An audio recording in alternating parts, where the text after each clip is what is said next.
Welcome back, my family. Before we dive into tonight's creepy little journey, make sure to like the video, subscribe to the channel, and share this with someone who loves a good scare before bed. I would love to know where you are watching from and what time it is for you right now. So drop it down in the comments and hype me up a little on YouTube.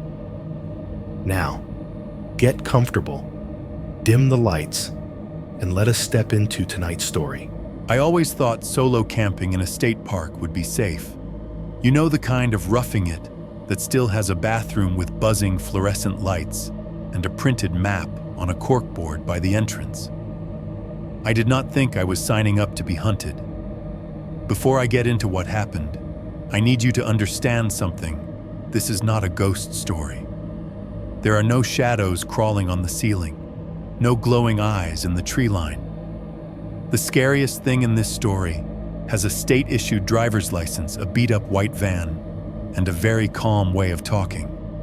And the whole reason I'm still here to tell you this might literally come down to me saying no at the right time. I went camping alone at a state park about 2 hours from where I live. It was one of those primitive loops, just a gravel lot, a few numbered sites buried in the trees, and a brick restroom building humming in the distance. Families were supposed to feel safe there. Guys like me burned out from night shifts, and city noise go there to reset. When I pulled into the lot that Friday evening, there was only one other vehicle, a white cargo van, no company logo. Back windows blacked out from the inside.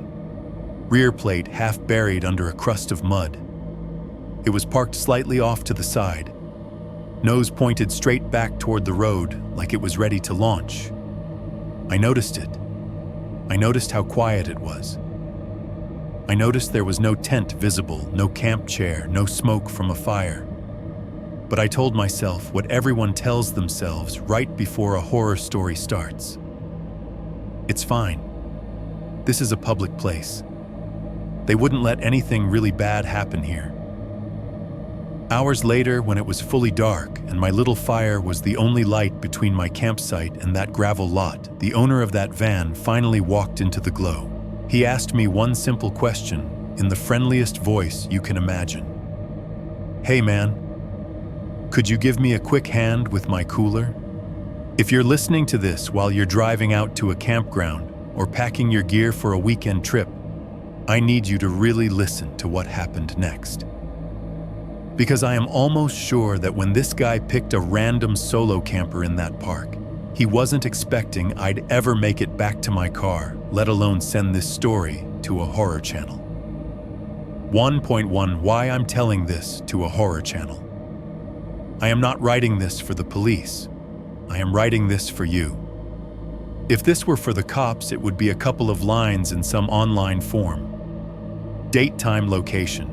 Suspicious person, possible attempted assault. No injuries, no witnesses. Maybe an officer would call me back, maybe not. They would file it away with 1,000 other strange reports from people who got scared in the dark and went home. That did happen, by the way. I did report it. There is probably a case number somewhere with my name on it, and a short description that does not come close to what that night actually felt like. No charges, no suspects. Just a shrug in official language. So this is not for them. This is for anyone who thinks a state park is automatically safe because there are rules printed on a board and a ranger truck that rolls through twice a day. This is for whoever is listening to this in the dark, or on a long drive, or while packing a tent into the back of their car, thinking about how nice it will be to get away from people for a while. My name is not important. You can think of me as just another mid-30s guy who spends too much time squinting at screens. I work IT help desk for a logistics company based out of Columbus, Ohio. If you have ever called some poor tech at 1 in the morning because your VPN would not connect, there is a decent chance you have talked to somebody like me.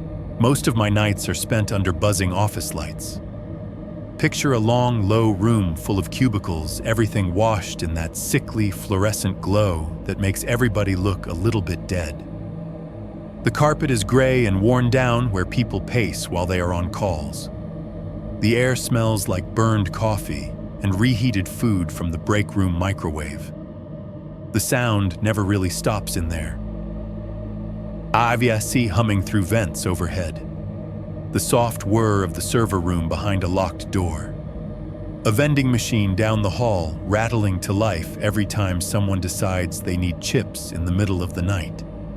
Somewhere in the distance, past the parking lot and the perimeter fence, the low, constant rumble of trucks on I-70. It all blends together into this mechanical ocean you forget you are swimming in. People think IT is about computers, but most of my job is voices.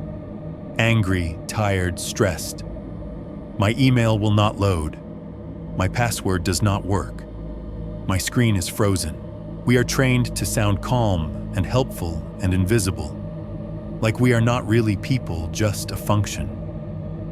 After a while, you start to feel that way. The days smear together. Drive in, log on, solve other people's problems, drive home, repeat. I am not telling you this to make you feel sorry for me.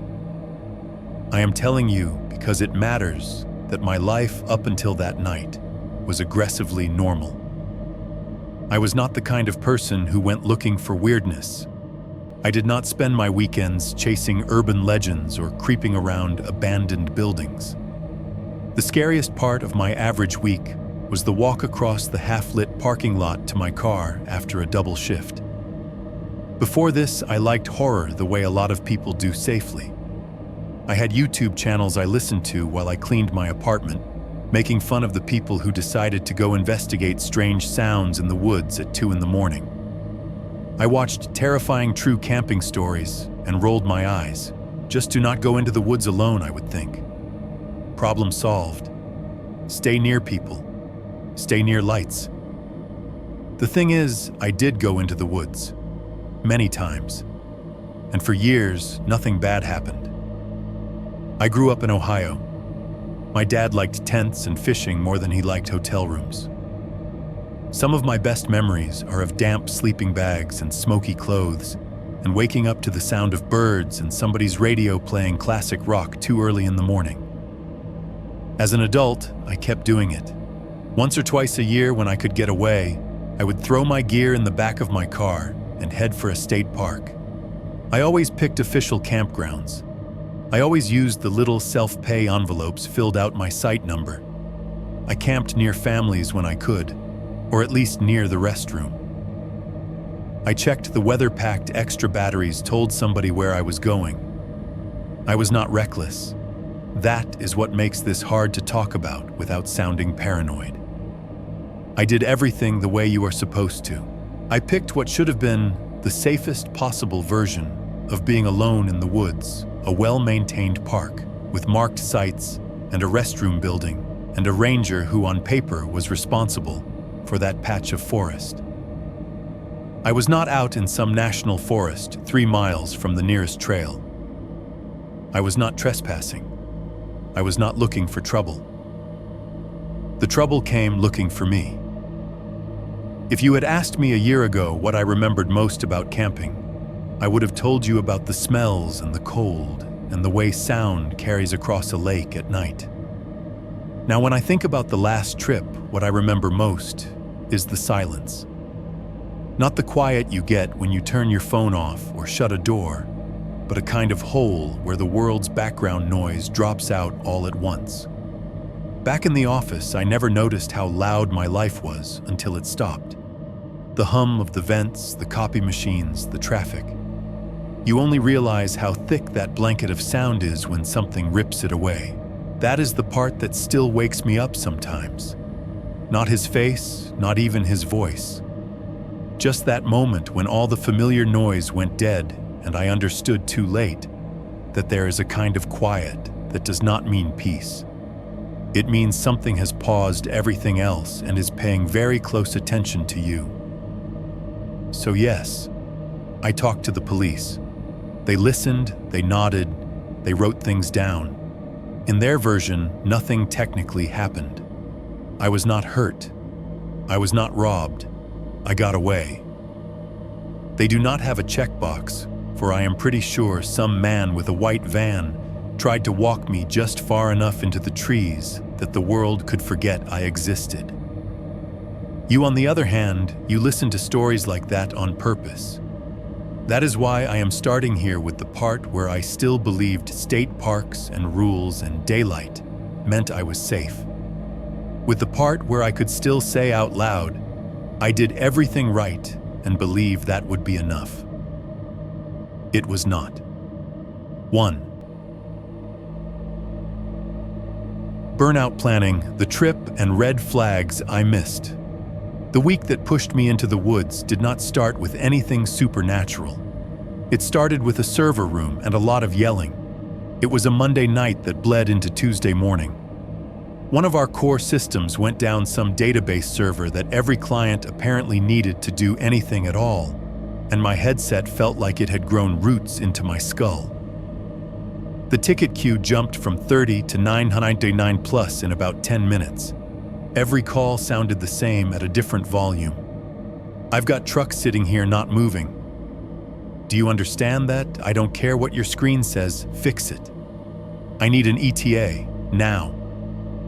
On my end, it was just screens, status dashboards bleeding red error logs, streaming too fast to really read.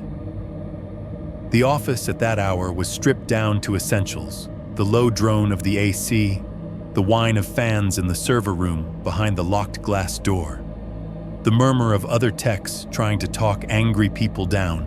I remember looking up at the clock in the corner of my monitor, 2:14 a.m., and having this weird sensation, like the number was fake, like it was always 2:14 a.m., and I had always been apologizing to strangers through a headset. By the time the system limped back to life, and the calls dropped off the sky, outside the narrow windows was going from black to that flat, cold gray you get just before sunrise. My eyes burned. My voice was shot from talking, even though I had not actually raised it above calm professional the whole time. When I finally logged out and started packing up, my supervisor walked by my cubicle. She is one of those people who can look wide awake at 6 in the morning. She leaned on the partition and just looked at me for a second. "You look like death," she said, half joking, half not. "Thanks," I said. "I feel slightly worse." She hesitated, then sighed. "You've got PTO built up, right? Take a long weekend before you start answering calls in your sleep or during them." I made some noise about being fine, but she shook her head. "Seriously, put in for it. I'd rather be short one person for a couple of days than have another burnout on my hands." The thing is, I had been thinking about getting away for weeks. Not in a dramatic run away from my life way, just stepping sideways out of the noise for a bit. Her saying it out loud made it feel like permission. So that night, or I guess that morning, after the drive home and a shower that I barely remember, I sat at my small kitchen table with my laptop and started scrolling. The official Ohio State Parks website is the exact opposite of scary. Big sunny photos, families smiling with fishing poles, kids on bikes, little icons showing where the restrooms are, where the picnic shelters are, where you're allowed to put a tent. I clicked through park after park like I was online shopping for a safe place to disappear for a few days. I wanted something within about a 2-hour radius from Columbus, so the drive would not feel like a second job. Eventually, I landed on a place I had never been to, but had driven past the exit for 100 times, a state park tucked off I-70 with a lake and hiking trails, and importantly, a small loop of primitive tent sites away from the RV crowd. The description sounded perfect walk-in tent sites, fire rings and picnic tables, pit toilets, or a simple brick restroom building, secluded and quiet, ideal for those seeking a rustic experience. The photos showed clean, circular fire pits with neatly stacked wood beside them, tents glowing softly from inside at dusk, trees that looked tall and close enough to feel like real nature, but not so wild that you would get lost if you turned around twice. I told myself again that I was picking the safest version of Alone in the Woods, a place designed for people like me who wanted the illusion of wilderness, with just enough infrastructure to keep the real dangers away. I picked a weekend Friday to Sunday, maybe Monday if I felt like it. I put in the PTO request. It got approved with one line from my supervisor: "Don't answer your email." Seriously. The days leading up to the trip were a blur of work and small acts of preparation. After one late shift, I swung by Walmart. That place at midnight is its own kind of horror story sometimes, but it was quiet that night.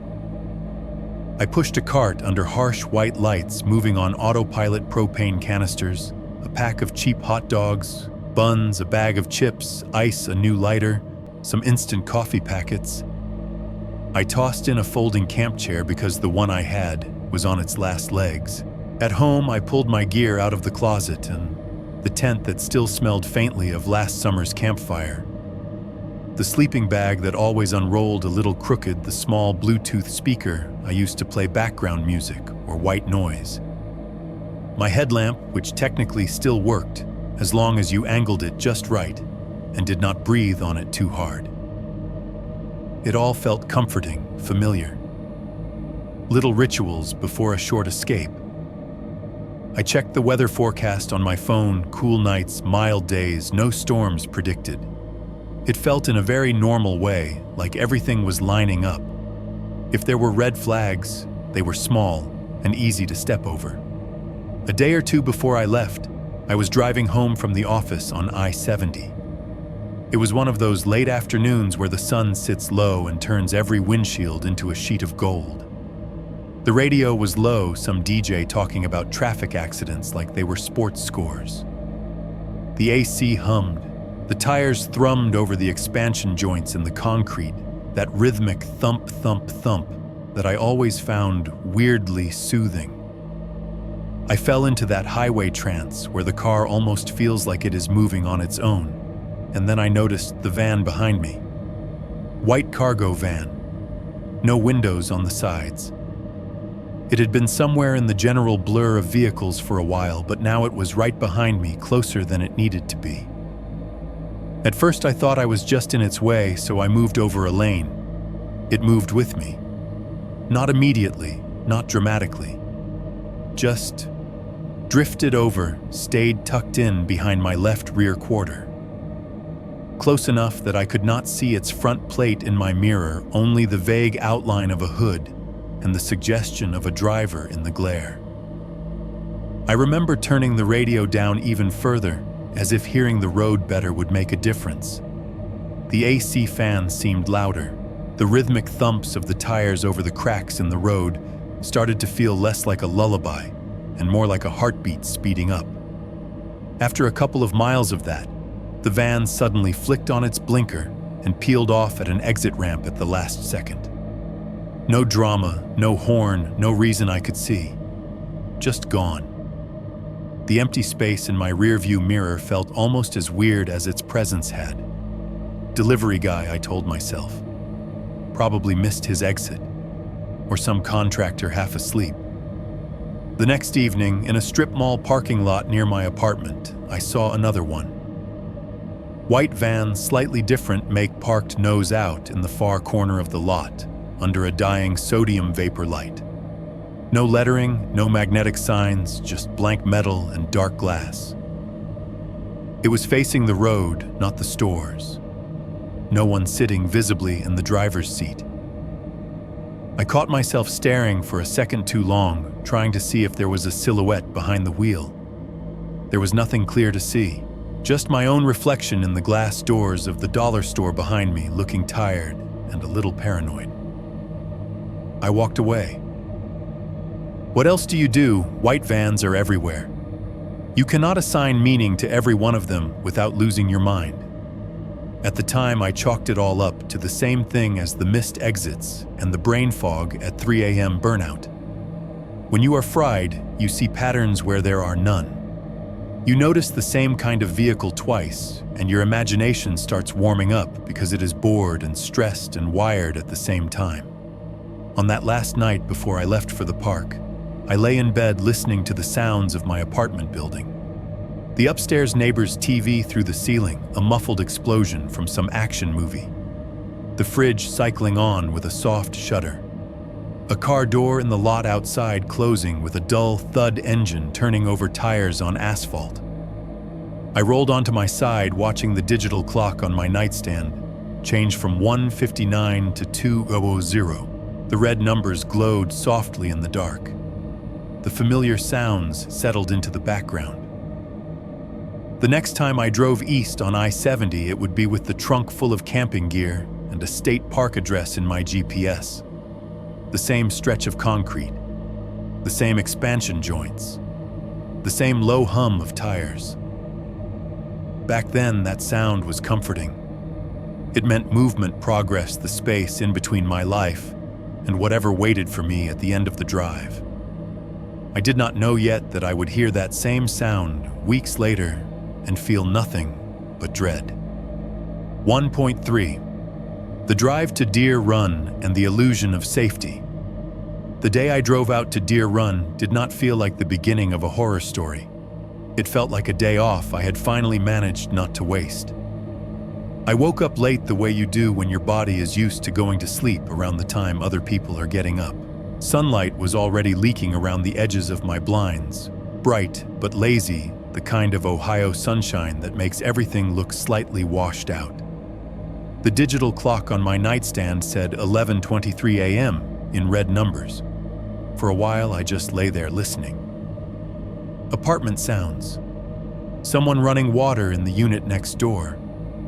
A car starting in the lot, then the gentle whoosh as it rolled past my window and out onto the street. The fridge in the kitchen clicked on with a soft, familiar rumble. Nothing out of place. Nothing ominous. Just the background noise of an ordinary life. I got up, showered, made a half-hearted attempt at breakfast, then started loading the car. The air outside was cooler than it looked. There was that early fall edge to it, where you can feel the season shifting in the shade, even if the sun is still putting on a good show. I remember glancing at the time when I slid into the driver's seat and shut the door. 3:12 p.m. My phone screen lit up with the GPS app already open. The state park name dropped into the search bar. It told me what I wanted to see. Sokjao. Snakristirtus I-70E, 2 hours and 4 minutes between my cracked parking lot and a quiet campsite in the trees. It sounded like such a small, manageable distance, a little bubble of different air neatly scheduled. The first stretch of the drive was the same route I took to work, just at a different hour. The sun was behind me, sinking slowly but not low enough to make me squint. Traffic was normal delivery trucks, commuters, the occasional motorcycle weaving through. Once I hit the highway proper, the world settled into that familiar rhythm. The steady hum of the engine, the soft rush of air through the vents, tires chatting with the road, thump, thump, thump over expansion joints, smooth hiss over newer asphalt. On either side of the freeway, late summer fields stretched out in yellow-green bands. Billboards rose up and fell away, law firms, fast food, an ad for a haunted house attraction that I noted and then forgot. The sky was high and thin, streaked with a few white clouds that did not seem to be going anywhere.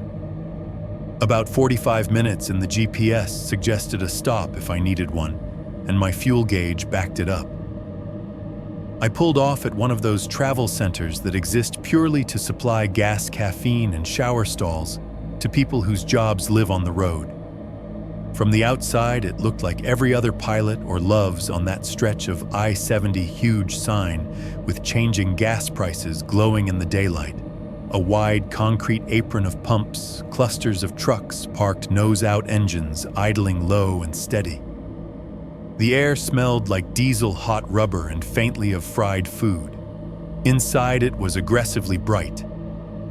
Rows of snacks in shiny bags, a long refrigerated wall of sodas and water, a coffee station with carafes labeled in different colors. The soundtrack was a mashup of tinny country music from ceiling speakers and the high-pitched electronic bleeps of lottery machines. Somewhere near the back, a PA system crackled, and a woman's flat voice announced that shower number 3 is now ready. I filled my tank, then went in for a large coffee that tasted mostly like cardboard, and whatever they used to clean the machines, and a plastic-wrapped sandwich that pretended to be turkey and cheese. Standing in line, I watched people move through the space, a couple with a sleepy kid, a trucker in a reflective vest rubbing his eyes, a young woman scrolling her phone with one hand and holding an energy drink in the other. It was noisy in the way these places are noisy. A lot of different small sounds stacked on top of each other until they blur into a single busy hum. It felt oddly comforting, anonymous. I was one more person passing through, not important to anybody. Back outside, sipping the coffee and trying not to think too hard about the sandwich, I noticed it. Parked off to the side of the lot, not in a marked spot, but on the gravel edge near a patch of scrubby grass, was a white Chevy cargo van. Not brand new fleet white, but that tired, chalky white you get when paint has spent too much time in the sun. Rust traced the bottom edges of the doors. The side sliding door had a shallow dent running through it, like something heavy had rolled and hit from the inside. There was no lettering, no Jones Plumbing or Rapid Electric logos, no phone number, just blank metal and blacked-out glass on the rear doors. Whoever owned it had covered the back windows from the inside with something dark. Tint cardboard plastic, I could not tell from that distance. I could only see that light tried to get through and did not. The rear plate was there, but it might as well not have been. A crust of dried mud obscured most of the numbers. I could make out maybe a single letter, maybe not. The mud looked old, cracked at the edges, like it had been there through rainstorms and car washes and whatever else. As I watched a man in a flannel jacket walked across the lot not far from it. Red and black check-pattern jeans, work boots. He had a paper coffee cup in one hand. For a second, I assumed he was heading straight for the van, but he kept going, cutting behind it, and disappearing toward the side of the building, where the showers and trucker entrance were. I stood there between my car and the pump coffee in hand, suddenly aware of how long I had been staring. It was just a van. There are a million like it. My brain, still frayed from work and primed by the last few weird sightings, tried to draw lines between them. White van tailgating me. White van parked nose out in my strip mall. White van here lurking at the edge of the lot facing the exit. I felt stupid. I tore my eyes away, got back into my car, shut the door, and the sounds of the lot dulled instantly. The engine's hum was familiar grounding. I adjusted the volume on the radio back up, classic rock, now some guitar line I half recognized, and backed out. On the ramp back to the interstate, I checked my mirrors. The van stayed where it was, a white rectangle shrinking in the distance until it was just another shape in a busy landscape. The GPS guided me back onto I-70, then eventually onto smaller roads. The farther I got from the freeway, the more the world thinned out. The billboards gave way to hand-painted signs for farm stands and church fish fries. Gas stations turned into single pumps attached to general stores. The road narrowed to 2 lanes, then to 1 lane with faded yellow lines. Telephone poles marched along the edges, wires sagging between them. I passed old barns with peeling red paint fields, gone to weeds. Mailboxes leaning at tired angles at the ends of gravel driveways. The sun was on its way down when I saw the first green sign for the park. White letters on reflective green deer run State Park next right. The late afternoon light filtered through the trees, now slanting gold and warm, catching in dust motes and the edges of leaves. For a moment, everything really did look like the brochure photos. Safe, calm, removed from whatever mess the rest of the world was making that day. There is something about turning off a main road into a state park that feels like crossing a line. The pavement changes sometimes to smoother asphalt, sometimes to rougher. You pass under a wooden or metal sign with a carved logo, and suddenly you are in nature, as if the trees on this side of the sign are fundamentally different than the ones lining the highway. I slowed, blinked on my turn signal out of habit, even though there was no one behind me, and turned onto the park road. The temperature seemed to drop a couple of degrees the second the trees closed in around the car. Sunlight became a broken pattern on the hood and windshield, flickering as I drove under branches. The air looked greener in that strange way forest light does. Ahead of me, just visible between trunks and brush, a pair of red brake lights glowed through the trees on the curling park road. A vehicle had already turned in before me. As my eyes adjusted to the dimmer light, I saw the shape more clearly, a white, boxy rear tall without visible windows on the sides. A white van. I watched it roll slowly around a curve and disappear for a second, then catch sight of it again farther up the hill as it crept along like it was in no hurry at all. It did not feel like a threat then. It felt like company, proof that I would not be the only human being in the primitive loop. Probably a contractor, probably a hunter, probably a dozen normal, boring things. I remember thinking with a tiny flicker of relief that whoever it was had just gotten there before me, that their presence somehow made the park safer, not more dangerous. I did not know yet that I would be staring at what sure looked like that same van in a nearly empty gravel lot before dark, trying to convince myself that the way its windows swallowed light was just a trick of my imagination. 2.1 First Impressions of Deer Run. If you had paused the story right when I pulled into the park, taken a snapshot of that moment, you would not see anything wrong with it. The entrance to Deer Run looked like every other state park entrance I had ever driven past. A big wooden sign on 2 posts, the park name carved in block letters and painted white, the edges of the letters chipped from years of winter and sun. Someone had tried to freshen it up at some point, a darker brown stain on the wood that did not quite cover the old weathering like makeup over a scar. Just past the sign was a little pull-off area with a gravel apron and a small wooden shelter. I eased the car over tires, crunching more out of habit than necessity. The shelter had a roof of faded shingles and open sides like a bus stop for people who did not mind standing with spiders. Under it, mounted on thick posts, was the park's central nervous system, a corkboard and a metal box. The corkboard sat behind cloudy plastic that had gone foggy at the corners, beads of condensation trapped between layers.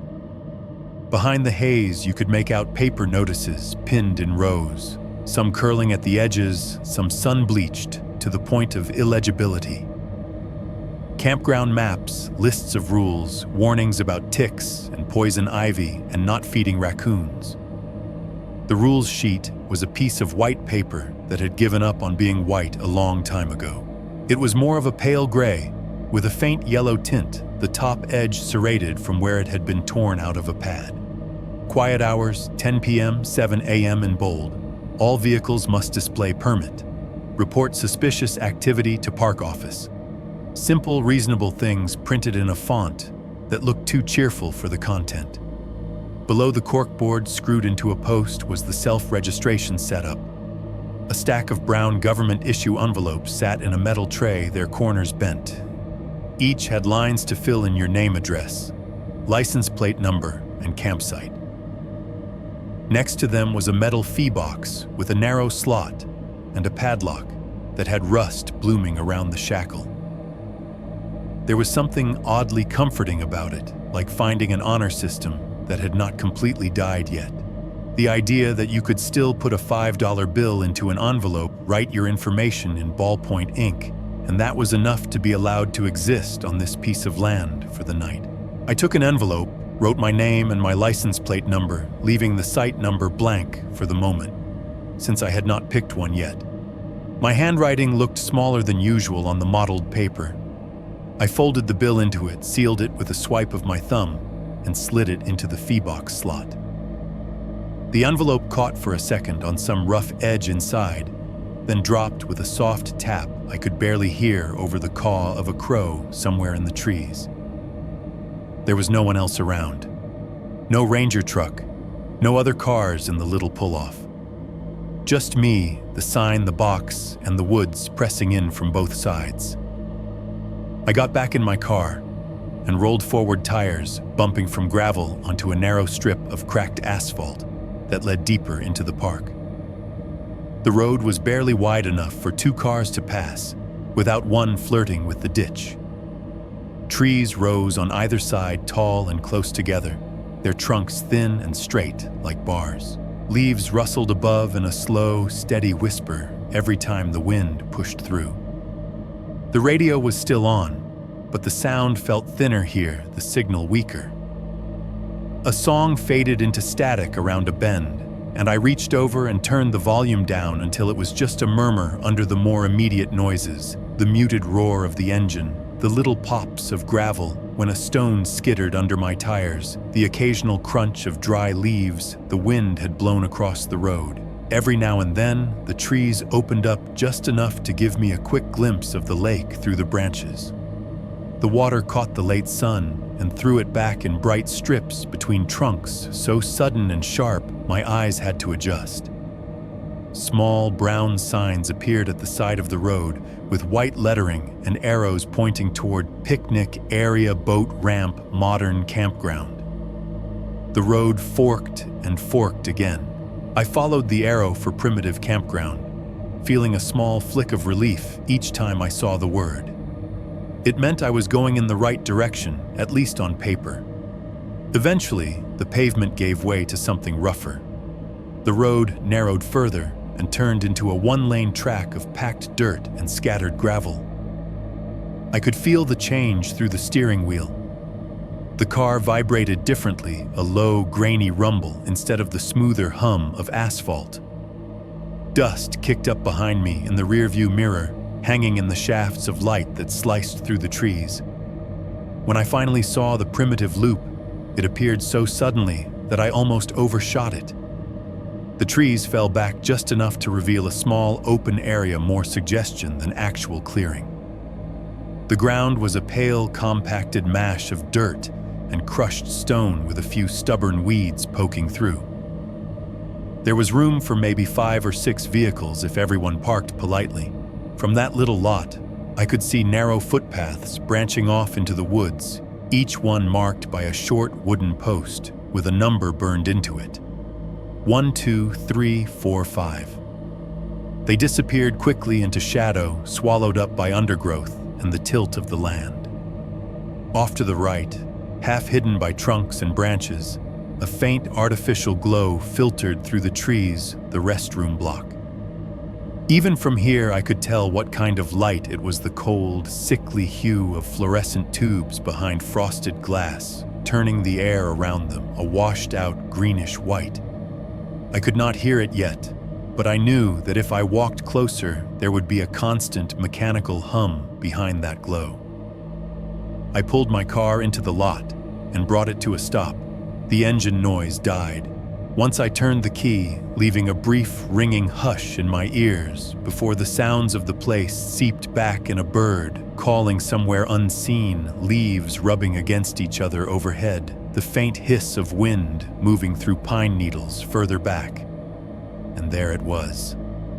Parked at the edge of the gravel lot, where the compacted surface crumbled into loose stone and then into leaf litter, sat the white van.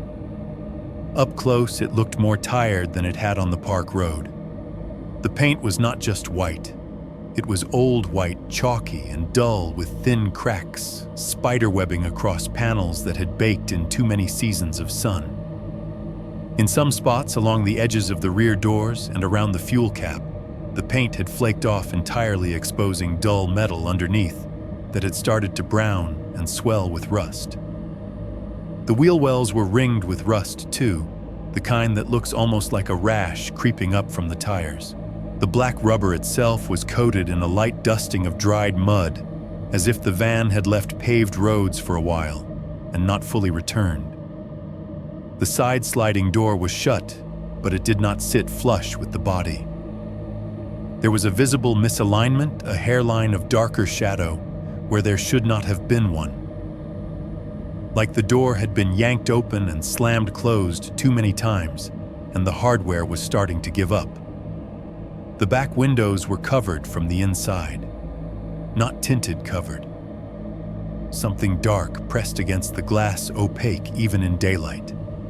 It could have been black plastic duct taped in sheets. It could have been cardboard painted over. It could have been something else. From where I sat, it just looked like the van had no eyes. I squinted at the license plate out of reflex. The rectangle of metal was there bolted on, but a thick crust of dried mud obscured most of the numbers and letters. I could make out the top of one character, maybe an F or an E, but the rest was just a mottled brown mask. No company logo, no stickers, no bumper magnets. Nothing to tell you who it belonged to or why it was here. There was no one in the driver's seat. At least not that I could see from my angle. The glass was dim, reflecting slices of sky and trees like a collage.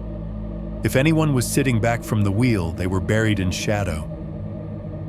I sat there for a moment, with my hands still on the steering wheel, listening to the small pinging noises my engine made as it cooled.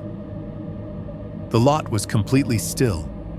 No other cars, no bikes thrown down on the edge of the brush, no voices drifting in from any of the numbered paths.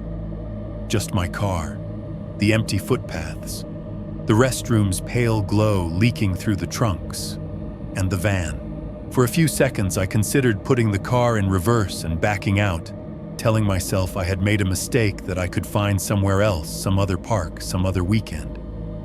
Then I did what people do in stories like this right before things go wrong. I rationalized.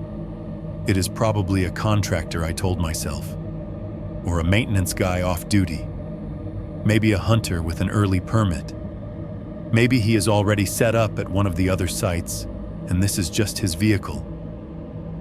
Maybe he is in the restroom right now washing his hands. The inside of the car felt too small, like the air had thickened.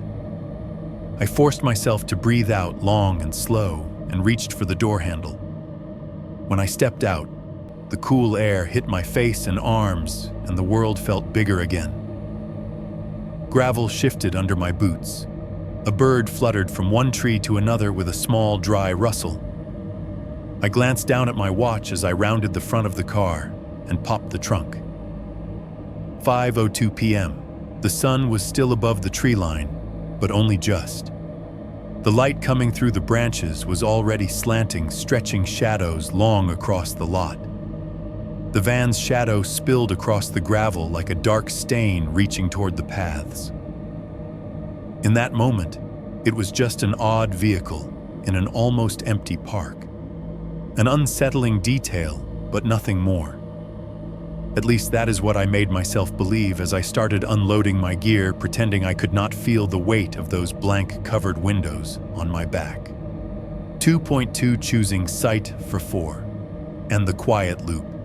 I told myself I was being dramatic about the van and forced my attention onto something simpler where I was actually going to sleep.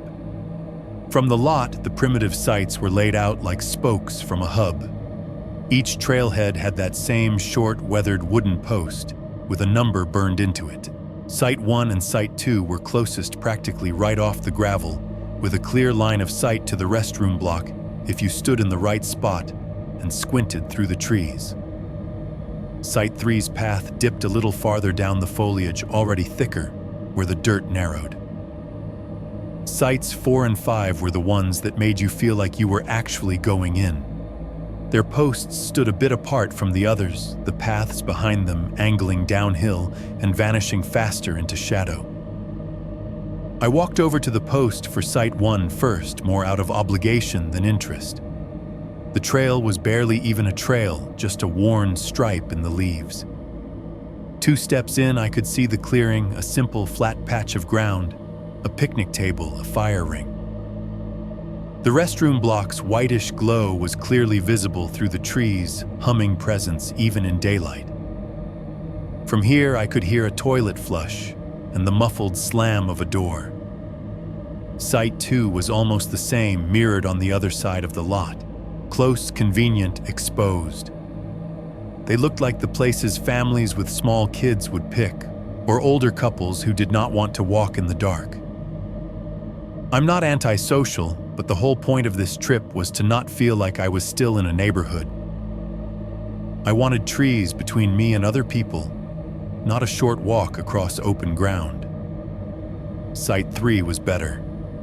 The path dipped and twisted just enough that the lot and the restroom both dropped out of direct view. Standing at the edge of its clearing, I had the sense I was somewhere slightly separate. I could still catch sounds from the more civilized part of the park, an echo of a car door, the distant buzz of the restroom fan, but they arrived muffled like hearing a TV in another room. Then I checked Site 4.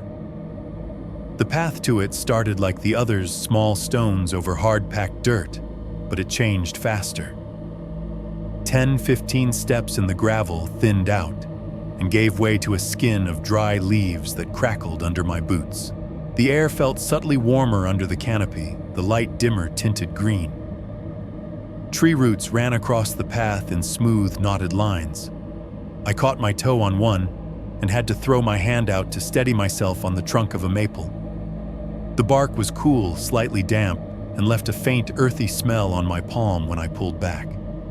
That smell was everywhere down here, old leaves, damp soil, the ghost of wood smoke from fires that had long since burned out. It got into your clothes, your hair, your nose. It was familiar in a way that bypassed words and went straight into some old part of your brain that remembered campouts from years ago. The trail curved left, then right, then opened like a throat clearing into a small, sheltered bowl of a clearing. Site 4 was not dramatic. It was not one of those cinematic mountain vistas you see on magazine covers.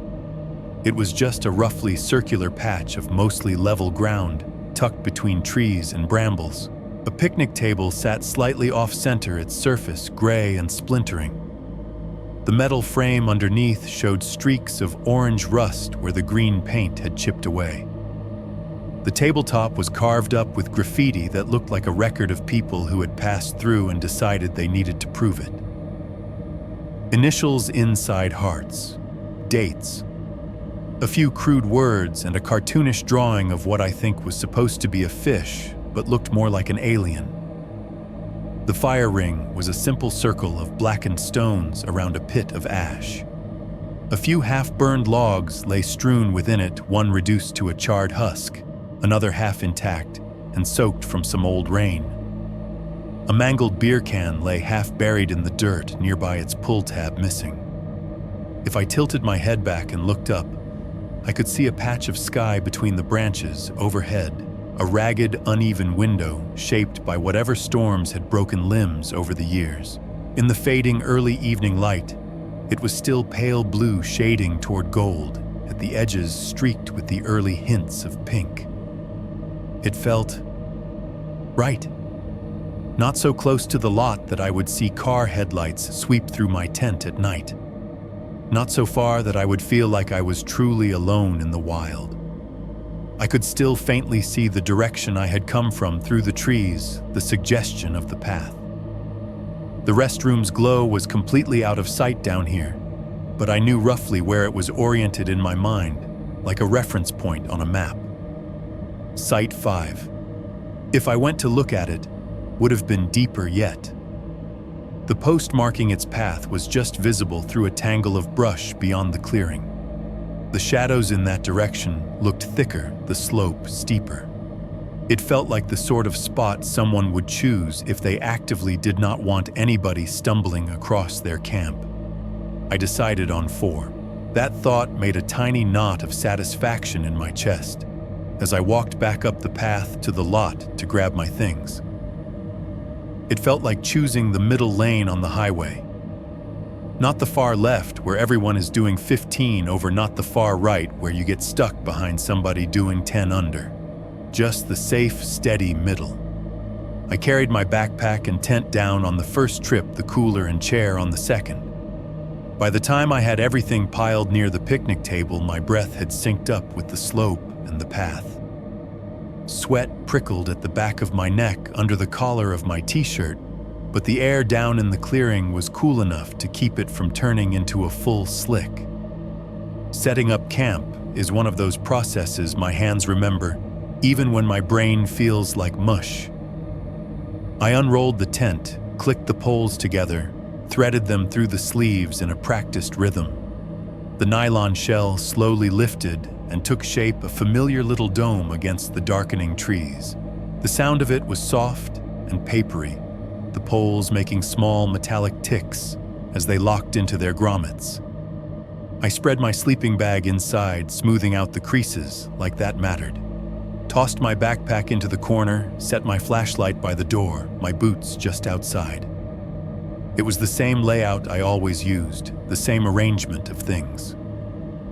There is a comfort in repetition. You can build a little illusion of order with nothing but zippers and seams if you do it often enough. Back outside, I gave the picnic table a second look. The deeper grooves in the wood were filled with grime where years of rain and spilled drinks had settled. I traced one of the carved sets of initials with my finger, J+M, the plus sign almost cut all the way through. 2011 scratched beneath in shaky numbers. Whoever they were, they had sat here once under these same branches, listening to some earlier version of these same sounds. Those sounds were changing now. The birds, loud and insistent when I first got out of the car, had dulled down considerably. Their calls came less often with longer spaces in between. The forest's daytime chatter was giving way to something more subdued, as if the whole place was slowly holding its breath. Under that, like a bass note you do not hear until someone points it out, was the faint, constant hum of the highway. Out here, it did not sound like individual engines or horns. It was just a long, low sigh in the distance, like a giant, invisible machine turning over endlessly just beyond the trees. Closer than that, just at the edge of what my ears could pick up, was a thinner, higher whine. At first, I could not place it. It came and went with the breeze, a faint electrical tone that set my teeth slightly on edge. I stood still listening, letting my brain sort through possibilities, bugs maybe, or some kind of bird. Then I realized it was the restroom block's fan. Even down here with trees and earth between us, I could just barely hear the mechanical spin of its motor as it pulled stale air through vents. It was softened by distance and filtered through leaves, but it was there, a constant presence.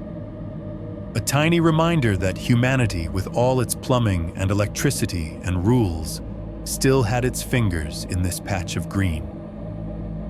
I had expected more evidence of other campers. It dawned on me as I moved around the clearing that I had not actually seen anyone since I left the travel center. No cars had come up behind me on the park road. The lot had been empty except for my car and the van. I had heard no laughter, no clink of metal on metal from someone unpacking gear, no shouts of kids arguing over who got which side of the tent.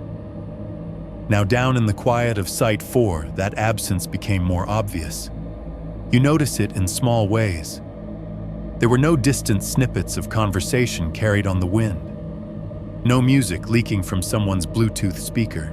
No random dog bark echoing across the campground. Just the sound of my own movements, the zipper on my bag, the scrape of my cooler against the dirt, the creak of the picnic table when I sat on it to catch my breath, and that thin, distant whine from the restroom, the sigh of the highway far beyond. I told myself it was a good thing. Less noise, less chance of somebody's drunk cousin stumbling into my sight at midnight. More of the solitude I claimed I wanted. But as the light shifted and the clearing sank a little deeper into shadow, something about it made my skin prickle. It was not that there were no other people. It was that it felt like there should have been, and yet somehow there weren't. I glanced back up the path toward the lot, but from where I stood, I could not see it. Just trees and the suggestion of an opening somewhere beyond them. The van, if it was still up, there was out of sight. The fact that I thought about it again at all in that moment told me more than I wanted to admit. I shook it off, or tried to. I had a fire ring ready and a lighter in my pocket.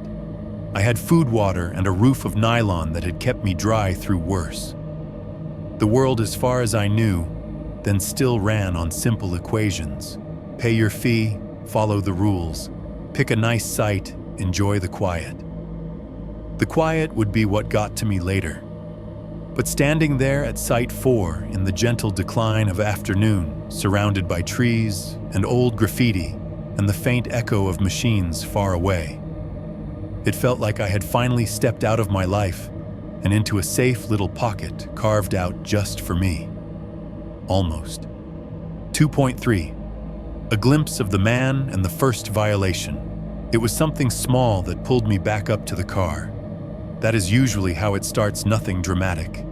No whisper in the trees, no voice in my head. Just a simple, practical thought. I realized I had left one of my water jugs and my Bluetooth speaker in the trunk. If I wanted to settle in for the evening, I needed both. The water, because I did not feel like making extra trips later, and the speaker because I liked a little noise when the dark got too thick around the fire. The light in the clearing was shifting fast now. The bright, lazy sun from the drive was gone, replaced by a softer, more horizontal glow that slipped between the trunks at an angle. Shadows stretched longer, thinner, carving the ground into slices of gold and gray. I brushed my hands off on my jeans, gave the half-built camp a last glance, and headed back up the path toward the lot. The trail looked different going back. The slight incline felt steeper, the roots more eager to catch my boots. The packed dirt was streaked with shadows from branches overhead, so that the ground seemed to weave and ripple as I walked. Leaves crunched under my feet, the sound oddly loud in the confines of the tunnel-like space between trees. The smell of the clearing smoke, nylon, my own sweat faded behind me, replaced again by the more general scent of the woods, damp green, edged with the faint sourness of decaying plant matter. Every so often, a small gust of wind pushed through and lifted the hair at the back of my neck, carrying a hint of something colder from higher ground. As I came within sight of the lot, the trees thinned just enough that the gray-brown square of gravel appeared ahead, framed by trunks. The light out there was brighter, more open. I could see the back of my car, the curve of the lot, the dark mass of the restroom block off to the right, and the van. It was still there at the edge of the gravel, but now it was not just a piece of parked machinery. It was occupied. From the narrow mouth of the path, I saw a figure at the back of it. Medium tall shoulders, squared, head bent.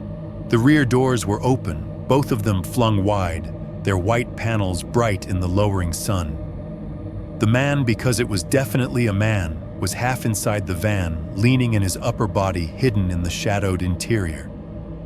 What I could see of him was all outline and color. He wore a red and black flannel jacket, the kind you can buy at any hardware store. The pattern looked almost too bright against the washed-out whites and browns of the lot, like a bloodstain you could still call an accident if you squinted.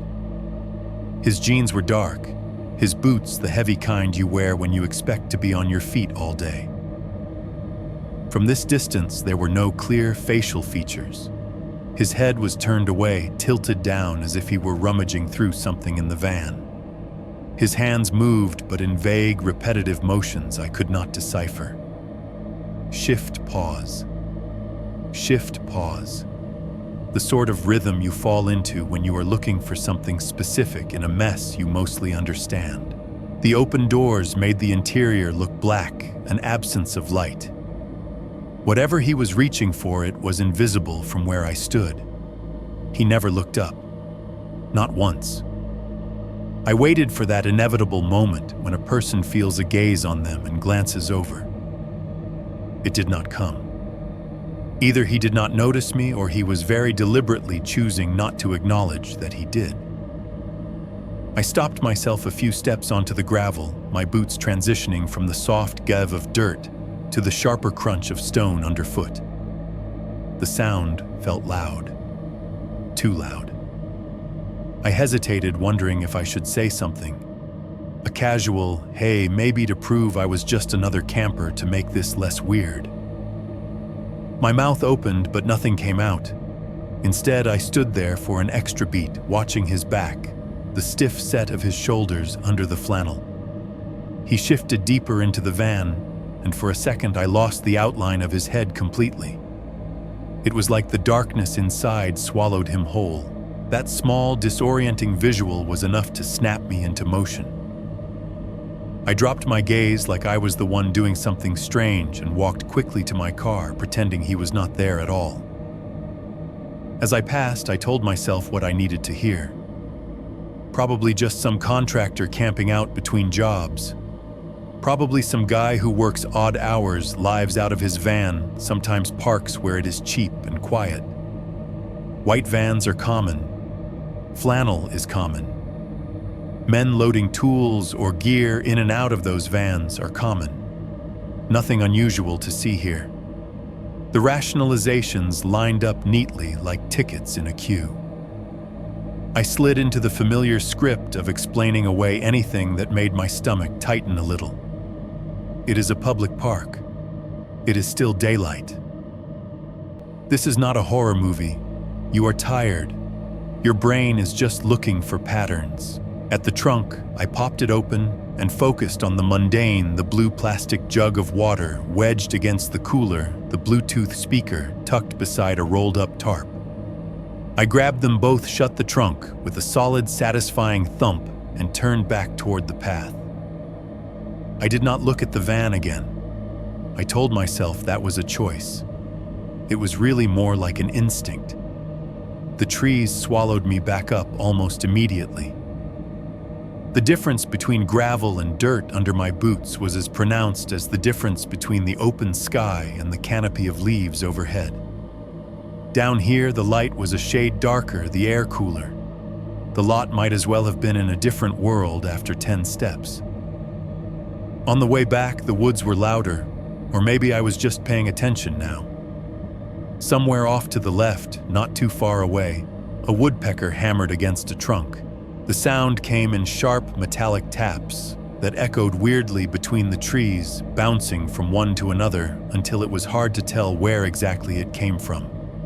It had that tinny quality, like someone hitting a hollow piece of metal with a small hammer. Tap, tap, tap, tap, tap. Pause. Tap, tap, tap, tap, tap. It almost blended with the faint, constant whine of the restroom fan far behind me, the two mechanical rhythms weaving around each other in the background of my footsteps. By the time I stepped back into the clearing of Site 4, the color of the light had shifted again. The pale blue window of sky above had deepened toward a bruised purple at the edges. The gold slant through the branches was softer, more diffused. The shadows had filled in the spaces between trees until they felt less like shadows and more like actual walls of dark. I set the water jug near the picnic table and placed the speaker on top of it, the black plastic looking small and harmless in the context of the site. The tent stood quietly behind me, its nylon sides stirring just a little with each breath of wind. The fire ring waited a simple circle of potential. I flipped open the cooler lid. The The smell of cold air and plastic and packaged food rose up clean and sharp. I shuffled ice bags aside, touching the familiar shapes of hot dog packs, cans, a carton of eggs wrapped in a towel so they would not crack. My hands moved automatically, arranging things, taking inventory. That woodpecker kept at it.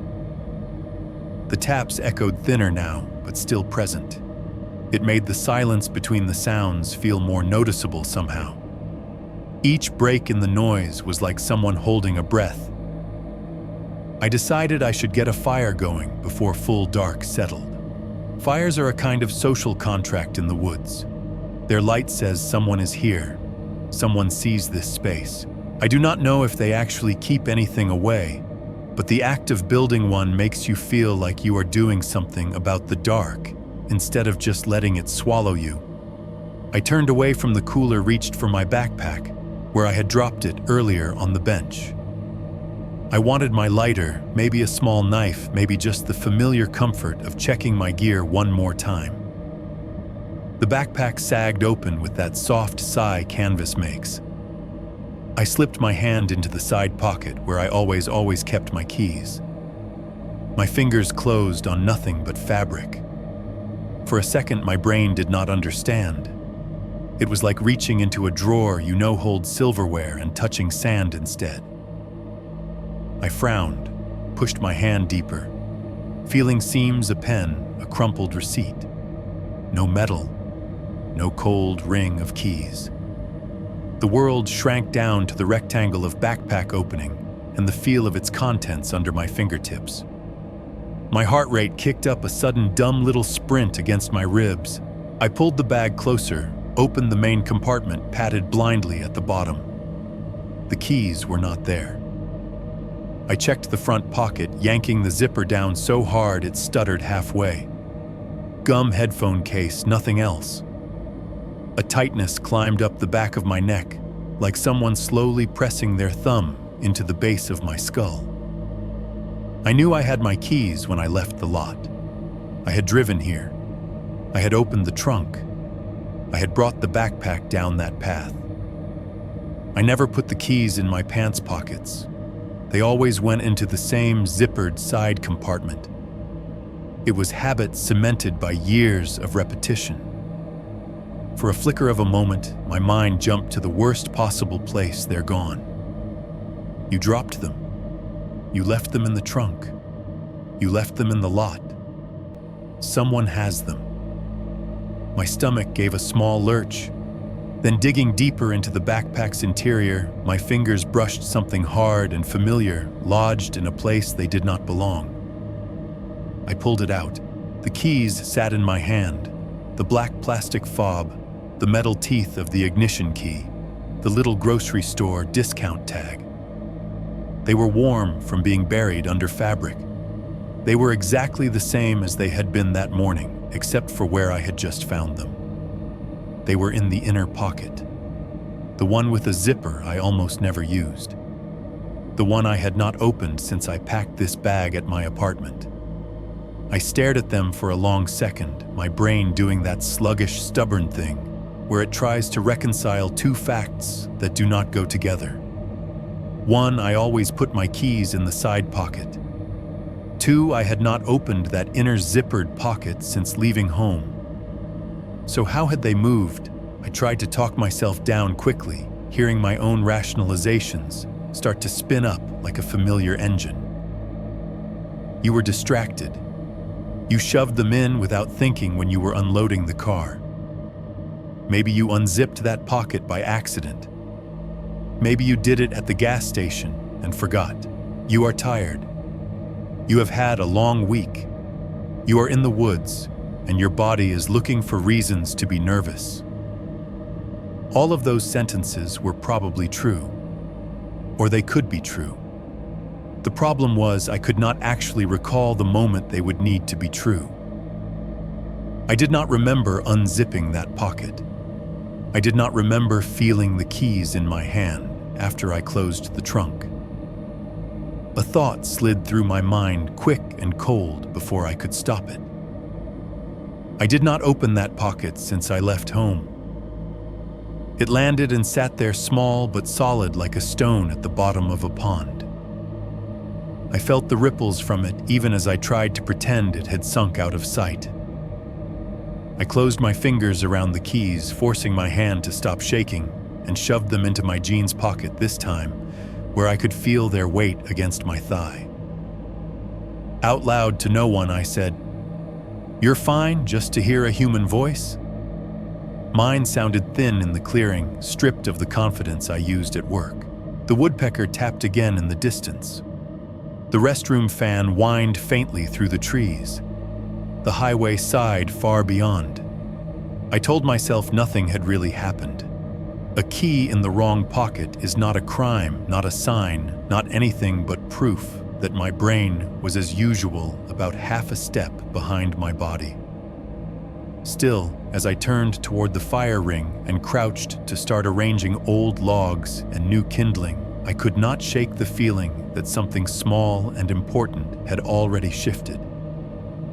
That somebody somewhere along the chain of moments that led me here had reached lightly into my routine and moved one piece just enough to make sure I would notice. 3.1 Evening Routine and False Comfort.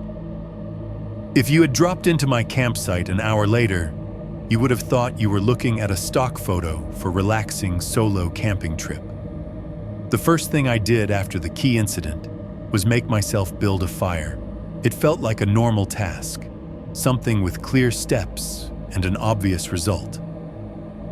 I gathered some of the half-burned logs from the previous campers, sorted through the fallen branches. Around the clearing, broke them into smaller pieces. The dry ones snapped with a crisp crack.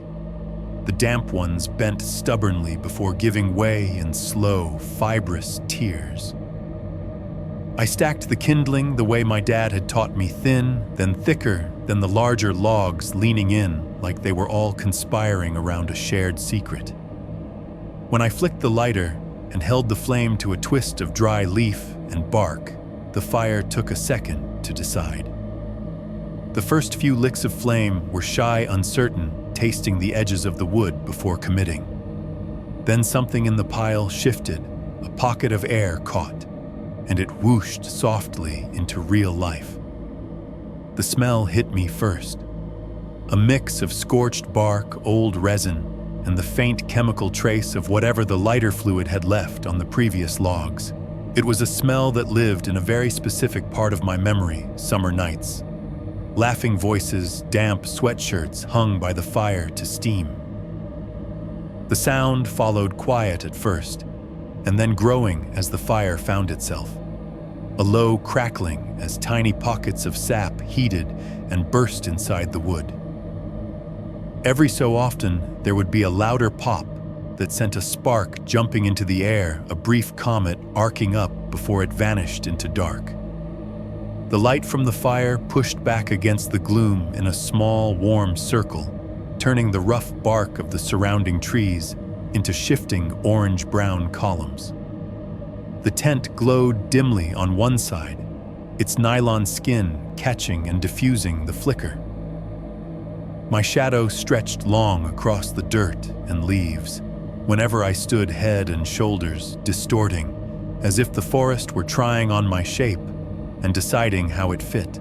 I pulled a cheap camp chair from its bag, the metal joints clacking softly, and set it near the fire ring. The canvas sagged comfortably under my weight when I sat the fabric creaking in a way that told me it was probably on its last season. I did not care. If it gave out, the ground would catch me. From the cooler, I fished out a pack of hot dogs and a can of beer. The aluminum was slick with condensation cold against my palm. The hiss when I cracked it open was small, but satisfying a tiny pressure release. I took a sip and felt the chill drag down my throat, pooling in my stomach like a stone. Skewering a hot dog on the end of a thin, half-burned stick, I held it over the fire. The heat licked at my fingers, the skin on my knuckles prickling. The casing bubbled and split in places as the grease inside heated up, the smell of cooking meat rising to mix with the smoke. It was primitive and trashy and perfect. I set my Bluetooth speaker on the picnic table and paired it to my phone with a few taps. The little blue light blinked twice and then held steady. I scrolled through static and half-static stations until I found a local classic rock signal that came in clear enough. A song from 30 years ago drifted out guitar lines and gravelly vocals softened by the small size of the speaker and the open air. It was not loud, just enough to lightly stain the silence with something human. Above me, the sky was in the middle of its slow costume change. The orange from the late afternoon was giving way to a deeper, richer blue that thickened at the edges of my view, bleeding into navy. The patch of sky I could see through the hole in the canopy was like a wound slowly closing the trees, leaning in as if they were trying to listen. The shift in light made the restroom block's glow stand out more. Up the slope beyond the path and the lot, I could no longer see. That faint, cold rectangle of illumination between the trunks became more defined. It bled through leaves in a weak, ghostly way. I could not see the building itself from here, but I could feel its presence in the way the color of the darkness tilted slightly in that direction. As the forest slipped from day into something that was no longer quite day, the sounds changed again. The fire had its own vocabulary. The steady crackle of wood breaking down into ash. The occasional soft whoomph as a pocket of bark caught all at once. A subtle hiss when sap or moisture met the heat and turned to steam. Every now and then, a breeze threaded through the clearing and made the leaves overhead murmur. It was not the loud, rushing sound you get in deep woods during a storm. It was smaller, more intimate, a dry whisper, a brief ripple that moved from one cluster of branches to another, like a conversation being passed along. Under that still faint, but insistently, there was the hum-hiss of the restroom fan. Now that it was darker, my ears had an easier time picking it out. It was a high, metallic sort of noise too, even to be natural. A constant exhale of machinery in a place otherwise built out of dirt and cellulose. The highway was just a low sigh now, far beyond the park boundaries. A soft growl of collective engines that rose and fell without ever really going away. It smoothed out into something like white noise if you did not concentrate on it. In the city, that sound had meant stress and obligation. Out here, it almost felt like a protective layer, a thin blanket of proof that the wider world still existed outside the bubble of my little circle of light. For a while sitting there, I genuinely forgot about the van, and the keys, and the tiny shiver of wrongness that had threaded through those moments earlier. The beer helped. I am not going to lie. So did the food. So did the simple, idiotically basic pleasure of not being at my desk, not watching tickets expire, not listening to the particular tone someone gets when they think you are both powerless and personally to blame. There were no Teams notifications pinging at me, no emails stacked up waiting for replies. My phone, now that I was away from the main road, had barely a sliver of service. Even if my supervisor desperately wanted to reach me, which she did not, there was no way for the outside world to climb easily into this clearing and demand anything from me. That absence of demand felt like a weight sliding off my shoulders, one muscle at a time. I leaned back in the chair, my legs stretched out toward the fire boots, catching a warm orange glow.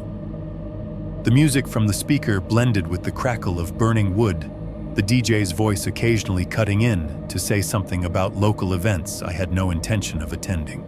I thought about the office, about how far away it felt at that moment. The rows of cubicles under fluorescent lights might as well have been on a different planet. My co-workers hunched over keyboards, solving other people's catastrophes in 10-minute increments, existed in a separate reality. One where midnight meant more work, not stars. For the first time that day, my shoulders dropped fully, my jaw unclenched. I became aware of how tightly I had been holding myself together for weeks, maybe months, without even noticing. It is easy in hindsight to say I should have stayed more alert, that I should have kept the van and the keys and the odd emptiness of the campground sitting in the front of my mind like warning labels. But we are not built to hold warnings at maximum volume forever. Your brain gets tired of yellow lights. It wants either red or green. Fight, flight, or forget. For those 30, 40 minutes, an hour, maybe I chose forget and it chose me back. The fire, the food, the cheap beer, the low familiar churn of guitar riffs through the small speaker, the smell of smoke in my hair. It all layered together into a kind of temporary spell. If someone had walked into the clearing right then and told me I was in danger, I probably would have laughed. Not because I thought they were wrong, but because the idea did not match the data in front of me, warm, fire-full stomach sounds of human infrastructure humming gently in the background. The woods did not feel like a threat. They felt like a room I had finally been allowed to be alone in. Every so often, a stronger gust of wind would thread through the trees and send a jitter through the leaves, shaking down a few early dry ones to skitter across the dirt. They would scrape against the ground with tiny brittle sounds, like something small was running just out of sight. The first time I tensed. By the third or fourth, my brain had filed it correctly: leaf, not footstep; branch, not hand. The restroom fan droned on. The highway sighed. A plane crossed overhead, once a distant, dull roar that faded quickly, a reminder that there was a whole other world above the canopy I could not see. In that bubble of firelight framed by trunks and shadows, with the sky darkening gradually from deep blue to almost black above it, was very, very easy to believe in the illusion of safety. Like the envelope in the fee box and the neatly printed rules on the corkboard had formed a kind of shield around this patch of forest. Like bad things stopped at the boundary of designated campgrounds out of respect for bureaucracy. You are fine, I had told myself earlier. Sitting there with a second hot dog, the music low, the beer can sweating in my hand, and the fire popping softly, I believed it. For a little while longer. 3, 2. The first conversation with him. I do not remember exactly which song was playing when I first heard him, but I remember the sound that cut through it. It was the crunch of gravel on the path. I had the music low just enough to keep my brain from filling the silence with office noise, but that sound threaded through it easily. A sharp, irregular crumbling, the kind you get when someone is not trying to be especially quiet, but also not stomping around on purpose. I glanced at my phone on the picnic table. The screen showed 6:47 p.m. The light in the clearing had deepened from orange to the kind of soft blue that feels thinner than full night, but already too thick to be day. The fire had settled into a steady burn flames, moving lazily over the logs, throwing light up onto the trunks like they were breathing. Without thinking, I reached out and nudged the volume on the speaker down another notch. The crunching came closer, shifted from the loose rattle of gravel to the softer, muffled sound of boots on packed dirt and leaves. I straightened in the chair, suddenly aware of how small my little patch of light was in the surrounding dark. Something about footsteps approaching from behind, even when you know it is probably nothing, is wired to make your spine pay attention. A male voice called out from just beyond the edge of the light, the tone bright and that particular kind of friendly people use when they are about to ask a stranger for something. "Hey there, neighbor." The word dropped into the clearing like a small stone into water. It made ripples in my chest. I turned in my chair toward the path. For a second, all I saw was a vague shape between the trees, a darker patch in the dim. Then he stepped forward, and the firelight reached up and painted him into focus.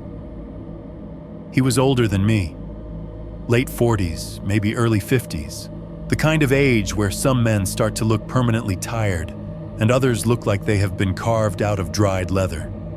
He was closer to the second type. Thick stubble covered his jaw and upper lip, shading his face in uneven dark. His hair was longer than I expected, brown turning gray in streaks, pulled back into a sloppy low tie at the nape of his neck. Strands had escaped and hung over his forehead, catching the light in thin, wiry arcs. His eyes were the thing I noticed most. Not the color that disappeared in the shifting light, but the way they moved. They were just a little too bright, a little too fast, sweeping the campsite in quick, darting glances, even as his mouth stretched into a relaxed smile. His clothes were exactly what you would expect if you closed your eyes and tried to picture a guy with a van. Red and black flannel shirt unbuttoned over a gray t-shirt with a faded logo I could not quite read from my angle. The shirt had stains along the front, and sleeves dark patches that might have been oil or old dirt. His jeans were worn and spotted in similar ways, the knees slightly blown out. On his feet, heavy work boots with scuffed toes and cracked leather laces trailing a little looser than they should have been.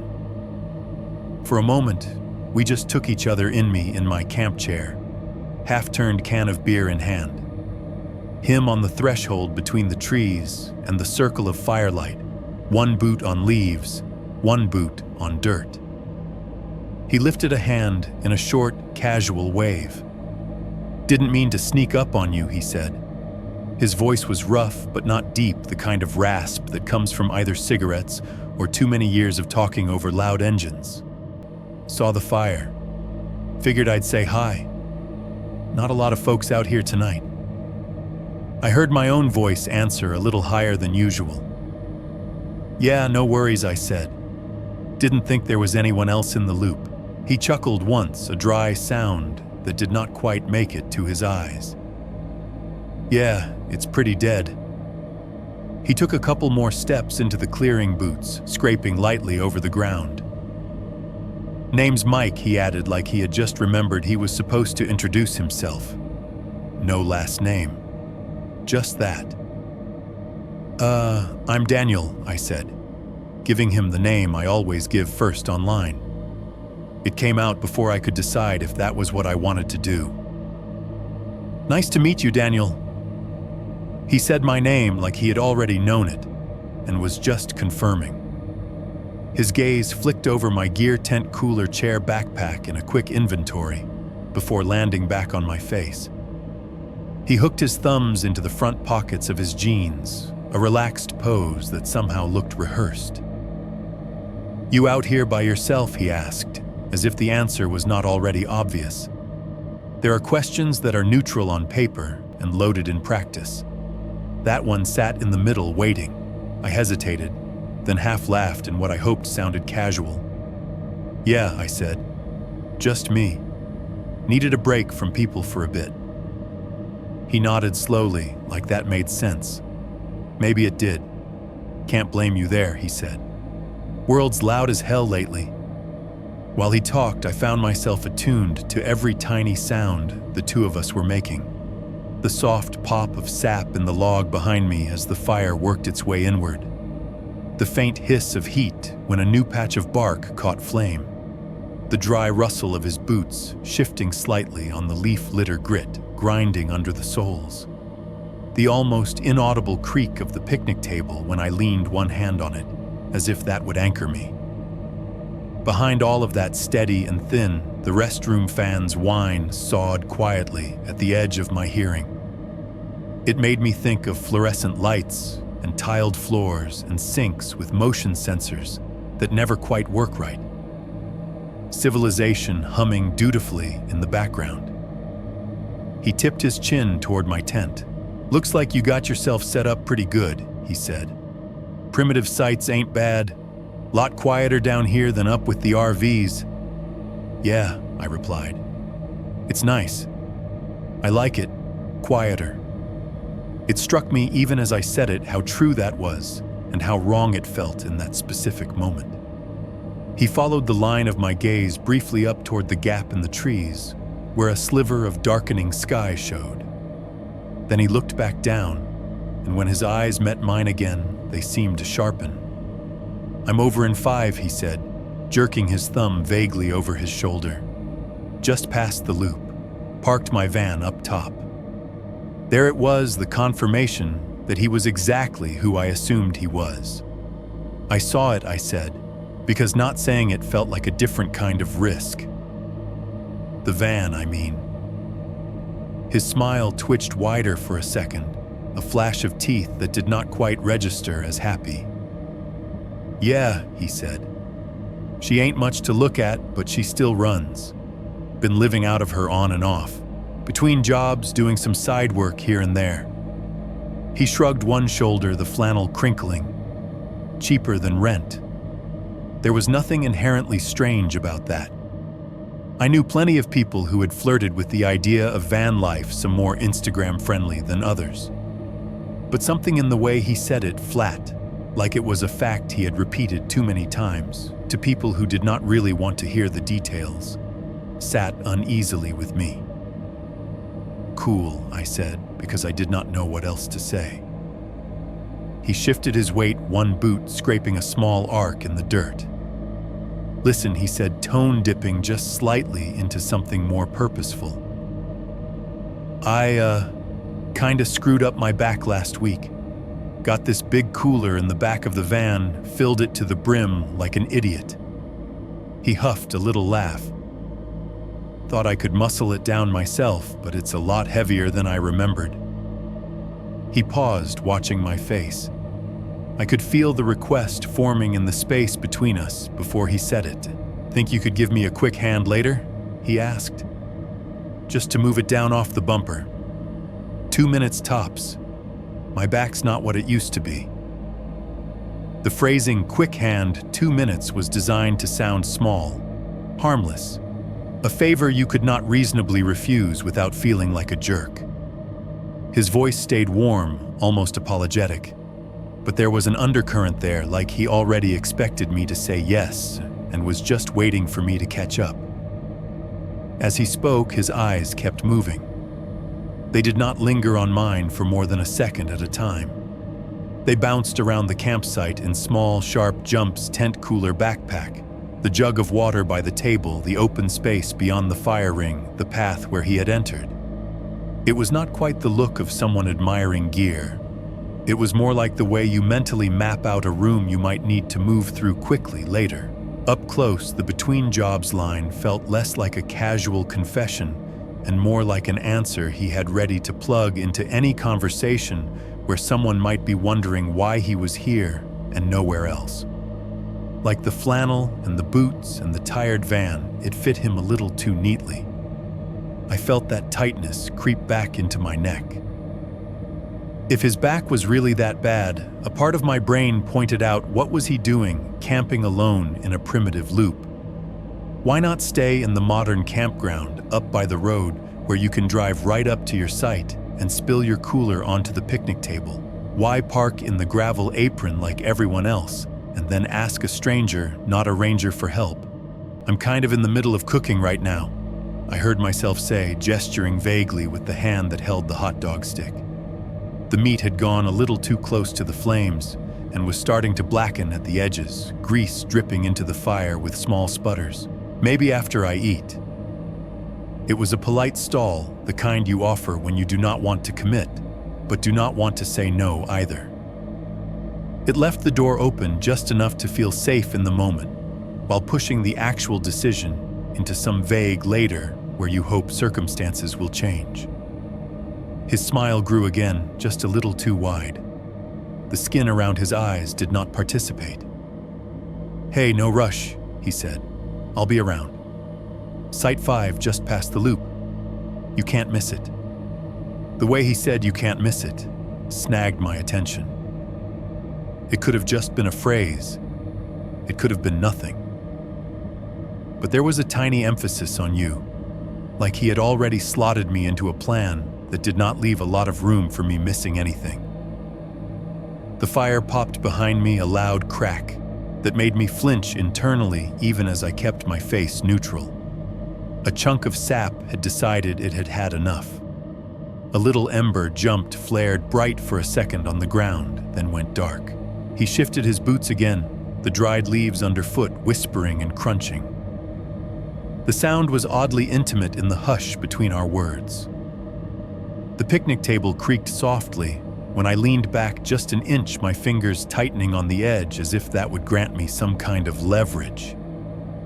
"Anyway," he said, taking a step backward toward the trees, "didn't mean to bug you. Just figured I'd introduce myself. Not a lot of folks around tonight. Kinda nice to know you're not the only one breathing out here, you know." He let out a short laugh at his own line. It came out wrong. Not cruel, just mistimed, like it belonged in a different conversation that we were not actually having. "Yeah," I said. "Yeah, for sure." He nodded, turned his shoulders toward the path. "I'll see you in a bit, then," he added over his shoulder. "Enjoy your dinner, Daniel." He walked away without waiting for an answer. His boots crunched on the dirt, then on the gravel farther up. After a few seconds, the sound of his footsteps blended into the general murmur of the forest, and the thin whine of the fan then vanished. I watched the darkness swallow him and did not move for a long moment. The fire crackled. The woodpecker hammered somewhere far off a brief stuttering burst. The speaker hummed a low guitar line, the music suddenly sounding too calm for the way my chest felt. For the first time that evening, the quiet did not feel like a blanket. It felt like a lid. 3.3 little lies and quiet escalation. I watched him go. When he turned away from the clearing, he did not angle toward where I assumed Site 5 would be deeper along the loop into the trees. He walked back the way he had come toward the path that led up to the gravel lot. For a few steps, I told myself maybe the trail forked up there in a way I had not noticed. Maybe Site 5's path started near the lot and curved off behind the restroom block. Maybe just past the loop was his way of saying kind of near, but not exactly where you think. It was a small lie I gave myself to smooth over the larger unease. I pictured a perfectly normal campsite up there with a tent and a folding chair and some battered lantern, and him sitting in it later like anyone else. The weirdness of our conversation filed under socially off, but harmless. When the sound of his boots faded completely, I turned the volume on the speaker back up a little more out of defiance than desire. The music filled the clearing again, thin but present. I stared into the fire, watching the wood collapse slowly inward as its insides turned to glowing orange coal. Time passed. It does that slippery, stretching thing in the woods at dusk. Minutes feel long and short at the same time.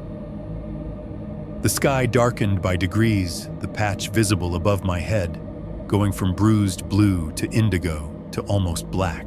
Stars began to appear in ones and twos, faint at first, then clearer as the last of the light drained away. By the time my phone read 7:54 p.m., the fire was past its peak, burning low but steady. The air had cooled enough that the warmth on my shins felt good, and I could see my breath when I leaned back away from the flames. That was when I decided I should go to the restroom.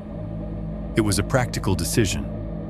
I did not want to be the person fumbling through the woods with a flashlight at 2 a.m, tripping over roots because I had waited too long.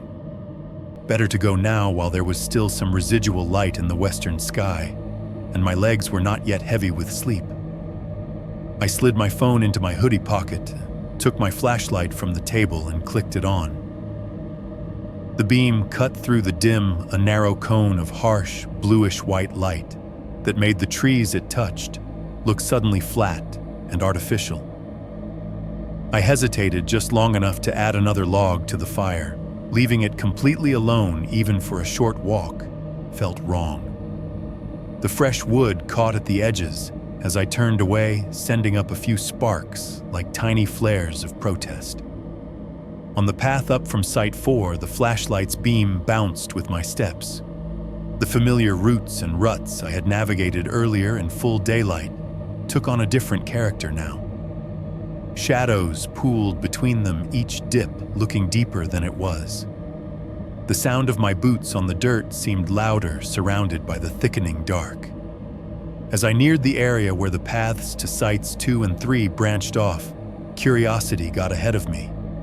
I slowed, turned the flashlight briefly down each trail in turn. Site 2's clearing was exactly what I expected in shape, but not in content, completely empty. No tent, no gear, no sign that anyone had been there recently. The fire ring was a ring in name only, a rough scatter of stones around a bed of ash that had long since gone cold, the white-gray powder undisturbed. No fresh footprints, no dragged cooler tracks, no chairs or tarps left behind. Site 3 looked the same when I angled the beam that way. The circle of ground, the picnic table, the blackened fire pit, all present, all unused. The flashlight's glare made everything look washed out and stark, like a set without actors. I realized, standing there with my light leaking into other people's potential campsites, that I had not heard a single human voice since talking to him. No coughs, no laughter, no low conversations drifting on the air. Just the relentless background orchestra of Bug's distant highway restroom fan. I moved on the beam, jittering ahead of me. The path post for Site 5 stood a little farther than the others, slightly tilted. The number burned into it, dark and clean. The trail beyond it was narrower, overhung by a thicker tangle of branches. It felt like a place you only went if you meant to, not one you stumbled into by accident. I stopped pointing the flashlight down that way. What I saw in the harsh ellipse of light made something in me sink slow and low, like an elevator reaching the bottom floor. There was a clearing, yes. A flattish patch of leaf-covered ground, a picnic table, a fire ring. But that was it. No tent, no tarp, no chair folded or unfolded, no lantern hanging from a tree or sitting on the table. No cooler, no plastic bags, no $5 folding stove, no mess of anyone currently living there. The fire ring looked older than the others somehow. The stones were black all over, not just in patches. The inside was filled with a heap of ash and charcoal fused together in lumpy shapes that suggested fires many nights ago, not yesterday. Dead leaves had blown partway in and stayed half buried in the powder. The leaves on the ground around the table were pressed down in places, but it was hard to tell if that was from past campers or just weather and time. Whatever signs of recent use might have been there were smudged beyond easy interpretation. No backpack, no trash, no sign that anyone was over in 5 except in theory. The beam of my flashlight trembled slightly. I tightened my grip until my knuckles hurt, and told myself it was just the angle, the distance, the way the light flattened everything. Maybe his tent was tucked back behind the trees out of sight. Maybe he was some kind of minimal gear guy who slept in the van and only used the site as a spot to sit. I clicked the light off that direction and kept walking up toward the restroom before my brain could start filling in all the other possibilities. By the time I reached the gravel lot, full dark had settled over the park. The open space currently felt less like a clearing and more like a hole in the forest, the tree line ringing it like a wall. The restroom block sat off to one side, a low square building of cinder block and frosted windows glowing a pale, sickly yellow-green. Up close, the hum of the fan was no longer faint. It buzzed through the quiet like a saw blade vibrating inside the walls and out through the metal vents near the roofline. The light above the door flickered once as I approached the kind of stutter that makes you think it is about to go out for good, then steadied. The van was exactly where I had left it in my mental map, at the far edge of the lot, backed in near the brush. From this distance, in the combined light of the restroom and my flashlight, it looked even more like something dropped from another world, a block of unnatural white, in all this brown and gray.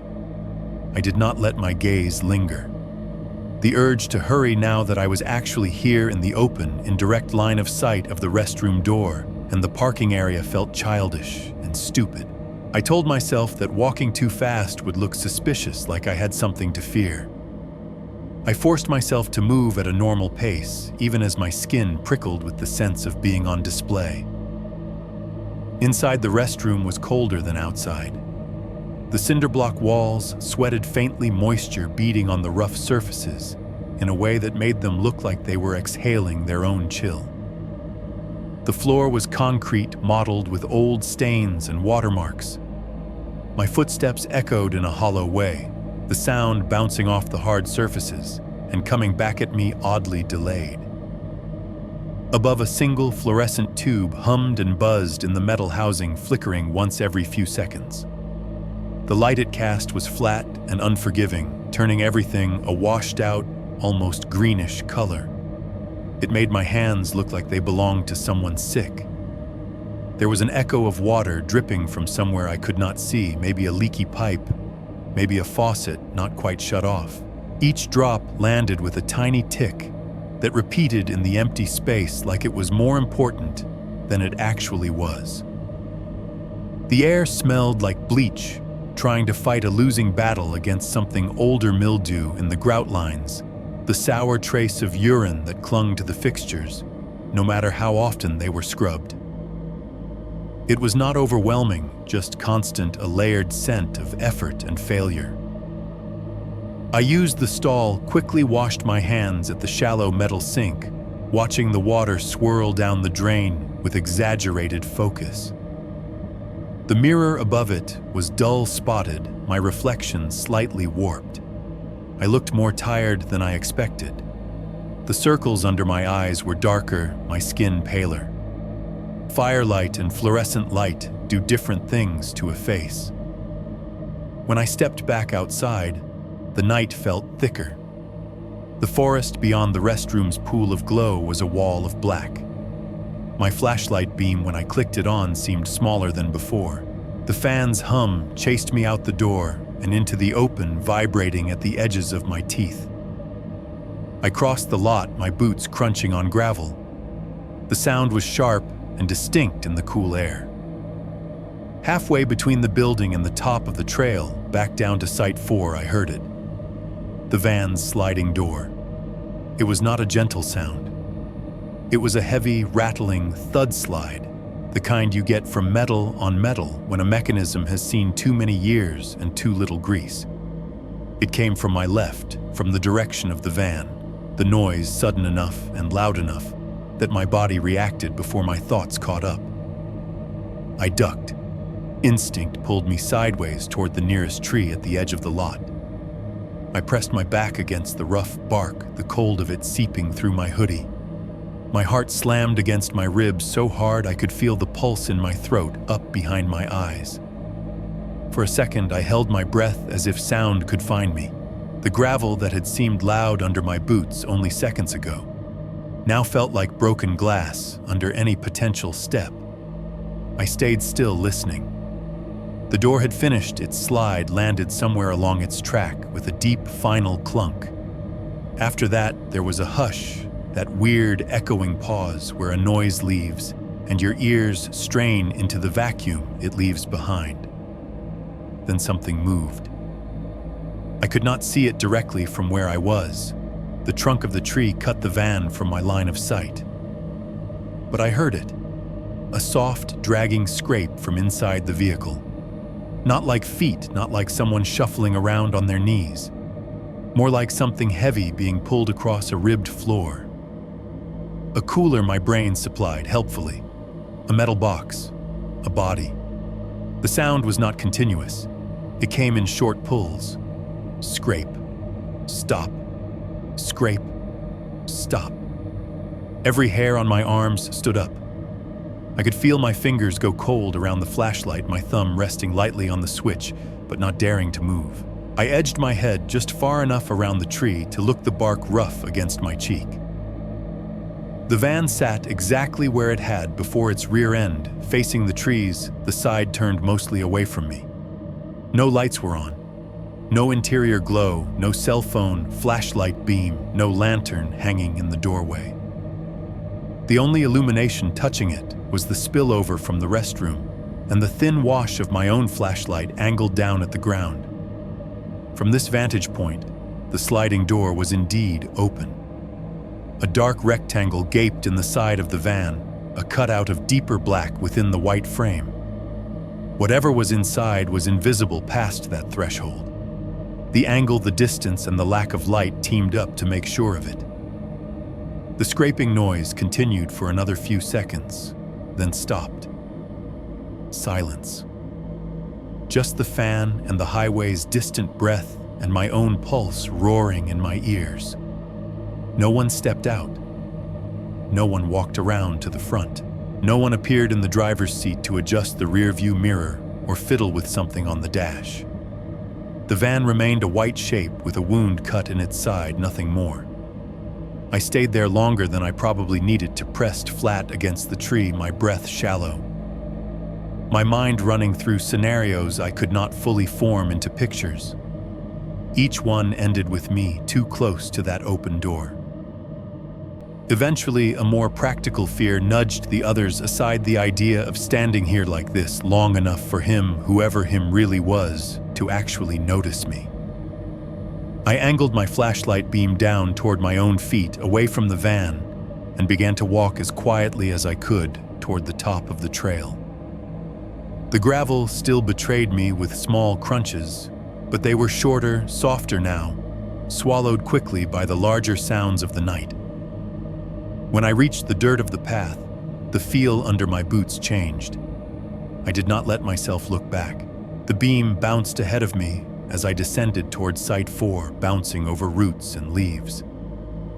Each gust of wind that shivered through the branches sounded momentarily like someone stepping behind me. Every time the flashlight beam hit a pale patch of bark at the corner of my vision, I flinched, half expecting flannel and a too-wide smile. By the time the clearing opened up below and my fire came into view, still burning, still holding on to its little sphere of warmth and light, my chest hurt from breathing too fast. I stepped back into that circle and felt irrationally like I had closed a door behind me. The woods beyond the fire ring reverted to being just trees again, not walls hiding vans and movements and open doors. "You're being paranoid," I told myself under my breath, dropping into the camp chair hard enough to make it creak. The keys in my pocket dug into my thigh, a small, solid reminder that at least one thing I was afraid of losing them had not happened. Behind the reassuring crackle of the fire, the restroom fan hummed on, sawing at the night. Somewhere up the hill, in a patch of gravel and cold cinderblock light, a van sat with its side door open, holding whatever it held. I tried not to think about the little lie he had told me, Site 5 just past the loop, and the bigger one I was telling myself, that all of this could still be nothing. 4. Night deepens and the campfire shrinks. By the time the worst of the adrenaline wore off, the fire had burned itself down to a low, glowing bed. It was somewhere between 9:30 and 10:00 p.m. when I finally checked my phone again. The screen lit up my face in a cold, artificial way that made the firelight feel suddenly primitive by comparison. The time read 9:42 p.m. In the top corner, the signal bars were an anemic joke, one flickering line, then none, then back again, like the phone could not decide whether the outside world still existed or not. I set it face down on the table, not because I did not want to see the time, but because I did not want to keep looking at that empty signal. There was something about being officially out of reach that made the woods press in closer. The fire was doing what fires do if you do not constantly feed them. The once bold flames had thinned and shortened, licking only occasionally at the chunks of wood left in the ring. Most of the light came from the coals underneath a pulsing orange-red bed that looked almost like something alive, breathing slow and heavy. The ring of light they cast had shrunk. Where earlier the trunks around my sight had been warmed and animated by the dancing glow, now they were mostly silhouettes, thick, dark lines against thicker darkness. Only the parts closest to the pit caught any illumination, and even then it was a faint, wavering wash that came and went with each shift of the embers. When I looked up through the gap in the branches, the sky was fully claimed by night. The blue was gone, replaced by a deep black that looked almost like velvet where it met the ragged edges of the treetops. Stars pricked through in scattered clusters, faint where the canopy was thicker, clearer in the small spaces between. There was no moon visible from where I sat. If it was up there, it was hiding behind a bank of thicker cloud, or just out of frame. Every sound felt sharper now. The fire snapped occasionally as some last pocket of sap or trapped moisture met heat and popped. The crack of it was quick and precise, a little gunshot in miniature. Each time my shoulders twitched before I could stop them. The trees creaked softly in the night breeze, a low, complaining sound, as trunks shifted fractions of an inch against their own weight. It was subtle, but it was there, a deep wooden groan that you do not really hear in the city unless you are close to an old house on a windy night. The restroom fan up the slope and out of sight had become a steady drone. Earlier, it had felt intrusive, a reminder of the world I was supposedly escaping. Now at this distance, it was almost comforting white noise on the edge of perception. A thin mechanical halo ringing the campground. Proof that somewhere in the dark, there was still electricity plumbing switches people could flip. If I focused on it, I could almost pretend I was hearing it through a wall in my apartment, lying in bed with my AC on the distant noise of somebody else's TV leaking through the plaster. Almost. Mostly what I heard was the absence of other people. No laughter, no metal clanking from someone cleaning up dishes, no click of a car door closing, no blip of a key fob locking or unlocking a vehicle, no muffled snippets of conversation about directions or marshmallows or bedtimes. Just me, my fire. The whisper of wind through leaves, that faint industrial hum, and the far-off sigh of the highway endlessly dragging itself along. I sat in my camp chair, hunched forward with my elbows on my knees, staring into the heart of the coals.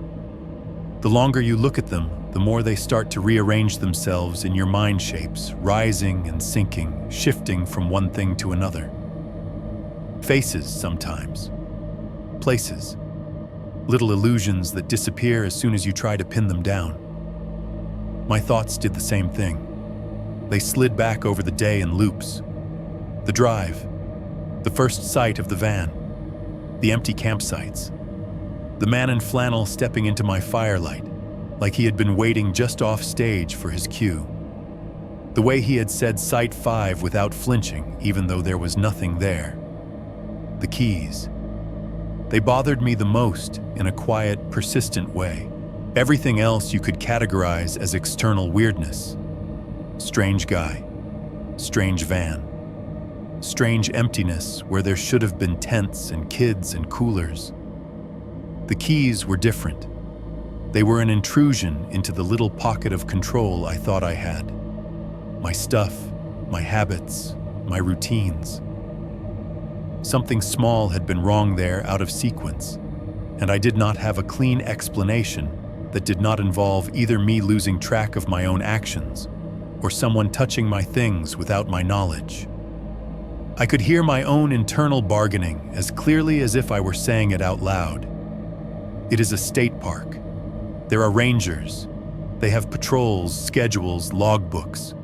You are not in some uncharted forest 3 states away. There are rules posted on a board. There are envelopes and fee boxes. You are on the map.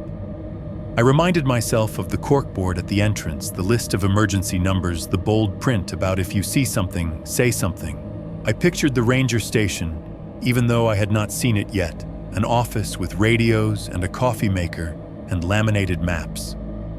People in uniforms who did this all day, dealing with drunk fishermen and lost hikers and teenagers sneaking off to smoke. This is not some horror movie, I thought. This is a public facility funded by tax dollars. If anything truly dangerous was happening here, someone would know. Someone would have done something. It would be on the news, not just lurking in the dark, waiting for you in particular. The ridiculousness of that logic pressed at the edges of my brain even as I leaned on it, as if bad things wait politely for systems to catch up before they happen. As if the presence of rules on paper ever stopped someone determined to ignore them. The woods around me did not care about my rationalizations. They just breathed in and out in their slow, leafy way, the small night creatures moving through underbrush with occasional faint crackles and snaps that I tried to assign to raccoons or possums, anything non-human with a plausible footprint. Every once in a while, the wind would shift just enough that a new smell threaded into the clearing. Smoke from my own fire recycled through a different corridor of branches. Damp earth stirred up somewhere upslope by some unavailable animal. The colder, faintly metallic scent of the restroom block, riding down on a strand of air like something being lowered from above. My phone buzzed once on the table, a small, surprised vibration that made me jump.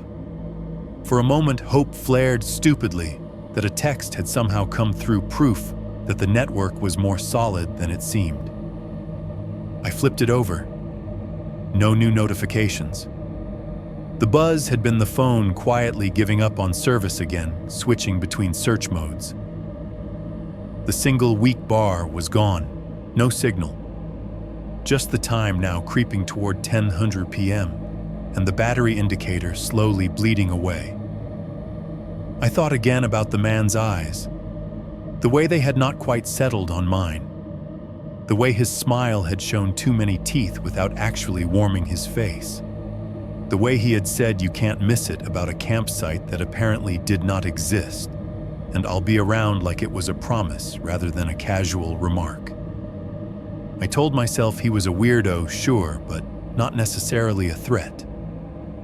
You meet people like that every day in gas stations, in line at the grocery store, passing you on the sidewalk, muttering to themselves. People who live just enough on the edge of things that their social instincts get rusty. Still, the image of the van's open sliding door, black inside, and the scraping sound from within would not leave. It layered itself over my memory of him talking about a heavy cooler and a bad back. On their own, each detail could be innocent. Together, they felt like pieces of something with teeth. I pushed the heel of my hand into one eye until I saw sparks, then let go. "Stop," I muttered to myself. "You're fine." The words fell flat in the air. I did not quite believe them. The fire snapped again, a louder crack that sent a small shower of sparks up into the air. They spiraled briefly, then winked out. The ring of light around me seemed to pulse with the movement pressing against the dark, like a lung expanding and shrinking. If you have ever stared at a campfire for too long, you know how easy it is to drift. Your mind starts operating in long, slow loops, following one thought to the end, and then circling back to pick up another that you left half-finished. The combination of warmth, flickering light, and the repetitive hiss and crackle of burning wood is its own kind of hypnosis. I sat like that for a while, suspended between tension and a strange, heavy calm. My body tired, my brain restless, the woods and the fire and the humming infrastructure of the park, all blurring into one continuous sensory bed. Somewhere in that in-between state, with my eyes half-lidded and my muscles half-relaxed, a sentence floated up and anchored itself in my head. If he comes back and asks again, "What are you going to say?" I did not have an answer yet. Out in the dark, above the lot, unseen from where I sat, a van waited with its covered windows and its unreadable license plate.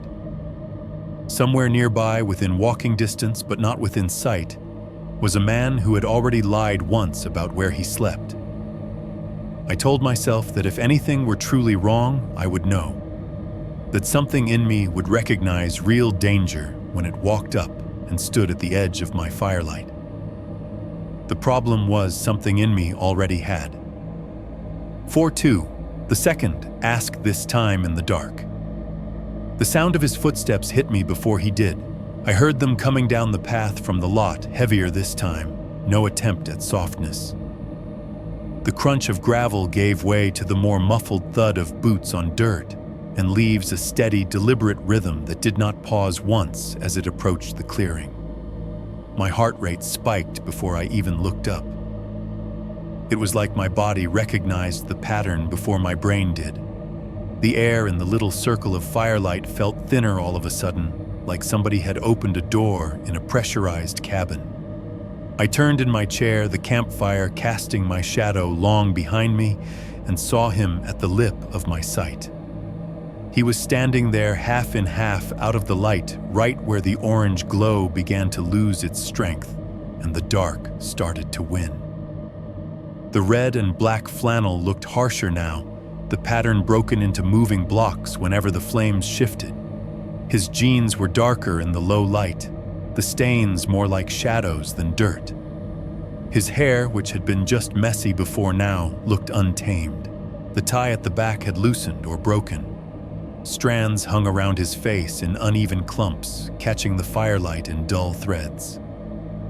His eyes were darker this time too, not because they had changed color, but because the pupils were wide in the low light, eating up whatever shade they were before. Most of all, he was empty-handed. No flashlight, no lantern, no headlamp band around his forehead. He had walked down a dark path through the trees from a dark lot without a single light source. "Hey man," he said. His voice still carried that rough friendliness, but there was less cushion around it now. The words landed harder. "You got a minute now?" He stepped a little farther into the clearing, boots scuffing the dirt.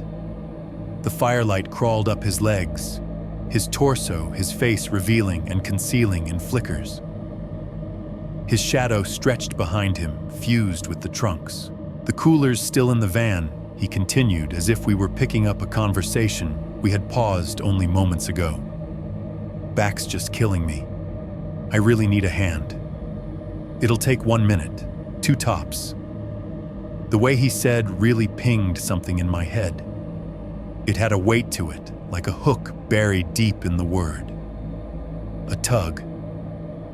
My stomach tightened. The fire cracked behind me, a sudden pop that made a wave of sparks leap up and twist into the dark. The sound ran right through the middle of his sentence, and then was gone. The gap it left felt wider than it should have. I heard myself say too quickly, "Yeah, maybe to buy a couple of seconds." I needed them. My brain scrambled for something to hold on to that was not simple fear. "Which site did you end up on?" I asked, trying to sound casual. My voice did not entirely cooperate. It came out a little thin. "I went by 5 earlier and didn't see anybody over there." His mouth pulled into that familiar, almost smile again, more of a demonstration of teeth than an expression. "Yeah," he said, chuckling softly. The sound was off. "I'm kinda off the books, you could say. I don't like being around people." He nodded vaguely toward the darkness behind him. Not in the direction of Site 5, not toward the restroom glow, not toward the park road. Somewhere else. Somewhere between trees. "It's just up here," he went on, as if that explained anything. "I parked on an old service road. Ranger buddy told me about it years back. I do this all the time. Cheaper that way." He said cheaper like the word had history in his mouth. Like he had about 16 other words he could have used, words like easier, quieter, more private, but had chosen that one to make the story sound practical instead of what it really sounded like, hiding. While he talked, he kept gesturing with his hand thumb slung over his shoulder, pointing deeper into the dark, always away from the rest of the park. Away from the lit bathrooms. Away from the official loop. Away from anything that had a name on a map. I sat there half-turned in my chair, feeling like I was suddenly in two worlds at once. In one, the social script was running smoothly. Guy asks for help again. Guy mentions an old back injury again. Guy makes it sound small, just a minute, just a cooler just up here. The expected response is simple: you sigh, you get up, you follow, you lift a thing, you both grunt about how heavy it is, and you come back. That is what normal people do at campsites. They help each other with stupid minor tasks. In the other world, all the little alarms were going off at once. No tent at Site 5. No gear on any visible spot. Blanketed windows on the van plate you could not read. Sliding door open in the dark, scraping sounds from inside. No lights in his hands now. No headlamp. No reflective band on his jacket. His eyes kept flicking around my site just like before: tent cooler, backpack, speaker fire. But there was something different in his posture. Less casual, more coiled. Like every muscle was held just a bit too tight under the flannel. "Come on," he said, and the word had a little more edge now. Just a fraction. It won't take long. I'd ask the ranger, but I haven't seen one all day. That last sentence slid in like a blade. I had not seen a ranger either. Not once since I entered the park. Not on the road, not in the lot, not at any of the sites. The only official presence so far had been the corkboard and the fee box. He took another half step into the circle of light. His boots made the dry leaves crackle. A breeze pushed through the trees at that moment, sending a wave of cool air across the clearing and making the flames bow briefly toward him. It threw his shadow huge and warped against the trunks behind me. Long arms, long legs, stretched head. "You don't gotta bring anything," he added. "Just yourself. I already got one side tipped down. Just need someone on the other so I don't blow my spine out." He laughed again, but it came out thinner this time, like a tape played one too many times. I realized I had not blinked in a while. My eyes burned. My fingers had wrapped so tightly around the hot dog stick in my hand that the wood bit into my palm. Every instinct I had was screaming no. No to walking up to the van. No to stepping off the marked path. No to following a stranger into a piece of dark forest no one had mentioned on any sign. But instincts are not the only voice you hear in your head. There was another one, quieter but steady, that had been groomed for 30-something years, to keep the peace, to not cause scenes, to avoid confrontation, to avoid being rude. It told me that saying no too firmly would be weird, that accusing him of anything, even just in tone, would be worse, that I would look like the crazy one, the paranoid one, the guy who reads too many horror threads online and thinks every van is a threat. It reminded me that he had not actually done anything yet. He had not stepped over any legal lines I could see. He had not threatened me. On paper, all he had done was ask for help with a heavy object. The two voices collided in my chest and got stuck there, turning into a pressure that made it hard to breathe normally. Somewhere behind him, a branch creaked high up in a tree, the trunk shifting in the night breeze with a drawn-out groan. The restroom fan droned faintly through the distance, that thin metallic whine sawing at the edges of the quiet. The fire snapped once, sending up a brief fountain of sparks.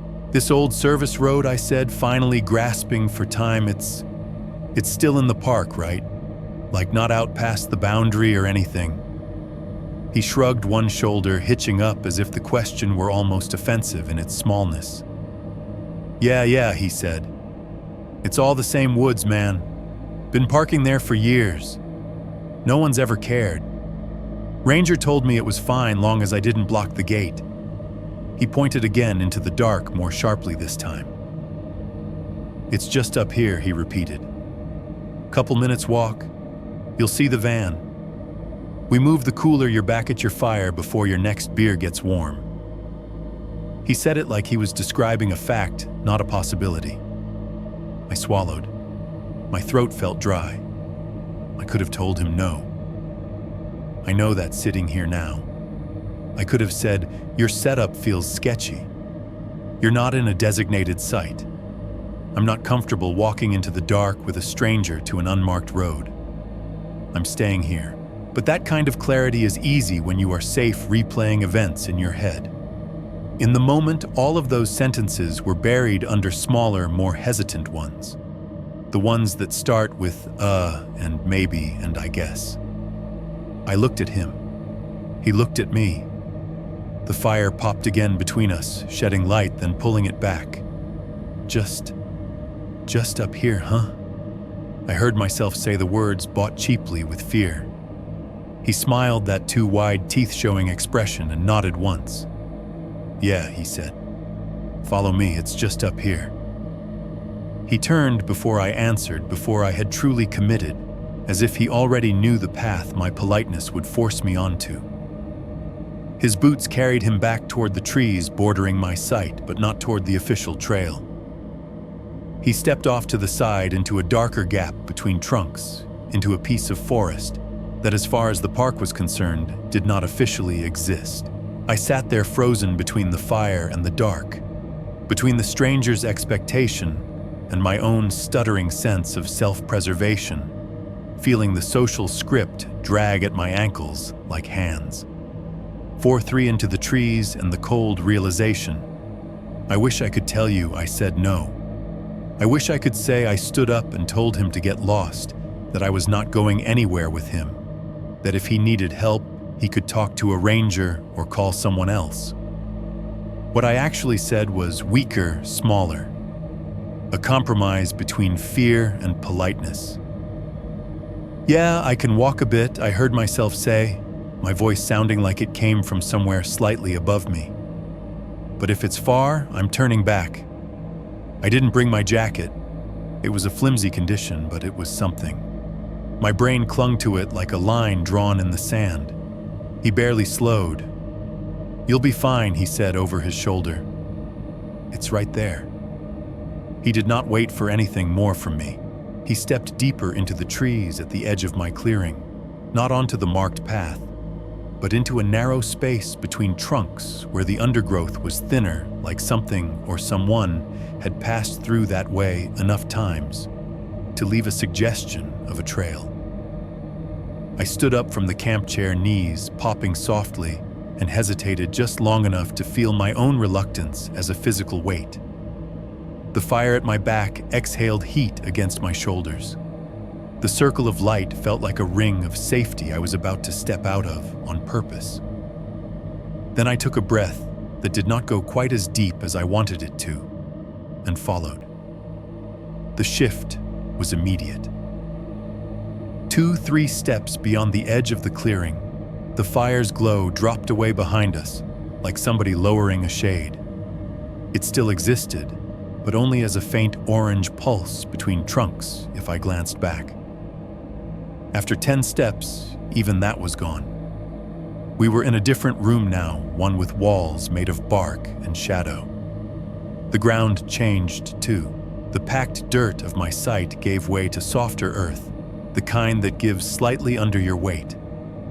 There was a layer of damp leaves underfoot, not soaked, but moist enough that they compressed with a quiet, sticky crunch instead of the brittle crackle from earlier.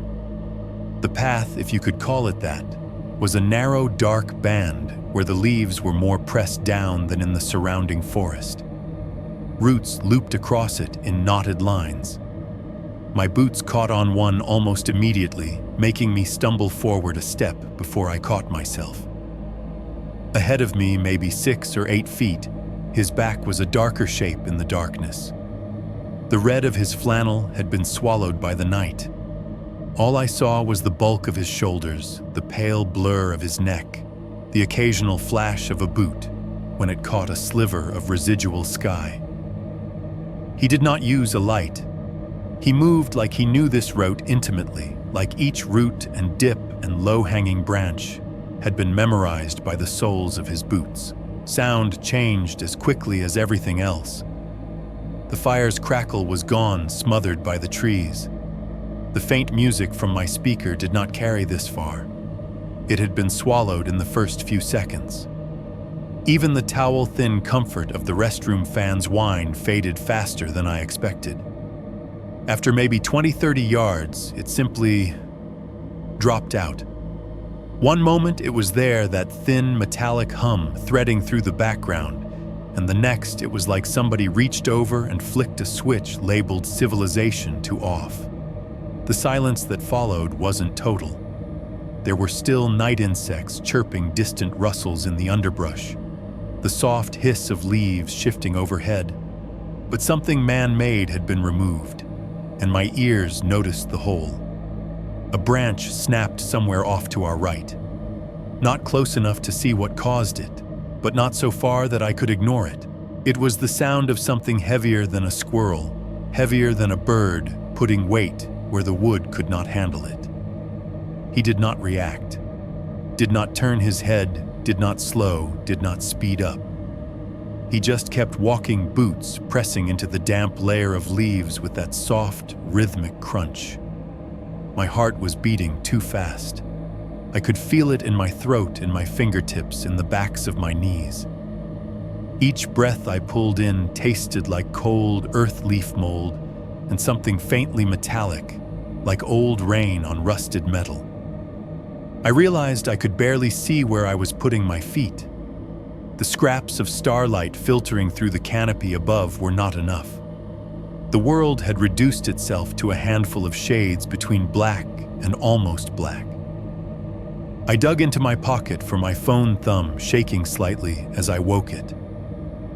The screen came on in a burst of harsh blue-white that felt obscene out here, like bringing a spotlight into a cathedral at midnight. No service, just SOS only in tiny letters near the top. The sight of that might have made me feel more alone if I had allowed myself to think about it.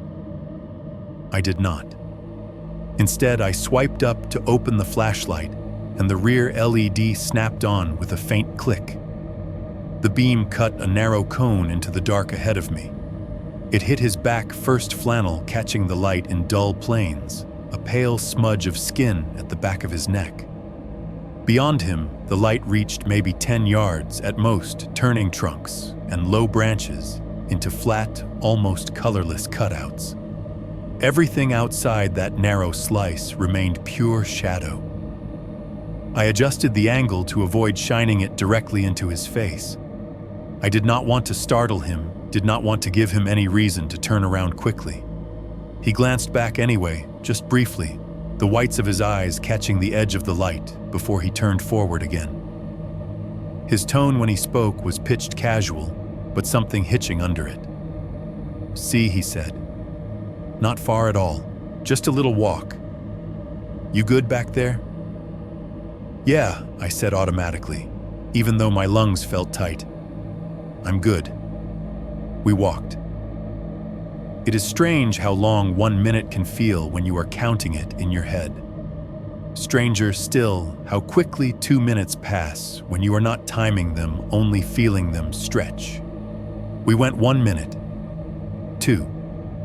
My internal clock ticked off vague estimates, another 30 seconds. Another patch of ground, another cluster of trees. No sign of a road, no glint of a guardrail. No straight-cut line of gravel or packed dirt that looked like it had ever seen a vehicle. The ground under my boots stayed soft, uneven, cluttered with roots and rocks. There was no sense of a wider track, no flattening that would come from tires repeatedly rolling the same route, and no metal. For all my anxious anticipation, there was not so much as a hint of reflective surface ahead. No pale curve of a hood, no boxy outline catching a stray shard of light. My little phone beam showed me only bark and leaves and empty air between. Somewhere in the back of my mind, an image rose uninvited, the map on the corkboard under cloudy plastic. The little blue shape of the lake, the looping road, the small primitive sites marked with squares. I realized with a slow sinking certainty that if I was oriented correctly, and I was pretty sure I was, we were walking not toward the road, but toward the water. The lot, the official driveway, the entrance. Those were all in the opposite direction. I had seen the setup when I drove in. I had mentally mapped it when I unrolled my tent. Unless this park was folded in on itself like an Escher drawing, there was no service road where he was leading me. We were heading into the piece of forest between the campground and the lake. The part no one had bothered to label on the map because as far as they were concerned, there was nothing there that needed labeling. The realization did not arrive with a dramatic cymbal crash. It crept in like cold through a leaky window, slowly, insistently, until suddenly I was aware of how chilled I felt. I stopped walking for half a second without meaning to. My boot stayed planted mid-step. The flashlight beam trembled as my hand did. Ahead of me, his silhouette kept moving for 2-3 more strides before he seemed to sense the distance between us change. He slowed, then stopped. He did not turn fully around. He pivoted halfway, his body angled toward me, one shoulder forward, one held back like a door only cracked open instead of flung wide. The beam of my phone's flashlight slid along the side of his flannel, catching on folds of fabric dipping down across his hip. That was when I saw it. Clipped to his belt on his right side, partially tucked under the hem of the shirt, was something with a wooden handle and a dull metal head. The light hit the edge of it and bounced just enough to outline its shape. Not a knife, shorter, thicker. Not a multi-tool, too heavy-looking. It was the size and shape of a hatchet or a small camp axe. It could have been a pry bar with a handle or some other tool, but my brain went immediately to every hardware store aisle I had ever walked down, every camping section display.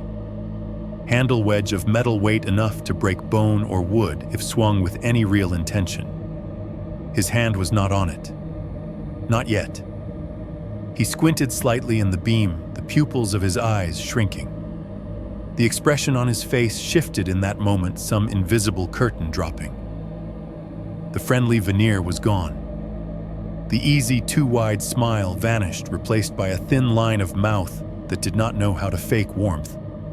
His eyes, now clearly visible, looked flat, not angry, not even excited, just empty in a way that made the hair on my arms stand up. "You getting cold feet on me?" he asked. The question was soft, almost lazy, but there was no cushioning left in it. No more man or buddy or any of the filler words people use to soften their tone. Just those 6 words laid out bare with something underneath them that I did not want to meet. My body reacted before my brain could finish the list of reasons this was wrong. Every muscle pulled tight. My grip on the phone clenched until the edges cut into my skin. The animal part of my mind, older than courtesy, older than rational thought, older than any camper's code, came to a single sharp conclusion. You are not going any farther. The path ahead was nothing but darkness and the promise of a van that did not exist where he said it did. The way back was not much better, but it was the only way that had a fire and a tent, and a chance of other human beings, even if I had not seen them yet. In that second, with his half-turned body blocking the way forward with the outline of a hatchet glinting faintly at his hip, I made a decision without fully forming the words. This is where I stop. 5:1. The moment I turned back.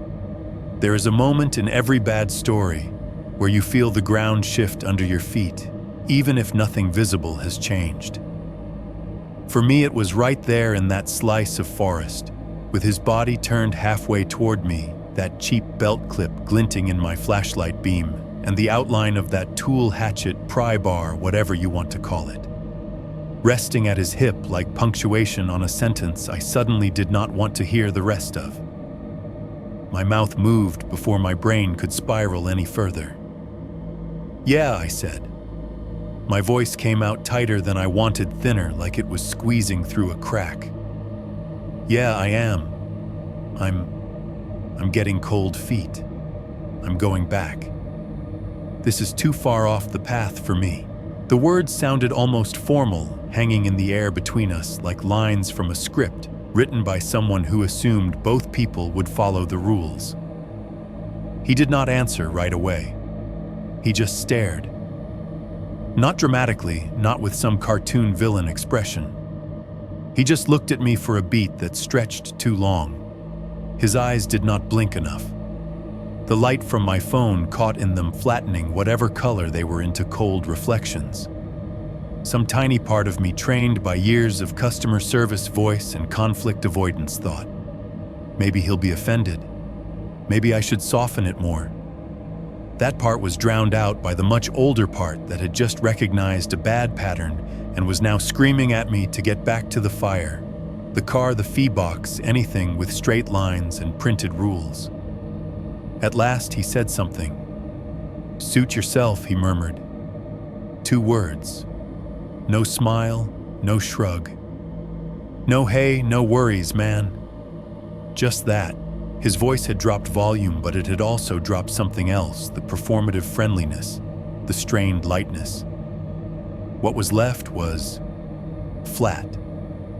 Quiet the way the woods get quiet right before a storm. Then he did something that on paper should have made me feel better. He turned his back to me. He pivoted so that his shoulders faced into the dark ahead, away from me, away from the tiny circle of light my phone was making. The hatchet on his belt swung slightly, with the movement catching the beam for a second before slipping out of it. He took a step, then another. Each footfall was a muffled crunch on damp leaves, a soft press into the spongy earth. He moved at the same pace he had before, unhurried, like he really was, headed towards some invisible road with a van at the end of it. I stood there for half a breath, my chest tight, my heart hammering in time with the throbbing vein in my neck. "You said you were turning back," I reminded myself. "Do it." So I did. I turned around. It felt like rotating a heavy piece of machinery. My upper body went first, then my legs followed. The phone's flashlight swung in an arc, momentarily painting a chaotic smear of trunks and branches in harsh white, before settling on the narrow suggestion of a path leading back the way we had come. For a second, I could see nothing but the space directly in front of me, roots, ruts, the scuffed line of more pressed down leaves. It was like being in a tunnel made of darkness, the beam my only line forward. Somewhere behind me, his footsteps continued moving away. Soft, steady. I started walking. Not fast, not yet, just walking. One foot in front of the other, heel toe, heel toe. The leaf litter under my boots made a damp crunch, squish sound with each step, like I was pressing into a layer of old, wet paper. My jeans whispered against each other. My breath came in short, controlled pulls. The flashlight's beam jumped with my movements, jittering over the uneven ground. Every tree it lit up looked too close, every gap between trunks too narrow. I kept my ears tuned backward, trying to split my attention between what was in front of me and what might be behind. That is when I noticed it, the faint hum of the restroom fan returning. It came in slowly, a thin, high drone that slid into the edge of my hearing, like a radio signal fading back in after driving through a dead zone. It was distant, but it was there, the sound of man-made machinery vibrating through cinder block and into the night. It was almost a relief, a beacon. Proof that the lot, the building, the map, and the fee box still existed somewhere ahead. That I was moving toward them. My heart clenched around that idea. If I could just get back to the primitive loop, to the gravel, to my car, then I could deal with this like a normal problem. People with radios, uniforms, reports. Not this. Behind me, his footsteps had grown fainter, swallowed by the soft insulation of the forest floor. Crunch, crunch, crunch. Then for a few seconds, I could not hear them at all. Maybe he really is walking away, I thought. Maybe you freaked out over nothing. Maybe you tell this story to someone later, and you both laugh about what a paranoid idiot you were, almost having a panic attack over a man with a cooler and some old tools. My brain fed me those lines like candy. I took another step, another. The hum of the fan grew a tiny bit clearer, and then behind me a branch snapped. Not a twig, not the brittle little crack of something thin giving under a squirrel's weight or a raccoon's. This was lower, deeper, a heavy, deliberate break. Crack. The sound bounced between the trees around me loud enough that my body reacted before the echo died. My shoulders tightened. Every muscle in my back went rigid.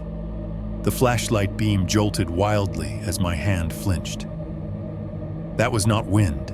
That was not some random piece of forest debris surrendering to gravity. That was weight applied with purpose, where there had not been weight a second before. My brain did the math faster than I liked. For his footsteps to disappear, he would have had to slow, to stop, maybe to turn. For that branch to snap, he would have had to put his weight somewhere off to the side of the route we had been walking. He had not kept going deeper into the woods. He had changed direction, quietly. I could have turned the flashlight around. I could have pointed the beam back and confirmed what I promise you I already knew. I did not. Whatever stare had passed between us in that sliver of space back there, whatever empty flatness I had seen in his eyes had burned itself into my mind clearly enough that I did not need to see it again at 10 yards with no one else around. Instead, I kept my body angled forward and made a choice that felt like jumping out a window into unknown air. I ran, not a full sprint at first. A fast walk that immediately turned into a jog, then into something close to a panicked lurch. The phone's light jittered so violently that it barely served its purpose. It turned the ground into a chaotic strobe of roots and dips and patches of bare earth. The sound motif for the world snapped into something else entirely. My footsteps were no longer a controlled crunch squish. They were a ragged, rapid series of impacts, each one hitting the earth with a louder thump. Leaves tore under my boots. Stones shifted. A root scraped the sole of my shoe so hard I felt my ankle roll and corrected just in time, pain shooting briefly up my leg. The hum of the restroom fan ahead seemed to jump in volume as my awareness tunneled in on it. It was no longer just a background drone. It was a fixed point in the dark, a sound I aimed my body toward like a needle to north. Behind me there was another sound now. Heavy footfalls, trying to be quieter than mine, but heavier. The mass difference was obvious in the register they hit. They were not as fast as they could have been. There was no animal crash through underbrush, no full-out charge. They were measured, gaining slowly. I did not need to see him to know.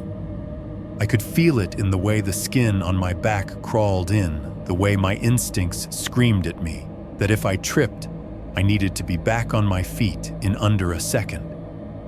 Branches whipped at my arms and shoulders as I moved. Thin twigs scratched my cheeks. A low-hanging limb caught the edge of my hoodie and nearly yanked me backward before I snapped free the seam at the shoulder, tearing with a loud rip that sounded like something else breaking.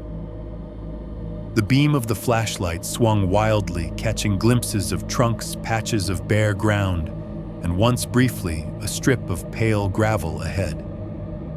My lungs burned.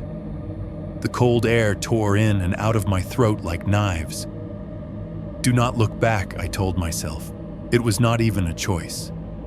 Looking back would slow me down, and I did not want his face to be the last thing I ever saw. The fan's hum grew clearer, sharper, vibrating in my ears like a low electrical shock. Under it, I could just start to pick out the faint echo of my boots hitting a different surface. Gravel. I hit it a second later, my boots skidding for half a step as the texture changed. The sudden openness of the lot made the dark feel bigger, but it also meant fewer roots to trip on, fewer branches to grab me. I sprinted across the lot, the flashlight beam now fixed upright, bouncing over the pale scar of the gravel apron and the darker mass of the restroom block. The sliding door of the van did not move. If he had left it open, I did not see it.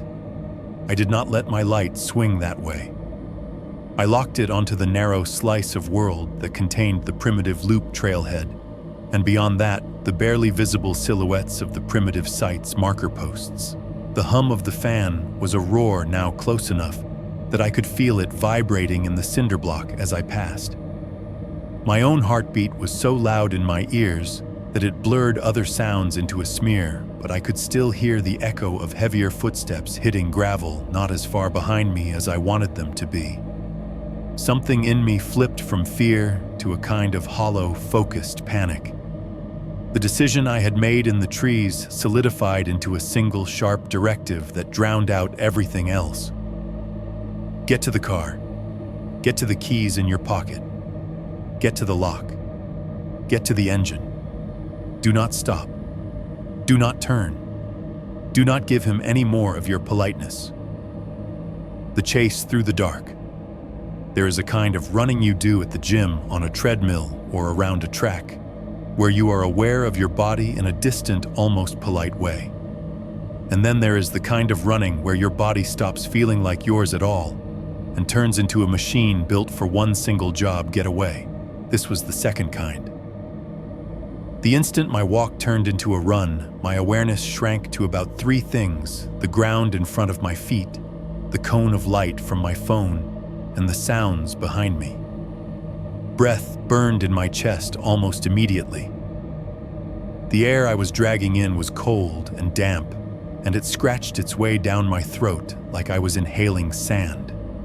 Each exhale came out in ragged bursts that I could hear over my own pounding footsteps. The phone bounced in my hand with every stride.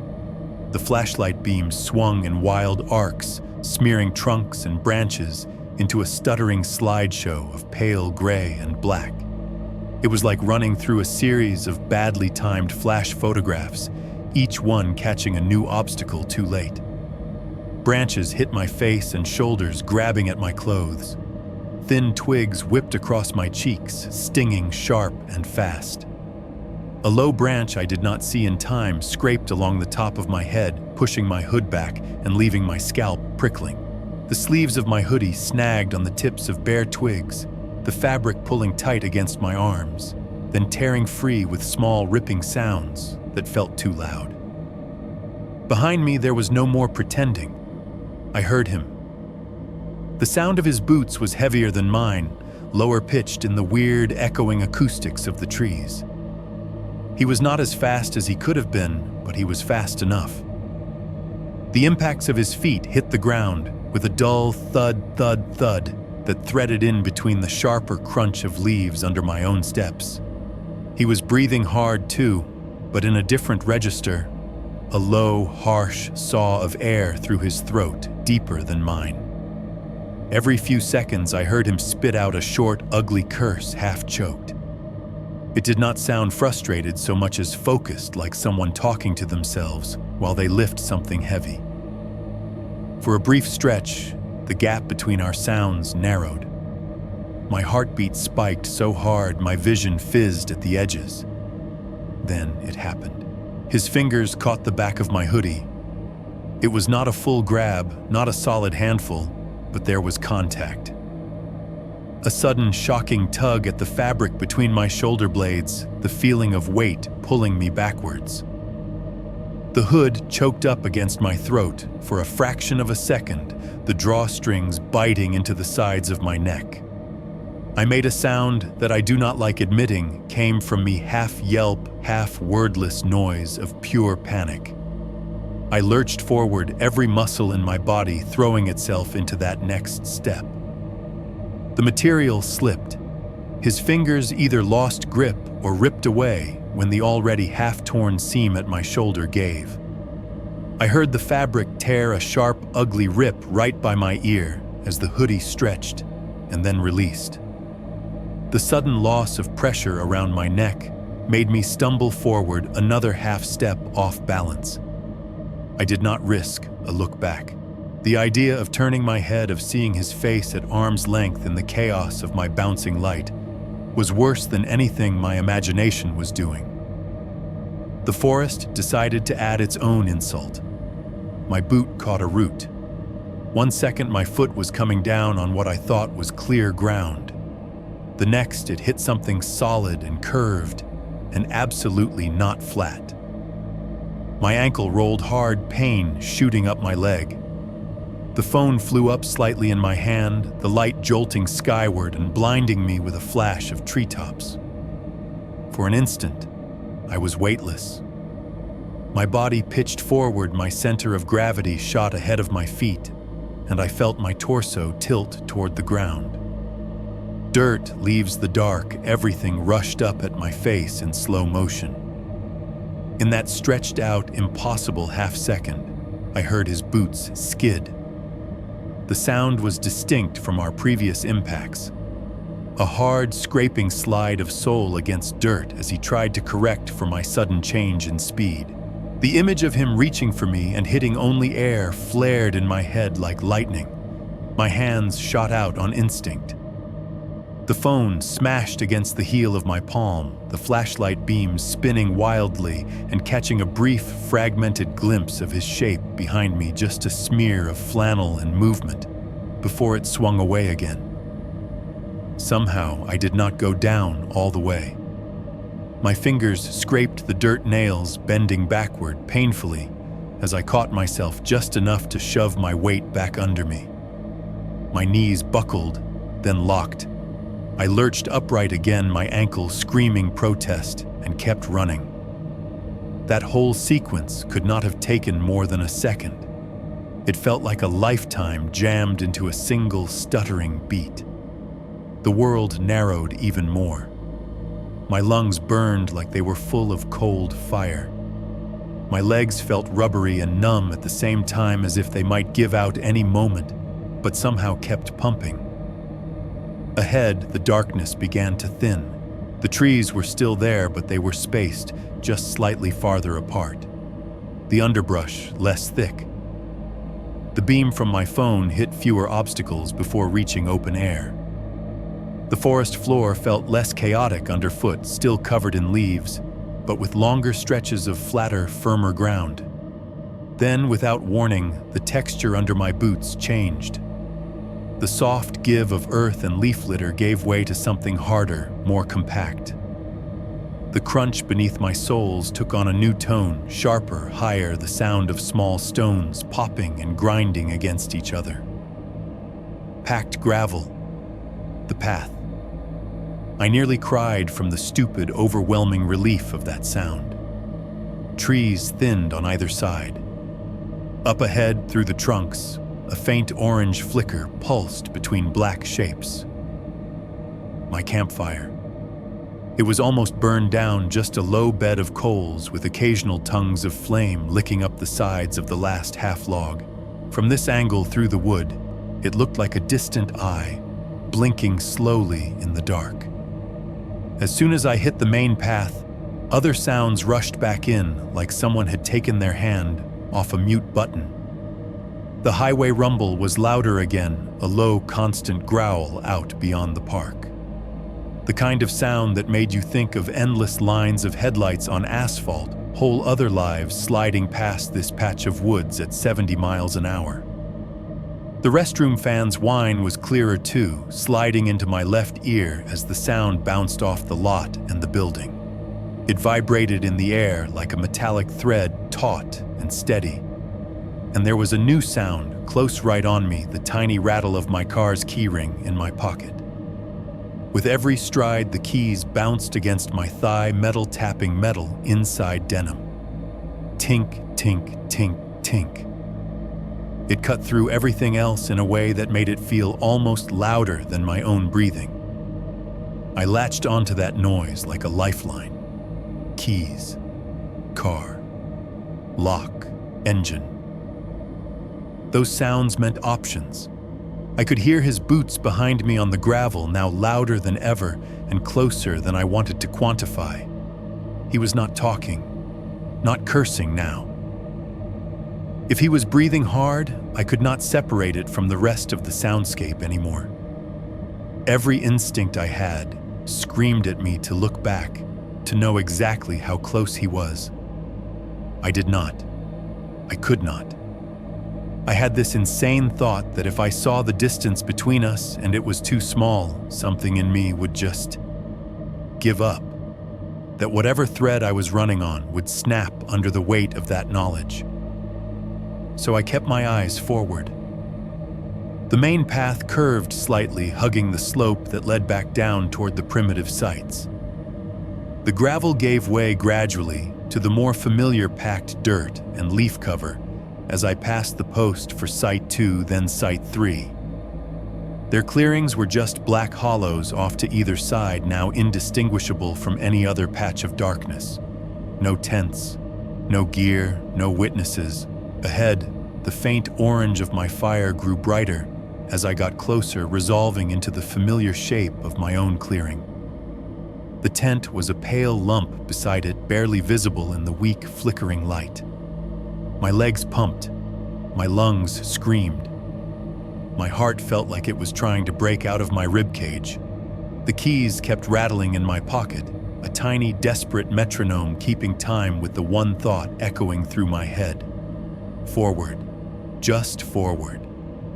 5-3. The escape 911 and the first official shrug. I do not remember the last 30 yards of the run back to my campsite as individual steps. It feels in my memory like one long, jerking fall that only stopped because the trees opened up and there was nowhere left to fall to. I burst into the clearing at Site 4 so hard my boots slipped in the loose dirt, and I nearly sprawled. The fire was almost dead. No real flames left, just a dull, low bed of coals breathing faint, sluggish heat. The circle of light they cast was pathetic, barely reaching the legs of the picnic table. The tent sat in the dim like an abandoned shell. My chair was tipped at a slight angle from where I had shoved myself out of it. My cooler waited beside the table lid, still snapped shut. It looked like a completely normal campsite. No sign that anything was wrong except for me. I didn't even slow down. I went straight for the picnic table, my hand slamming down on the first things I saw: my phone, my wallet, my keys, the speaker, the half-crushed beer can, the bag of hot dog buns. I left them where they were. The tent, the sleeping bag, the little domestic pocket I had made for myself might as well have been someone else's project. I shoved the wallet into my back pocket so hard it bent. The phone stayed in my hand, flashlight beam jittering. The keys I squeezed in my fist until the metal edges dug into my skin. Some small, stupid part of my brain registered that the coals were low enough that they might go out by themselves, that you're supposed to drown them with water, that leaving a fire is bad. I did not care. I ran. The path from Site 4 to the lot had felt short before just a little uphill stroll through trees. Now it stretched ahead, like it had doubled or tripled in length while we were gone. The angle of the slope felt steeper, the trunks closing in, tighter on either side. My breath, already ragged from the first sprint, tore in and out of my chest in hot, painful bursts. The beam from my phone barely held steady enough to show me where the worst roots were. Twice I clipped the edge of one and stumbled, catching myself at the last second with a hand against rough bark.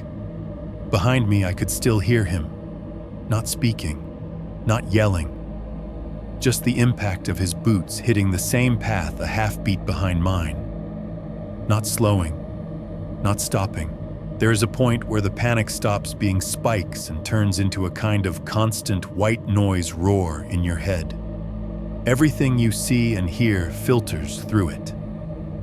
My entire world narrowed to that path and the sound of pursuit. As I got closer to the lot, the texture underfoot changed again. Dirt and leaves gave way to the sharper, crunching protest of gravel. It sounded deafening. Every step was a crack and grind like walking on broken glass. There was no way he could not hear exactly where I was. I hit the edge of the lot at a near sprint. The restroom block loomed on my left windows, glowing that pale, sickly yellow. The fan's whine screamed loud in my ears, now a saw blade through the air. The open space beyond felt weirdly too big after the tight tunnel of trees, like stepping out onto a stage. Jump scare real-life edition somewhere behind me, and to the side something heavy hit a tree. It was a wet, solid thunk, not sharp like a twig snapping, not light like a pine cone. The impact ran up the trunk and into the air, a hollow reverberation that felt almost inside my chest. I didn't see it happen. The light from my phone was pointed at the ground in front of me, already locked onto the direction of the primitive parking area. My brain threw up possibilities in a flash. A thrown rock. A misstep, his boot slamming into the base of a tree. Something in his hand that did not land where he wanted it to. Whatever it was, it hit hard. That was all I needed to know. I made myself not look. Curiosity is a luxury. I did not have it. My car sat where I left it in the small gravel apron near the primitive trailhead. White Subaru, Ohio plates, some dirt on the doors. The most beautiful thing I've ever seen. The white van was gone. The empty space where it had been parked gaped at the far edge of the lot, just a patch of gravel and flattened weeds. No pale rectangle, no covered windows, no shadow of a boxy outline in my peripheral vision. I saw that absence in one glance, a quick slicing image that lodged under my ribs and made everything worse. I closed the last few feet to my Subaru in a noisy, stumbling rush. My hands were shaking so badly by then that when I tried to jab the key into the lock, it bounced off the metal twice. The key ring slipped from my wet fingers and hit the gravel with a brittle jingle. For one insane second, I thought, this is where he catches you. Right here doing the stupid fumble in the horror movie you always made fun of. I dropped into a half crouch so fast my knees nearly buckled, fingers scrambling blindly over the sharp little stones until they closed on the keys. I jammed the main fob at the door, felt the tiny click, and heard the car give its short, blessed chirp. I ripped the door open, dove inside, and yanked it shut so hard the window rattled. The slam of it was a gunshot in the night. The separation between inside and outside felt paper thin, but it was something. My hands were still shaking as I shoved the key at the ignition. It slid past the slot once. Second try, it went in. I twisted hard. The engine turned over, coughed, then roared to life. Headlights blasted on, automatically carving twin spears of white through the dark. They lit up the lot, the restroom block, the primitive path posts. The space where the van had been stayed empty. Just gravel trees and the restless, whipping shadows cast by my own car. Nothing moved. No flannel between trunks. No figure at the edge of the light. Just the fan humming in the building and the faint shift of leaves high up moving in the breeze. I slammed the gear shift into reverse tires, spinning slightly on the loose gravel before they caught. The car lurched backward, the headlights smearing across trunks, and then sweeping across the bulletin board and the entrance sign as I twisted the wheel. I did not look toward the trailhead again. I shot out of the primitive lot onto the narrow park road. The trees on either side flashed past in quick, too bright glimpses as the headlights found them. My hands were locked on the wheel in a death grip at 10 and 2, the skin of my palms slick. I did not call 911 right away. Part of it was practical. The bars on my phone stayed ghostly thin, flipping between no service and SOS only as I wound through the park. Part of it was something else, something sour and shaky in my chest that needed a few seconds to turn fear into words. I put distance between myself and the lot first. The park road unspooled in front of me the familiar trees from earlier, now looking like a set of identical sentries. The little wooden signs, boat ramp, picnic area, scenic overlook, flashed by in the glare, meaningless. By the time I saw the reflective glint of the main entrance sign ahead, and the faint, comforting glow of the highway beyond my phone showed one weak bar, I rolled onto the main road tires, thumping from park asphalt to the rougher surface of the two-lane. Only then, with the Subaru pointed toward the interstate and the speedometer climbing past 50, did I thumb open the phone app and punch in 911. The call connected on the second ring. 911, what is your emergency? The operator's voice was calm, practiced, that weirdly neutral tone that says they have heard every flavor of panic before. I tried to answer clearly. It came out in bursts. I'm calling from near Deer Run State Park. I was camping and there was this guy, white van. He tried to get me to go into the woods with him. He had a hatchet tool. He chased me when I turned back. I heard my own words and hated how wild they sounded. The operator asked questions. Was I injured? No, just shaken. Could I describe the man? Tallish flannel, late 40s to 50s, long hair, tied back stubble. The van, white old Chevy, maybe back windows, covered plate, hard to read. She stayed calm through all of it, her voice a steady metronome. Where are you now? She asked. I checked the next green sign as it flashed by. I gave her the route number, the mile marker, the direction I was heading.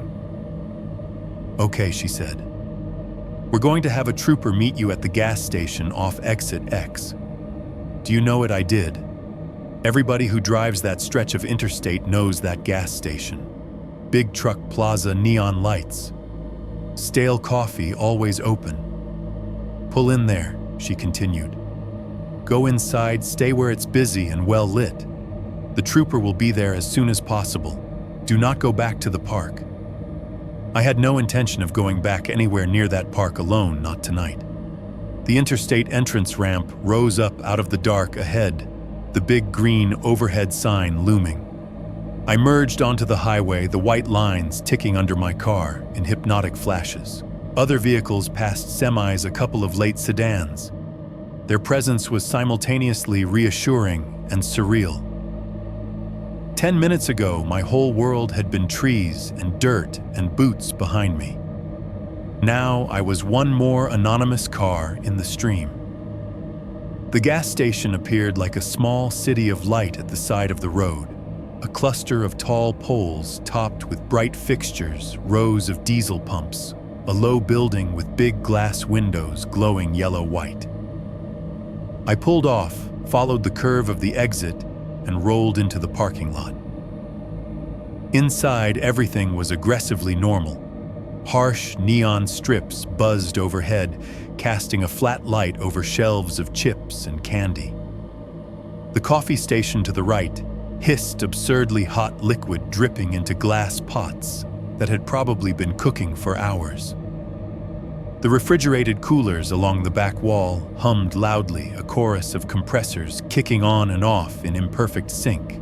The air smelled like burnt coffee cleaning chemicals, stale fryer oil from some attached fast food counter, and that weird plastic note you only get from brand new packaging. I parked near the front, got out on legs that felt like they were made of someone else's muscles, and went inside. The girl at the register looked up for a second, glanced at me, then back at her screen. Truckers came in and out, talking in low voices, steel-toed boots clomping on the tile. A TV in the corner played a sports channel with the sound-off captions flickering. I sat at one of the tiny bolted-down tables near the window under a buzzing light. My hands were still shaking. The contrast between the brightness, the hum of modern machinery, and the wooded nightmare I had just run from made everything look fake, like I had stepped onto a different set.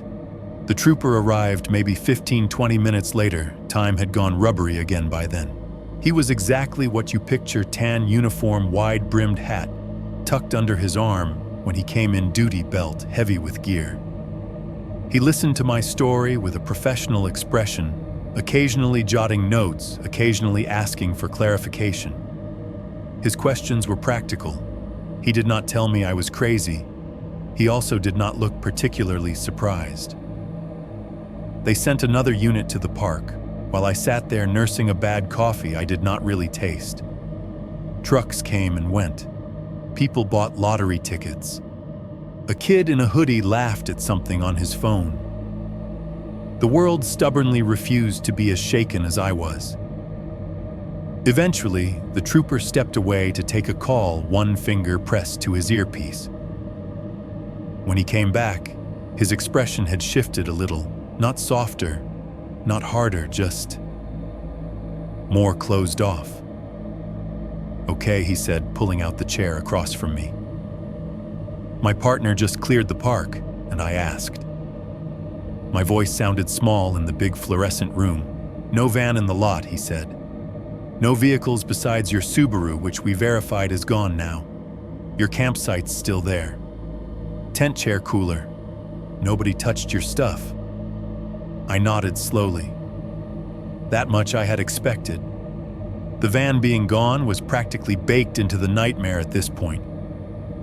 He went on almost like an afterthought. "Funny thing though," he said. "Ranger on duty says they saw a white van leave the park around 8:30 tonight. Said it matched what you described pretty close. You said this all started at what time again?" "After 9:30, I said without hesitation. Closer to 10 when he came back to my site. I checked my phone before he showed up. It was almost 10. The trooper watched my face carefully, like he was looking for some flinch in my certainty. "Could you be off?" he asked. "You'd had a couple beers right out there by yourself," one I said. "And I know what 9:30 feels like. I was watching the time because I wanted to hit the restroom before it got too late. I went up there after 8. All of this, was later."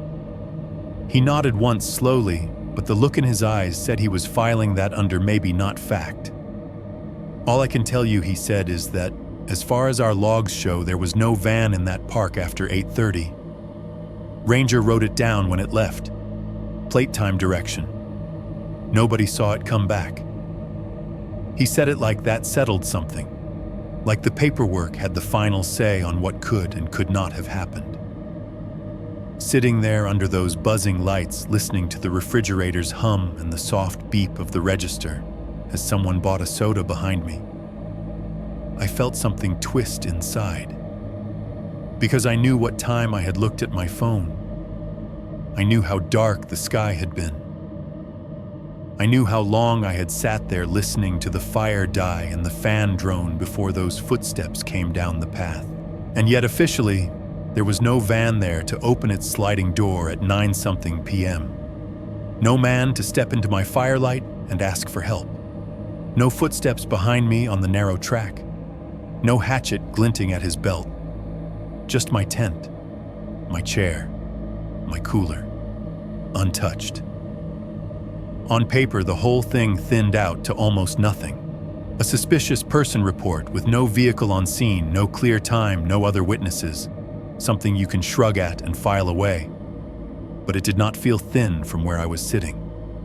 It felt solid, heavy, like a piece of reality had slid out of alignment, and everyone else was content to pretend the gap was not there. Nobody was going to chase that down except me. And I am telling you this now because I keep thinking about that branch snapping in the dark and the way his fingers brushed the back of my hoodie and the empty space in the gravel lot. Whatever was in that van should have been gone by 8:30. I met it after 10. 1 weeks of noise and silence. I wish I could tell you that once I left the gas station, once the trooper handed me a flimsy case number and told me to call if you remember anything else, my life snapped back into place. It did not. The drive back to Columbus felt like it took 5 minutes and 5 hours at the same time.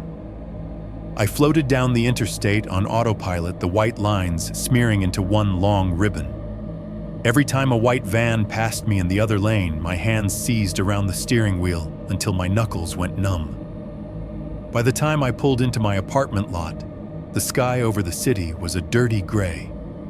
The sodium streetlights cast everything in that fake orange that makes concrete look sick.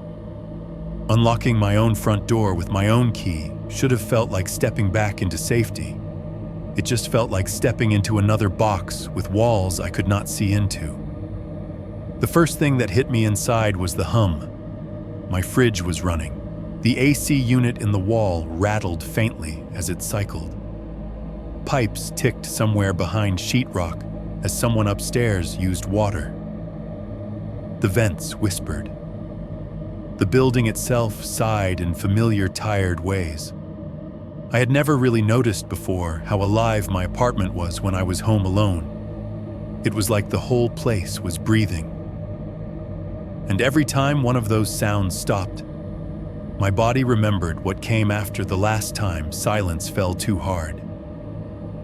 The first night I jumped at absolutely everything. When the fridge compressor kicked off with its usual clunk, leaving a brief gap before some other appliance picked up the slack, my shoulders jerked. When my upstairs neighbor walked across their kitchen, the creak of the floorboards sounded for a split second like boots coming down a trail.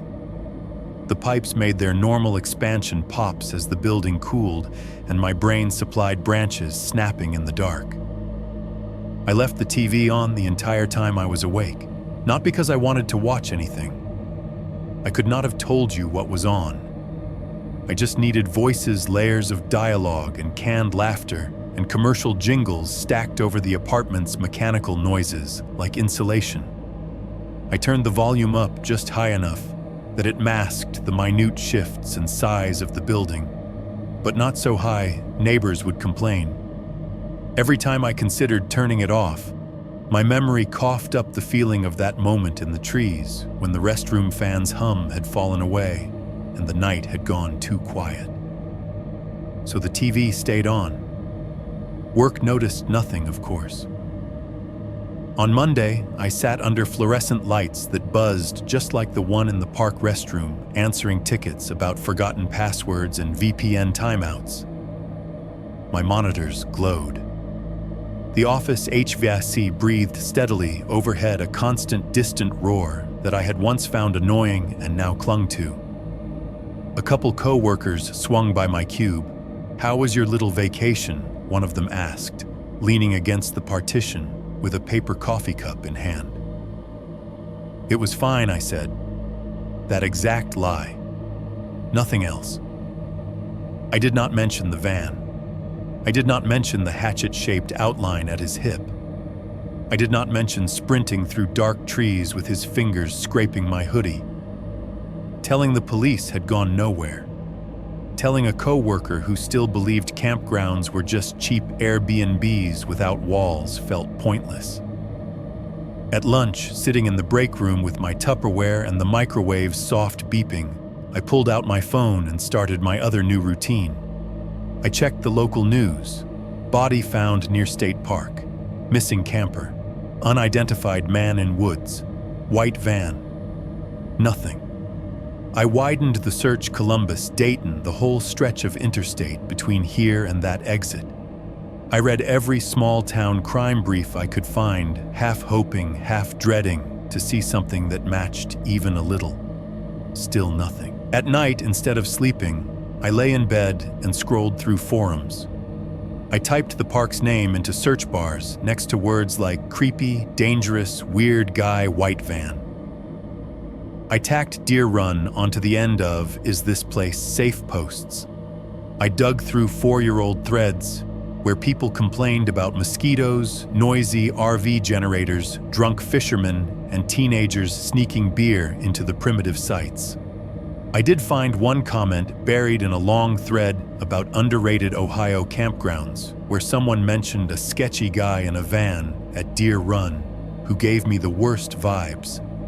No details, no date, no follow-up. The account that posted it had not logged in for 2 years. The more I dug, the more obsessed I became with the contrast between sound and silence. At the office, the noise was constant. The hum of ventilation, the click of keyboards, printers, whining people talking on headsets. Even when it was late and the floor was half empty, there were still sounds, the low rumble of trucks on the freeway, outside the faint buzz of the exit signs. At home, the fridge would cycle, the pipes would tick, the AC would kick on and off. The city outside my window never fully shut up, sirens, distant engines, someone yelling down the street. The woods did not have that. Out there had been long stretches where the only steady man-made noise was that restroom fan. Until it wasn't.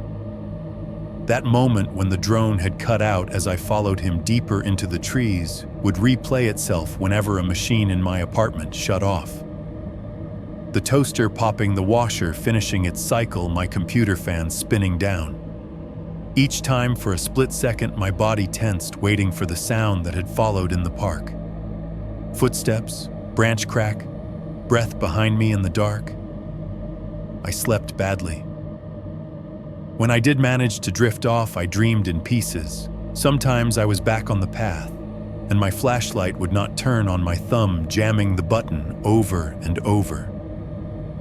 Sometimes I was in my cube at work, and the fluorescent lights would all flick off at once, leaving only the sound of footsteps in the aisle. Sometimes I was in my apartment, hearing my own bathroom fan shut off, and knowing that when I opened the door, the van would somehow be parked in the hallway, impossible and wrong. After the second week of pretending nothing had happened to everyone else, and replaying it on loop for myself, something else started to chew at me. My stuff was still out there. I had left the tent, the sleeping bag, the cheap folding chair, the cooler, the speaker. Half my camping gear sitting in a clearing I had bolted away from like it was on fire. Technically, it was abandoned property now. It sounds trivial, stacked against everything else, but it bothered me. Not just because of the money, it was not top-of-the-line gear, but it was not nothing either. What really dug under my skin was the idea that he could go back there. That he could walk into my little circle of burned-out coals and nylon and see exactly where I had been, what I had left. That he could sit in my chair, open my cooler, look at the imprint my body had left on the grass. The thought of that made my stomach lurch. I tried to let it go, told myself it was just stuff, that the trooper had said everything was untouched when they checked, that the ranger had probably hauled it to some lost and found by now, but the image of that empty gravel patch where the van should have been, and the trooper's face when he said Ranger says the van left at 8:30 did not leave. It felt like there was a loose thread in reality, and instead of pulling it, everyone had just cut the line and walked away. 3 weeks after that night on a Sunday, I woke up late to the sound of my upstairs neighbor's vacuum cleaner and realized I could not keep pretending that leaving the story half finished was going to help. I needed to see it in daylight. Not the van, not him, just the place, the lot, the trail, Site 4. I needed to know that it looked small and harmless under the sun. I needed to see my tent sagging exactly where I left it or gone or whatever, but I needed something solid to overwrite the flickering nightmare version in my head. That was the story I told myself anyway. The other story, the one I kept pressed down under, that went, if he's still around, people will see him in daylight. If the van's there, someone else will be there too.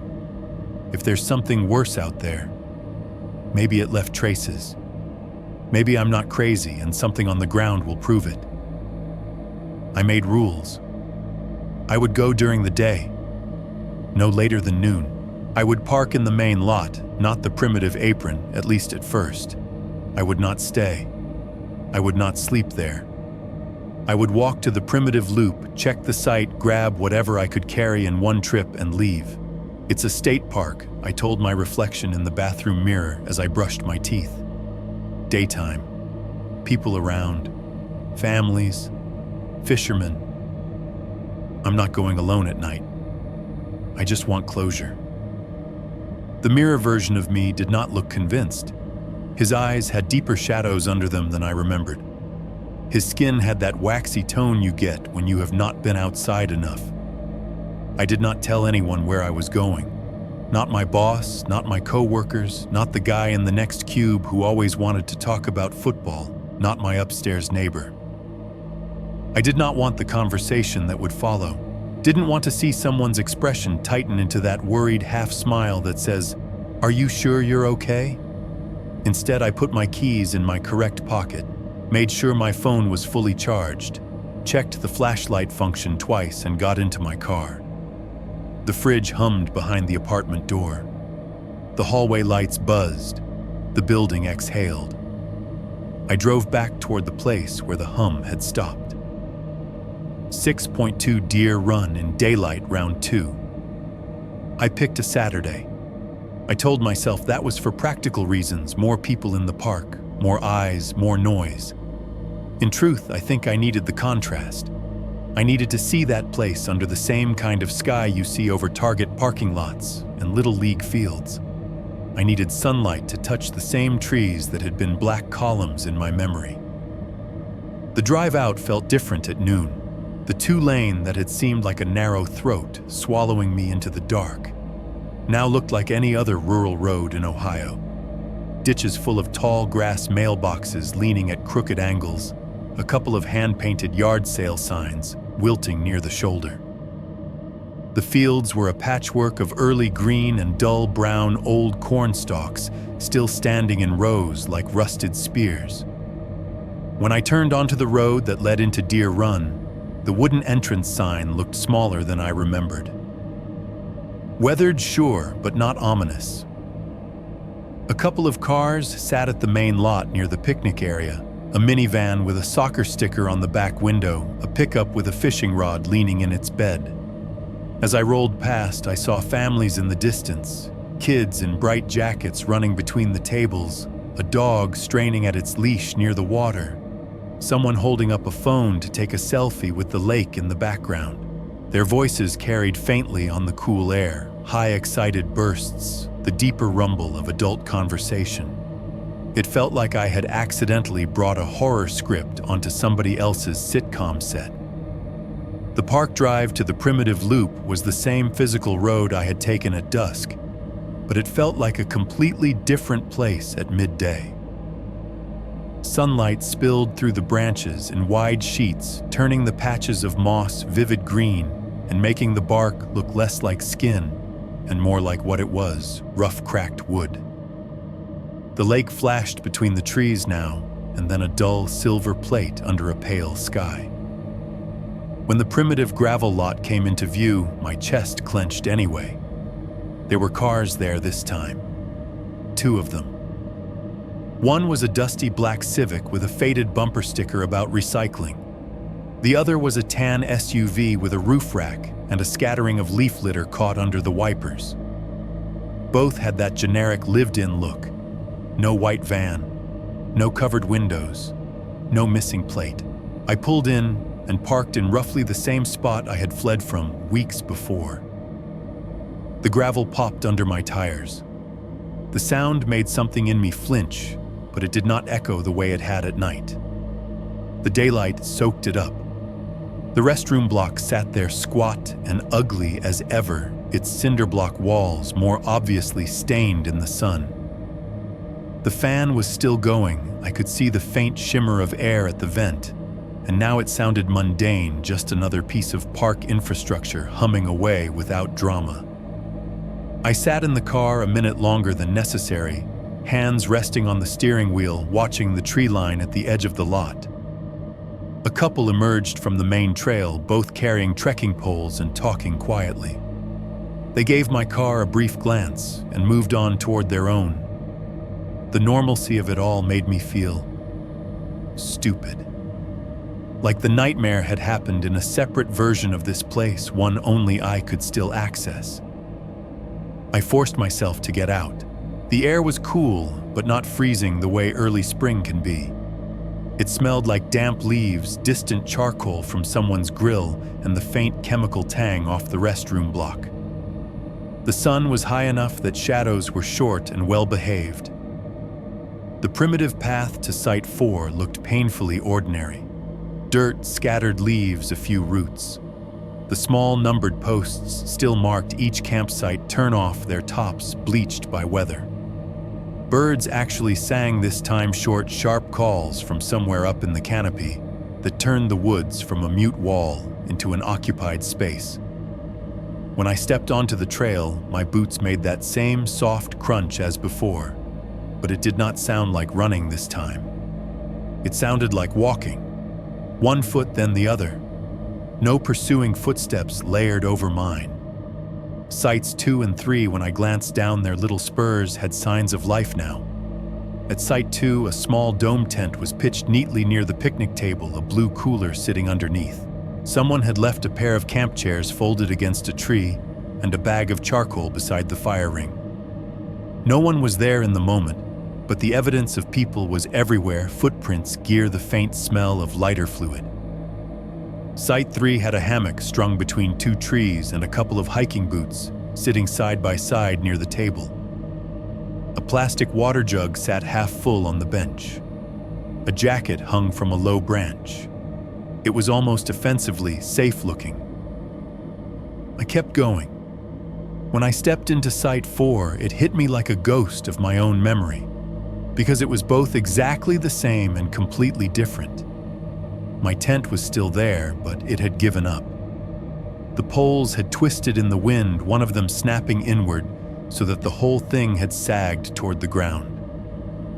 The rainfly had peeled back, partly the fabric darkened in patches where water had dried in irregular maps. One corner of the footprint tarp had folded over on itself, gathered leaves like a small damp hand. My camp chair was on its side near the fire ring, one leg bent at an odd angle. A film of dirt and pine needles clung to the fabric. The cooler sat upright where I had abandoned it, but the lid had a streak of mud down the side like something had brushed against it. The fire ring was a mess of blackened stone and gray ash, soaked darker by old rain. No coals, no heat, just the flattened remnants of where that last bed of coals had been. Seeing it all in daylight made the night version feel both more real and less. The angles were different now. The fire, which had been everything that night, was now a cold, ugly circle of rocks. The tent, which had been a possible refuge and then a liability, was just a collapsed piece of nylon you could buy for $79.99 at Walmart. I let out a breath I didn't know I'd been holding and felt foolish.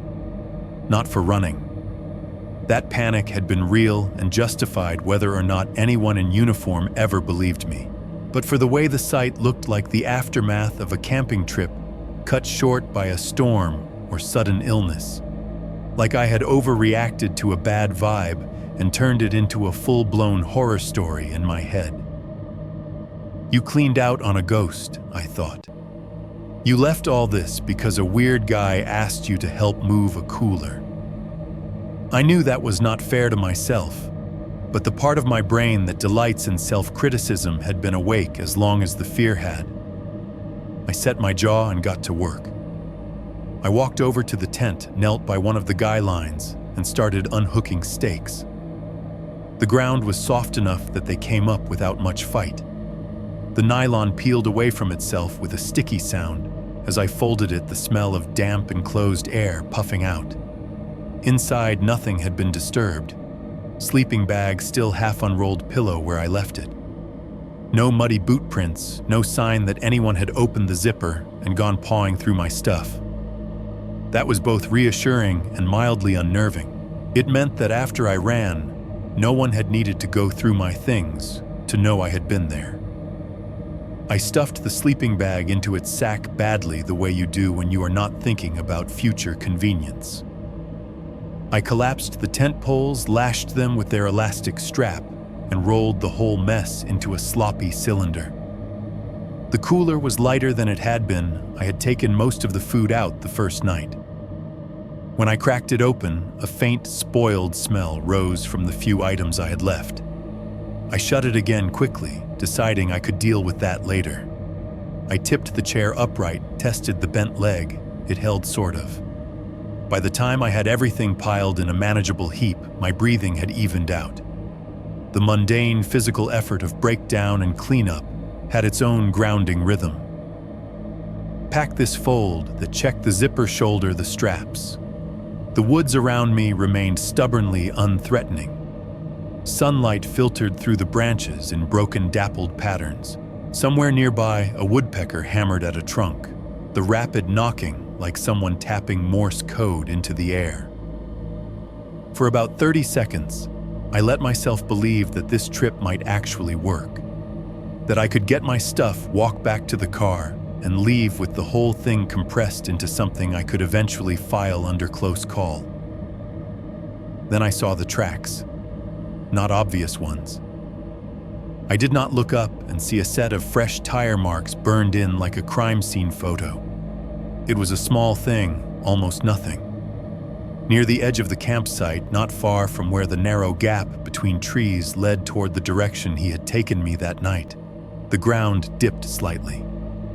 The recent rain had softened the dirt there more than in other spots, turning it into a patch of darker earth fringed with leaves. Across that patch were two faint parallel lines of disturbance. They were not deep ruts, just pressed down paths where the leaves had been crushed and the soil underneath compacted in a way that suggested something heavy had rolled over it.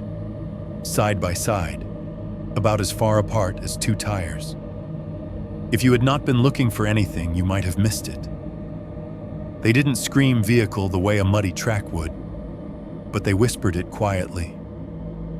I walked closer, the pile of gear momentarily forgotten. Standing on the edge of the disturbed patch, I could see where the twin lines disappeared into the underbrush weaving between trees, right where he had pointed and said, "It's just up here." A rational voice in my head piped up immediately. ATVs sometimes use service paths. Rangers drive utility vehicles around. People do dumb off-road things in state parks. All true. But there was no sign here, no authorized vehicles only post, no obvious branch of the main road marked on the map. Just the corkboard note I remembered about staying on designated routes and not driving off-road.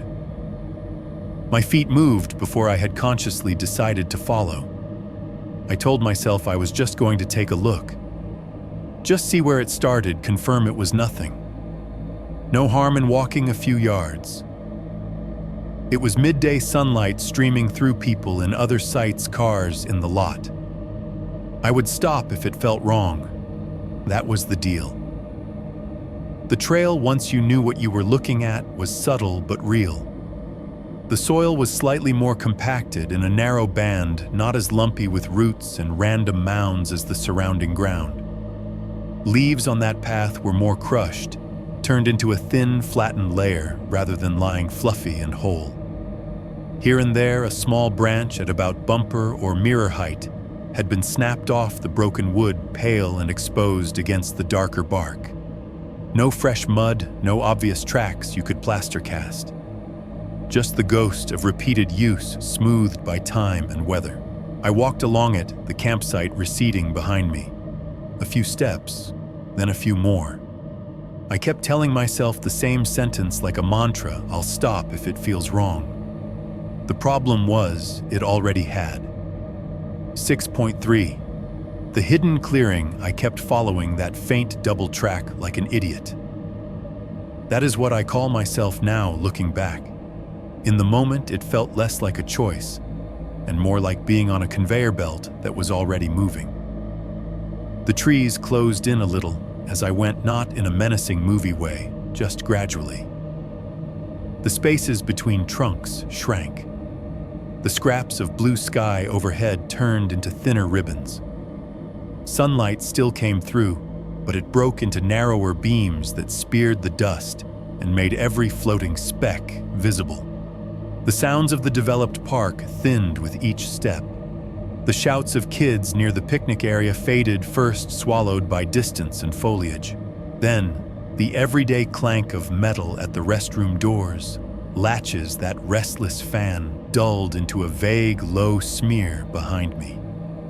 Even the lake's quiet lap against the shore, which I had not realized I could hear until it was gone, dropped out. What remained was a different soundscape, the faint, constant whisper of wind in high branches, the soft crunch of my own footsteps, and very far away, like a memory of a sound, the low, steady rumble of traffic from the highway. That traffic sound was important. It meant the world was still out there. People in cars going about their Saturdays. I kept checking in with it the way you check for your own pulse at your wrist. The path, if you could call it that, curved slowly to the right, then back left. The tire ghost lines came and went, depending on the ground. Some stretches they vanished completely, and I almost turned back. Then the squeezed down earth and snapped branches at mirror height would reappear, and I would think, just a little farther, just until I see where it actually goes. I don't know how long I walked. My sense of time out there has holes in it. Maybe 5 minutes, maybe 10. Eventually, the trees ahead began to thin their trunks, spreading apart, in a way that made the air look brighter beyond them. My shoulders tightened. Clearings out here did not feel theoretical anymore. A few more steps, and I was standing at the edge of one. It was small. Not a big scenic meadow with a view of the lake, more like a pocket someone had carved out of the woods just for themselves. Surrounded on all sides by thick growth, the opening was maybe 15-20 feet across. If you were on any marked trail, you would never see it. The line of trees between it and the rest of the park was too dense. The first thing I noticed was that the ground inside it was wrong. Not wrong like blood or anything, just used. The layer of leaves and pine needles that covered the forest floor everywhere else was thinner here, thinner in a patterned way. Certain spots were bare down to dirt, smoothed and darkened, like they had been stood on, knelt on, sat on over and over. Other patches had leaves piled up in deliberate lines as if swept. Near the center, someone had laid a wooden pallet on the ground. It was old weather-gray slats, warped, one corner cracked. There was no reason for a pallet to be out here. No construction, no storage, nothing to deliver. It lay flat, embedded slightly into the earth, like it had been there long enough for the ground to start accepting it. Off to one side was a makeshift table. 2 stacks of cinder blocks, 3 high each, with a long, rough board bridging them. The board was scarred, stained, dark in spots. On top sat a couple of empty plastic bottles, a crushed cigarette pack, the discolored ring where a metal can had once rested long enough to leave its mark. Near the far edge of the clearing, there was a fire ring. Calling it a ring is generous. It was less a neat circle and more a rough, uneven oval of stones pulled together from the surrounding area. Bigger than the sanctioned ones at the campsites. Twice as big, maybe. The center was charred black, a deep, sooty pit scattered with lumps of half-burned wood and other shapes that I did not examine too closely. It was too much, too considered. You don't build something like this for one afternoon. The air here felt heavier, like it had been held in this spot too long. Sound shifted when I stepped fully into the clearing. That low highway hum was still there, a distant, ever-present sigh, but it felt further off now, smothered by the close ring of trees. Somewhere above a crow called once a dry, rasping call that dropped like a rock into the quiet and disappeared. And there was another sound, barely there at first, a faint metallic clink. I froze, every muscle locking at once, eyes scanning for movement. Nothing moved. The clink came again, softer this time, a tiny tap like metal touching metal. It took a second to locate it.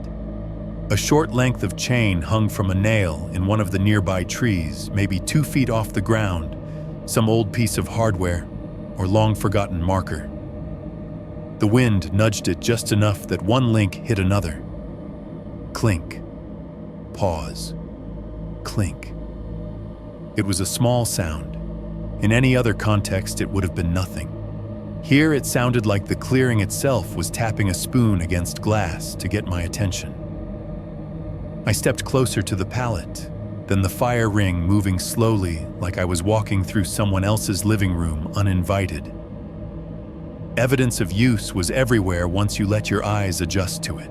Short lengths of rope lay scattered near one corner of the pallet. Not coiled neatly, just tossed aside. Some were frayed at the ends, others cut clean. Nearby, half hidden under leaves, lay a couple strips of nylon strap, the kind you see on ratchet tie-downs. One still had a rusted metal buckle attached. On the ground near the makeshift table, a cluster of white plastic zip ties sat in a loose tangle. Some were whole, some cut and left in short arcs. They had a faint gray discoloration to them, like they had been out here a while catching dirt and weather. Wedged under a log at the edge of the clearing, balled up and stained, was a tarp. Once blue, maybe now, a patchwork of faded indigo brown and something else. Mud, I told myself. Old watermarks. Leaf rot. The fabric had stiffened in places, warped in others, like it had been folded and unfolded when it was damp and then left to dry wrong. A cooler, or what had been one, crouched half in the brush. It was an older model, the hard plastic kind, with a handle molded into the lid. One hinge was broken. The lid sat askew, a ragged crack running down one side.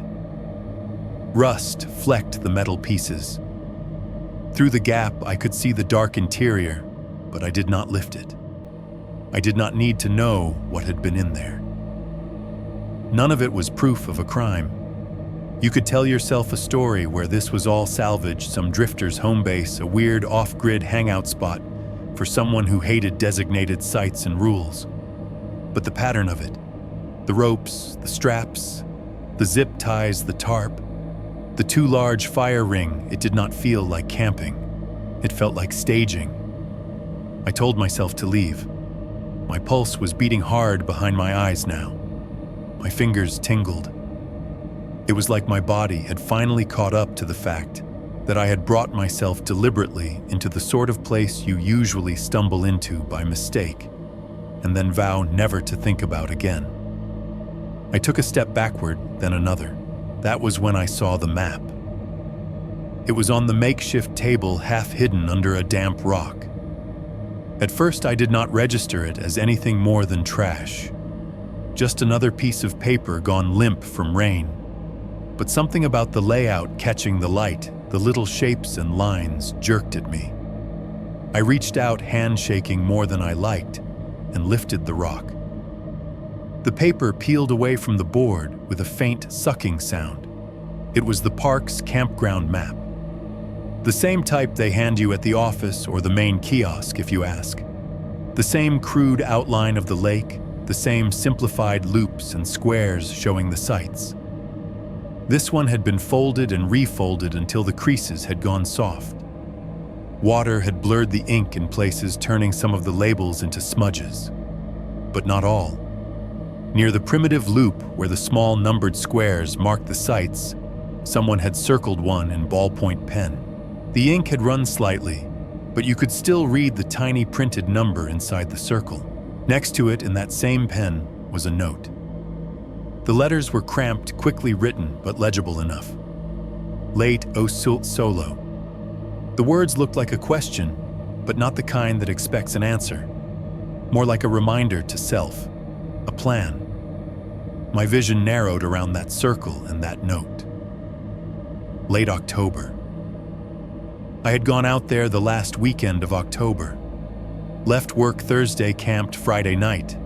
Told my coworker I was taking a cheap little fall getaway before the weather turned.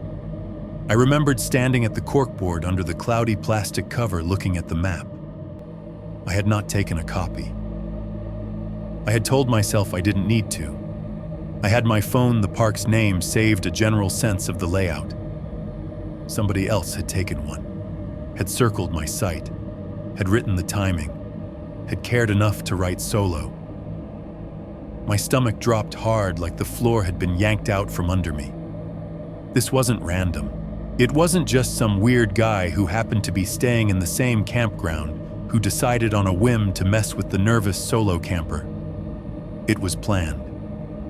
Planned enough that there was a map here in this hidden clearing where the official trails did not go, with my site marked like a little target. I realized my hands were shaking so badly that the paper rattled. I dropped it back onto the board like it had burned me and stepped away too fast, heels skidding on the dirt. My foot bumped into something buried. It made a dull, plasticky thunk under the leaf litter near the edge of the pallet. Reflexively, I glanced down. A piece of dark gray plastic peeked out from under the brown and yellow leaves, the edge rounded and familiar in a way that made my heart stutter. I shouldn't have. I know that. But I crouched and brushed the leaves aside with the side of my shoe first, then my hand. It was a broken piece of a flashlight. Not the whole thing, just the head, where the bulb housing and the lens would have been. The lens itself was gone, but the shape of the body, the ridges along the side, the small rubberized button near one edge, I knew them. It looked exactly like the older model I used to own. The one I had bought from a hardware store clearance bin 5-6 years ago. The one I took on a camping trip to a different state park 2 summers back and lost somewhere between my site and the river trail. I remember patting my pockets, checking the tent, retracing my steps as best I could in the fading light, then finally giving up and chalking it up to my own carelessness. I had thrown away the idea of that flashlight, the way you throw away a misplaced pen. Annoying, but replaceable. Now a broken piece of something that looked exactly like it sat half buried in a hidden clearing used by a man with a van who had circled my site and written down, "Late OCT solo." It could have been a coincidence. There are millions of cheap flashlights in the world. Designs repeat. People lose things. Weirdos collect them. But standing there in that small, ugly clearing with the pallet and the ropes and the 2 big fire rings staring at that broken plastic coincidence felt like the wrong word. It felt like history. Like this was not his first campsite. Not his first map. Not his first solo. Like maybe I had been walking through other versions of this story for years without knowing it. Maybe he had watched me on trips I thought were boring and safe. From a van parked just out of sight. From a service road I never saw.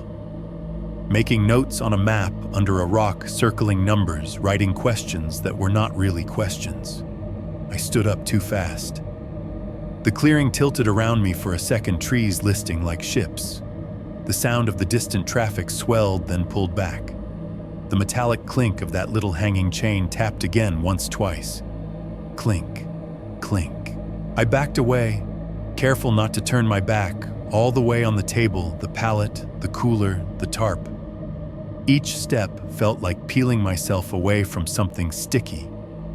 When I hit the line of trees and the shadow of the clearing's edge fell behind me instead of around me, my knees almost buckled with relief. I did not look back. Behind me, Deer Run in daylight remained what it was on paper, a harmless state park with picnic tables and a lake and a primitive loop for people who wanted to get away. Somewhere off that loop, hidden behind trees and time and official maps that did not show it, was a place where someone had been making their own plans. Plans that had my campsite circled. Plans that had late October written in ballpoint ink. Plans that if I had ignored that first knot of fear in my chest and walked just a little farther into the dark, might have ended my story in that clearing instead of letting me tell it. 7. One living with it. By the time I sat down to write this for you, almost a year had passed. Real time on a calendar, it was months of rent payments, oil changes, password resets, grocery runs.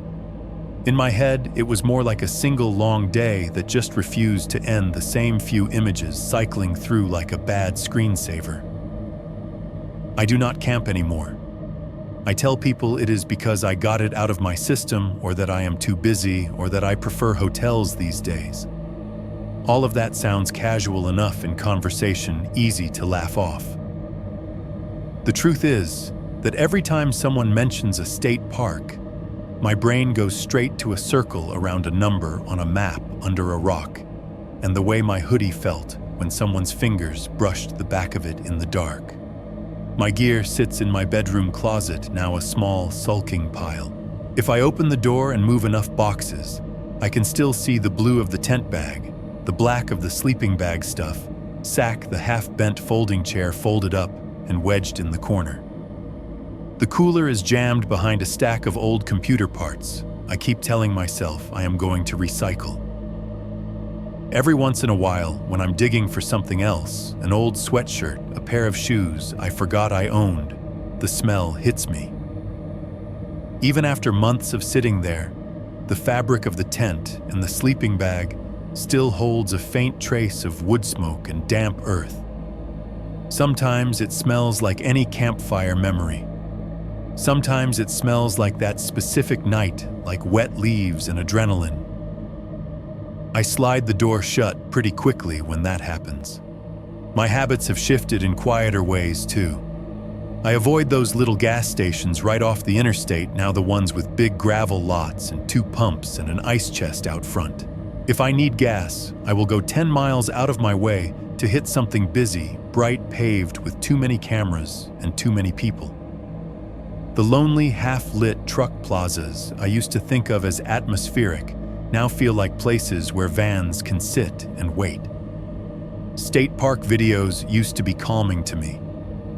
I followed a couple of channels that posted drone footage of trails, reviews of campsites, that kind of thing. I would watch them late at night, letting the slow pans over waterfalls and pines numb my brain after a shift. I scroll past them now. If I accidentally let one play, a part of me ends up looking in the background instead of the scenery, checking the parking areas, counting vehicles in the lots, looking for a white boxy shape just out of focus behind somebody's tent. White vans are everywhere, by the way. You do not realize how many there are until your nervous system decides to treat every one of them like a possible threat. They are in every Walmart parking lot, every strip mall, every big box store delivery lane. They are parked along side streets near laundromats and backed into spots at apartment complexes with ladders on top and paint chips on the doors.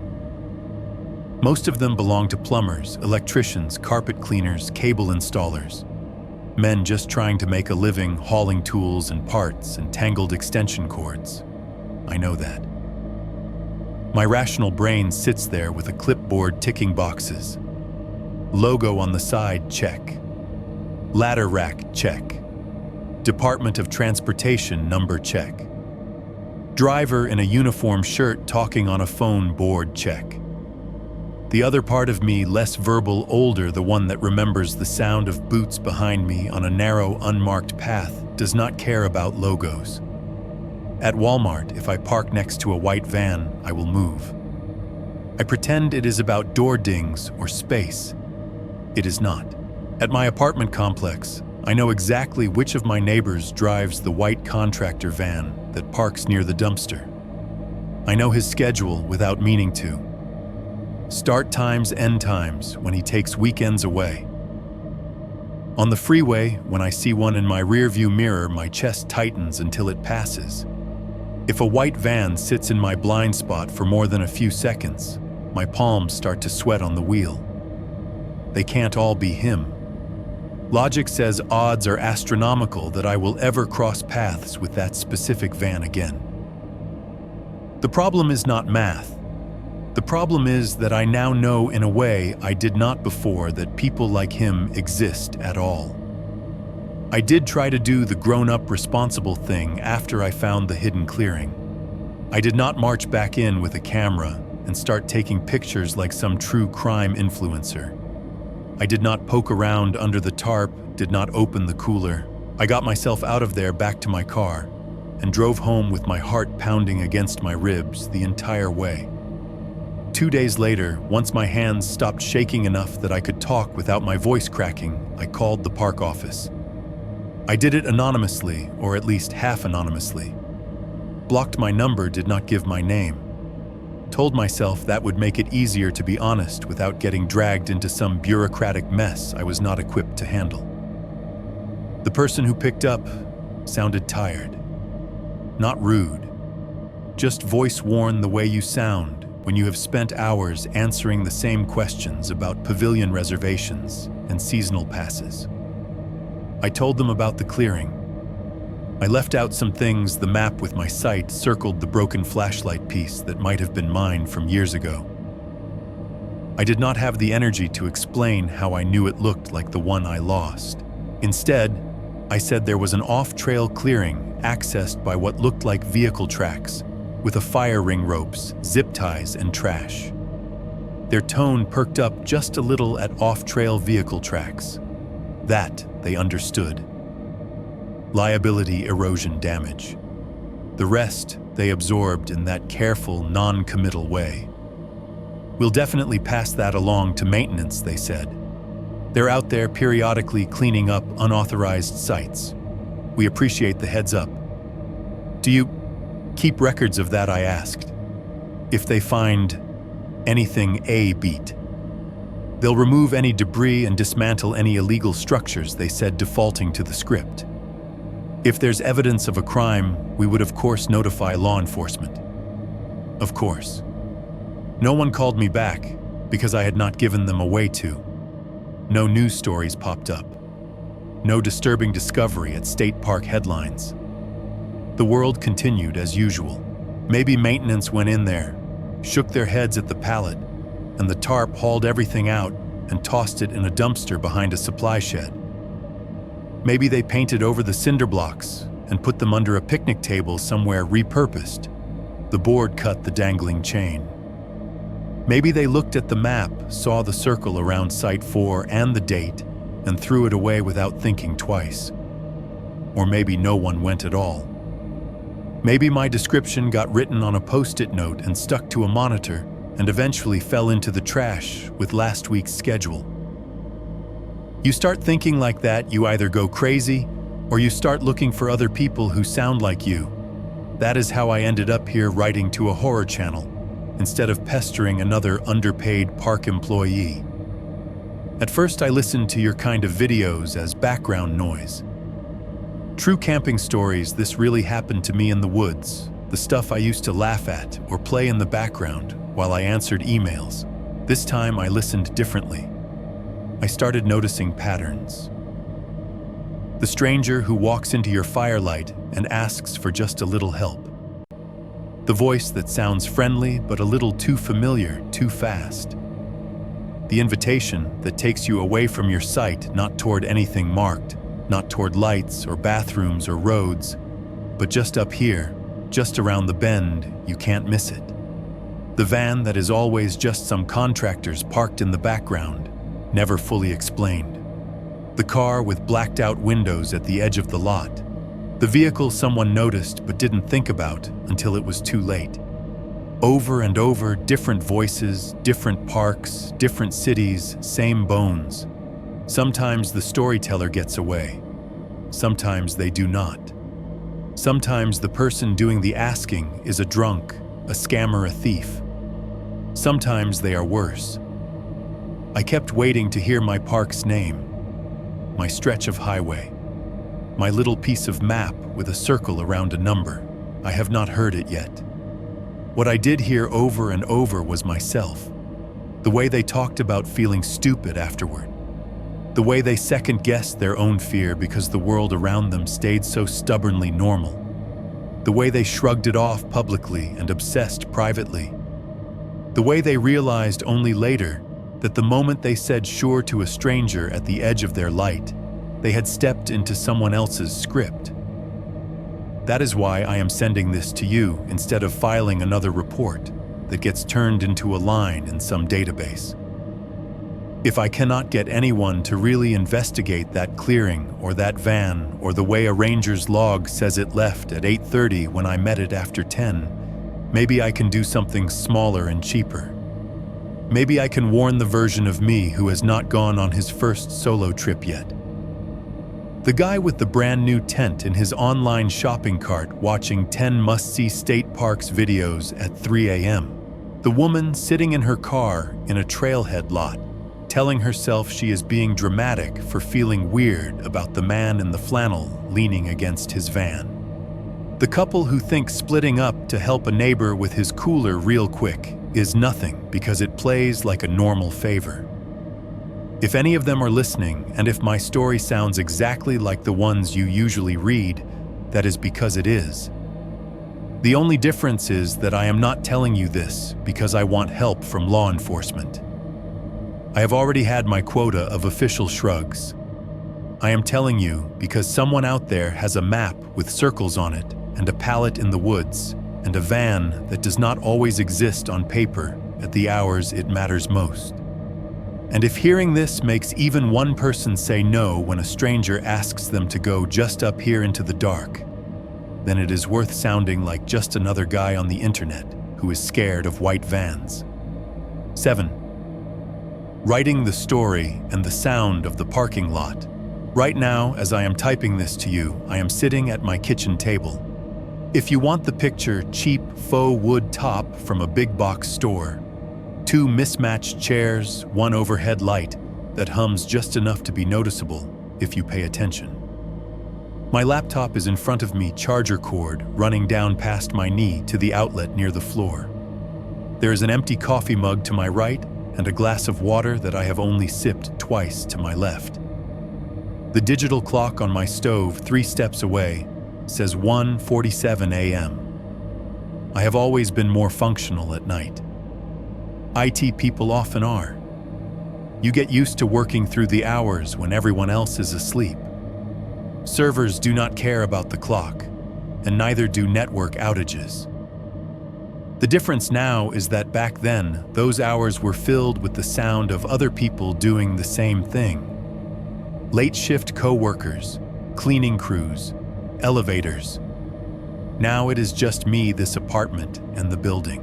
The fridge hums behind me, a low, continuous purr that vibrates slightly in the floor. Every few minutes, it coughs into a louder cycle, then slips back down again.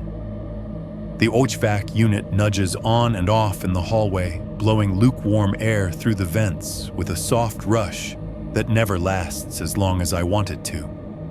Outside my window, 3 floors down, is the parking lot. It is not big. Maybe 20 spaces if you count the 2 near the dumpster that everyone pretends are not technically part of the complex.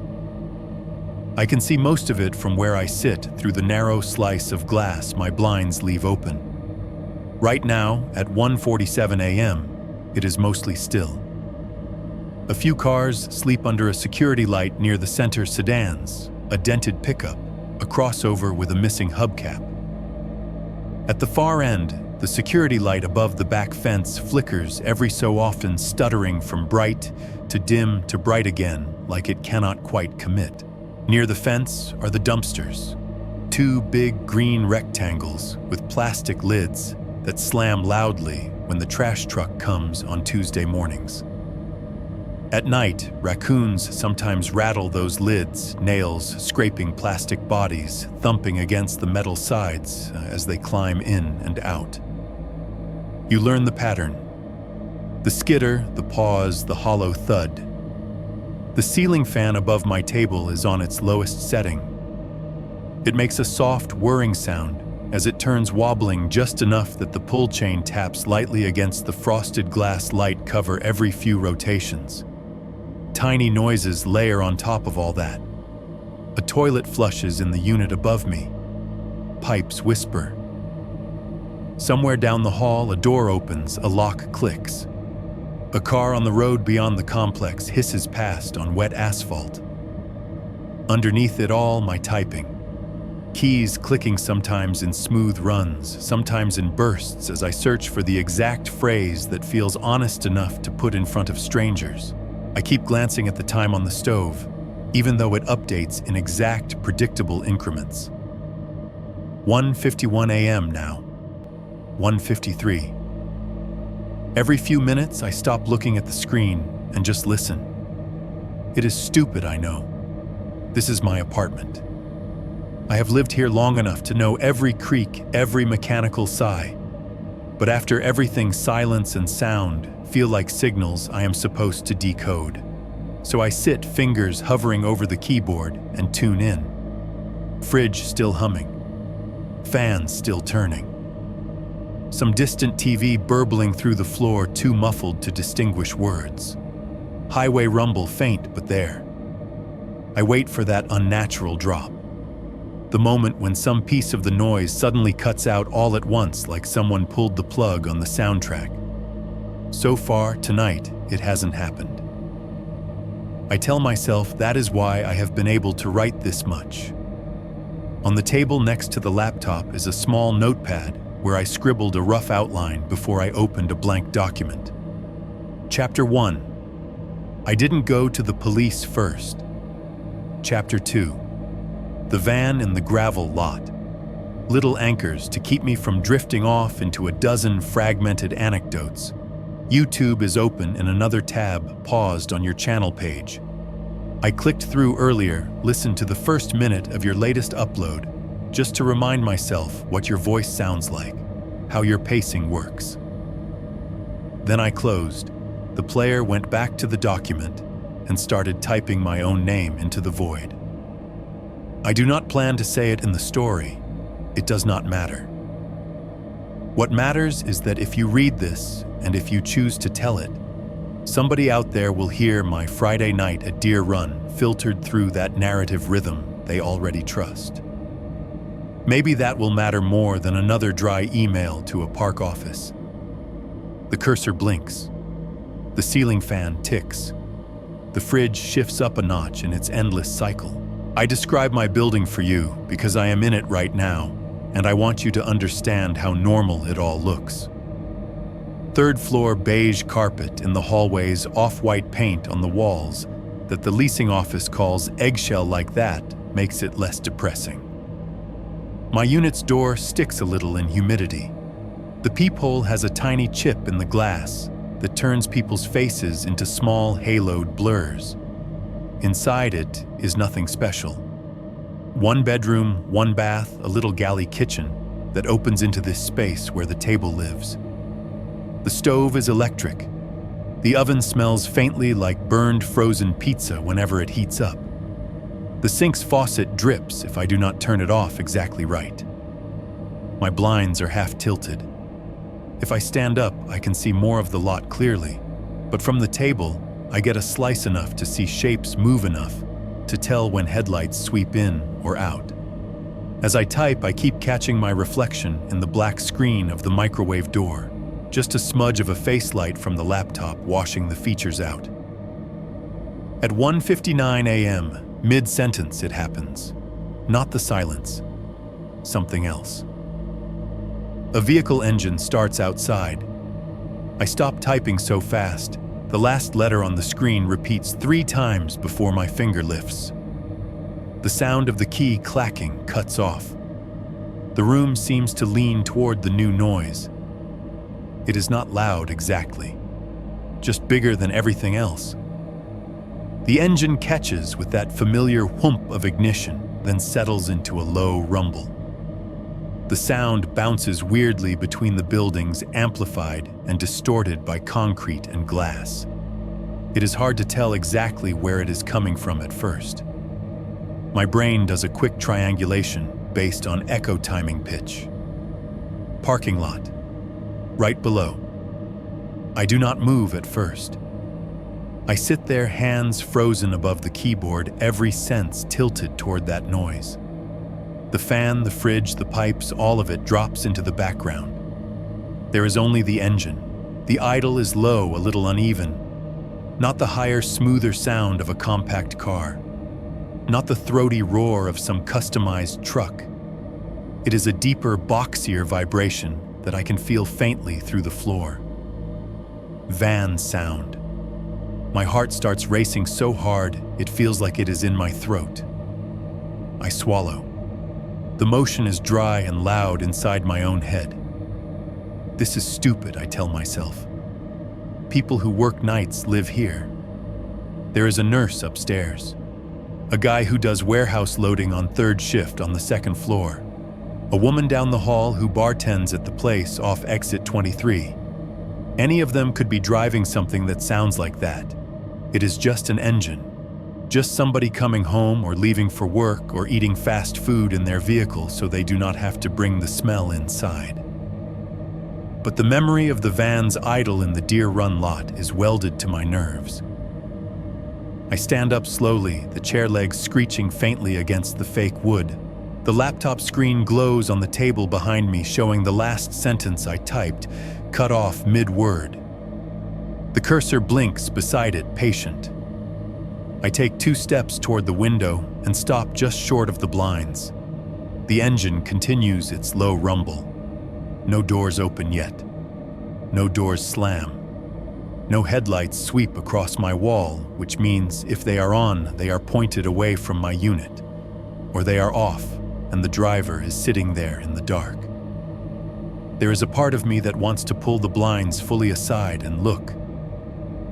There is another part that remembers how it felt in the woods when I chose not to turn the flashlight behind me because I knew my brain would not be able to handle seeing how close he was. Between those 2 parts, I do nothing.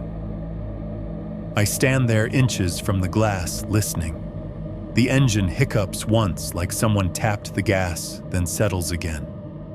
A belt squeals faintly for a second, then quiets. That low, boxy idle eats its way into the space between my heartbeat and my teeth. Neighbor, I whisper to myself. Night shift, that's all. I do not sound convinced, even to me. I wait for a car door, slam the solid, hollow thunk of metal and weather-stripping ceiling. I wait for footsteps on the stairs key and a lock muffled voices, some sign that this is normal. The sound goes on. The stove clock clicks over to 2:01 a.m. Behind me, my laptop fan spins up slightly, a tiny whirring trying to join the noise. I take a breath that does not feel steady and go back to the table. My fingers find the home row again. The cursor still blinks little green eye on a white background. I start typing once more, forcing my attention back onto the words, back into the past I am describing. The engine outside keeps idling low and patient, like someone who has decided they are in no rush at all. 7.3, the last look and cold ending. The engine keeps idling. I try to keep typing, but the words start to come out as fragments chopped up by that low, constant thrum outside. The sentence I am in the middle of phrase and stalls. My eyes slide off the screen and back toward the window like there is a magnet hidden in the wall. At some point, pretending I am not going to look becomes its own kind of lie. I sit there with my hands hovering over the keys for maybe 30 seconds, maybe a full minute. The cursor blinks at the end of an unfinished line. The fridge hums. The van idles. My own pulse ticks in my ears like a second impatient clock. Finally, I push my chair back. The legs scrape against the floor again, a grating sound that feels too loud in my already keyed-up body. I stand move toward the window, like the air between here and there is thicker than usual. I tell myself I am only going to take a quick glance, just enough to prove to my own nervous system that it is the neighbor's work van or some DoorDash driver moving food or anything else with a reasonable explanation. My fingers gather the edge of the blind, easing one slat down, just enough to create a narrow gap. A thin line of the outside world appears horizontal, slicing through the darkness of my reflection.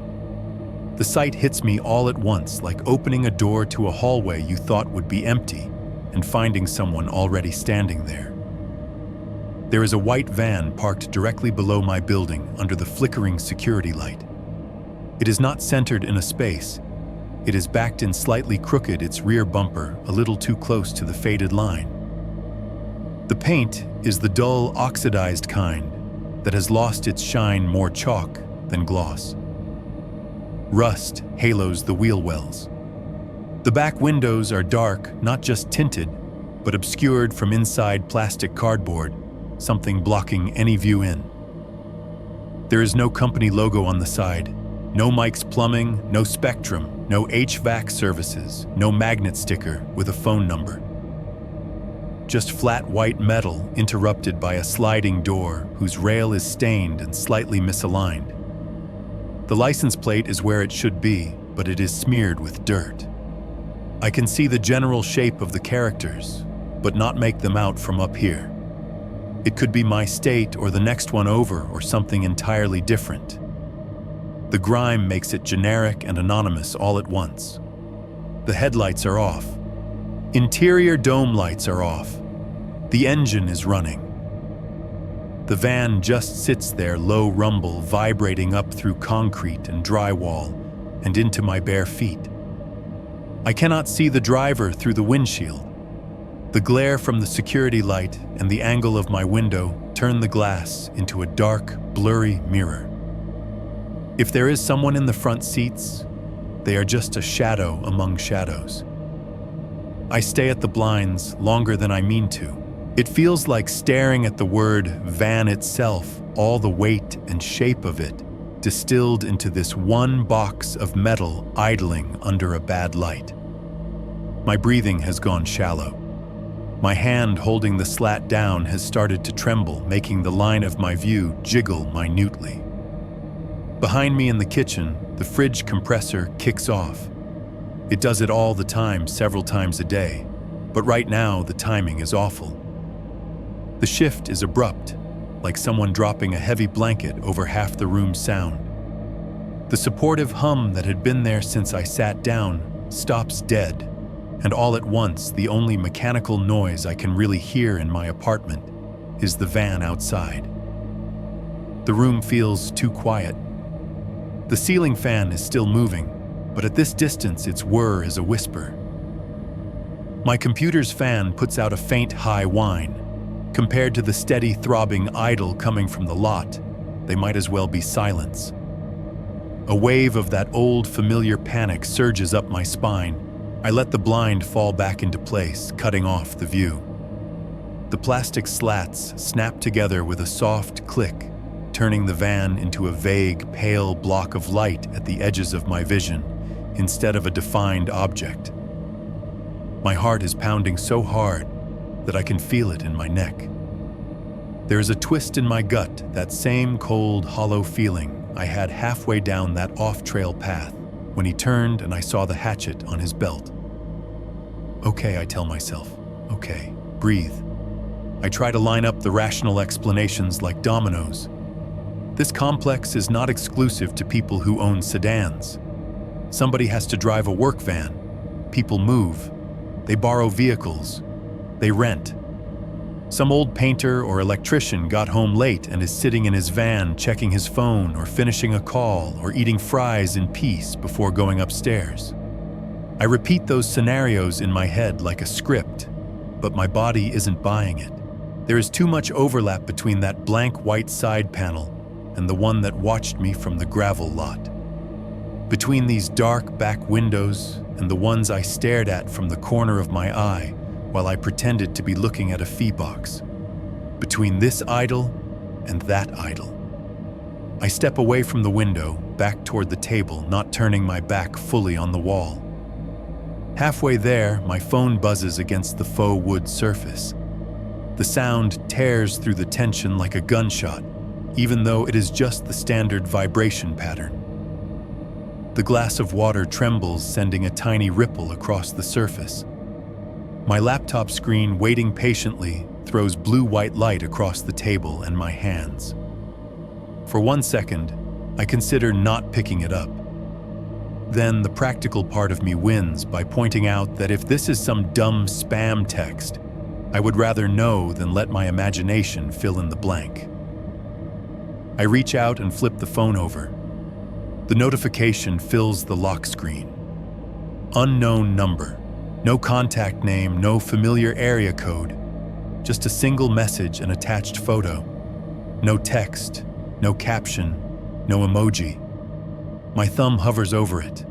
The preview is too small to make sense of just a rectangle of colors, gray and green, and a slice of blue. I tap. The image opens. For a second, my brain does not recognize what I am looking at. Then the shapes resolve the way they did that night in the woods when my eyes adjusted to the dark and all the maybe bushes turned into figures.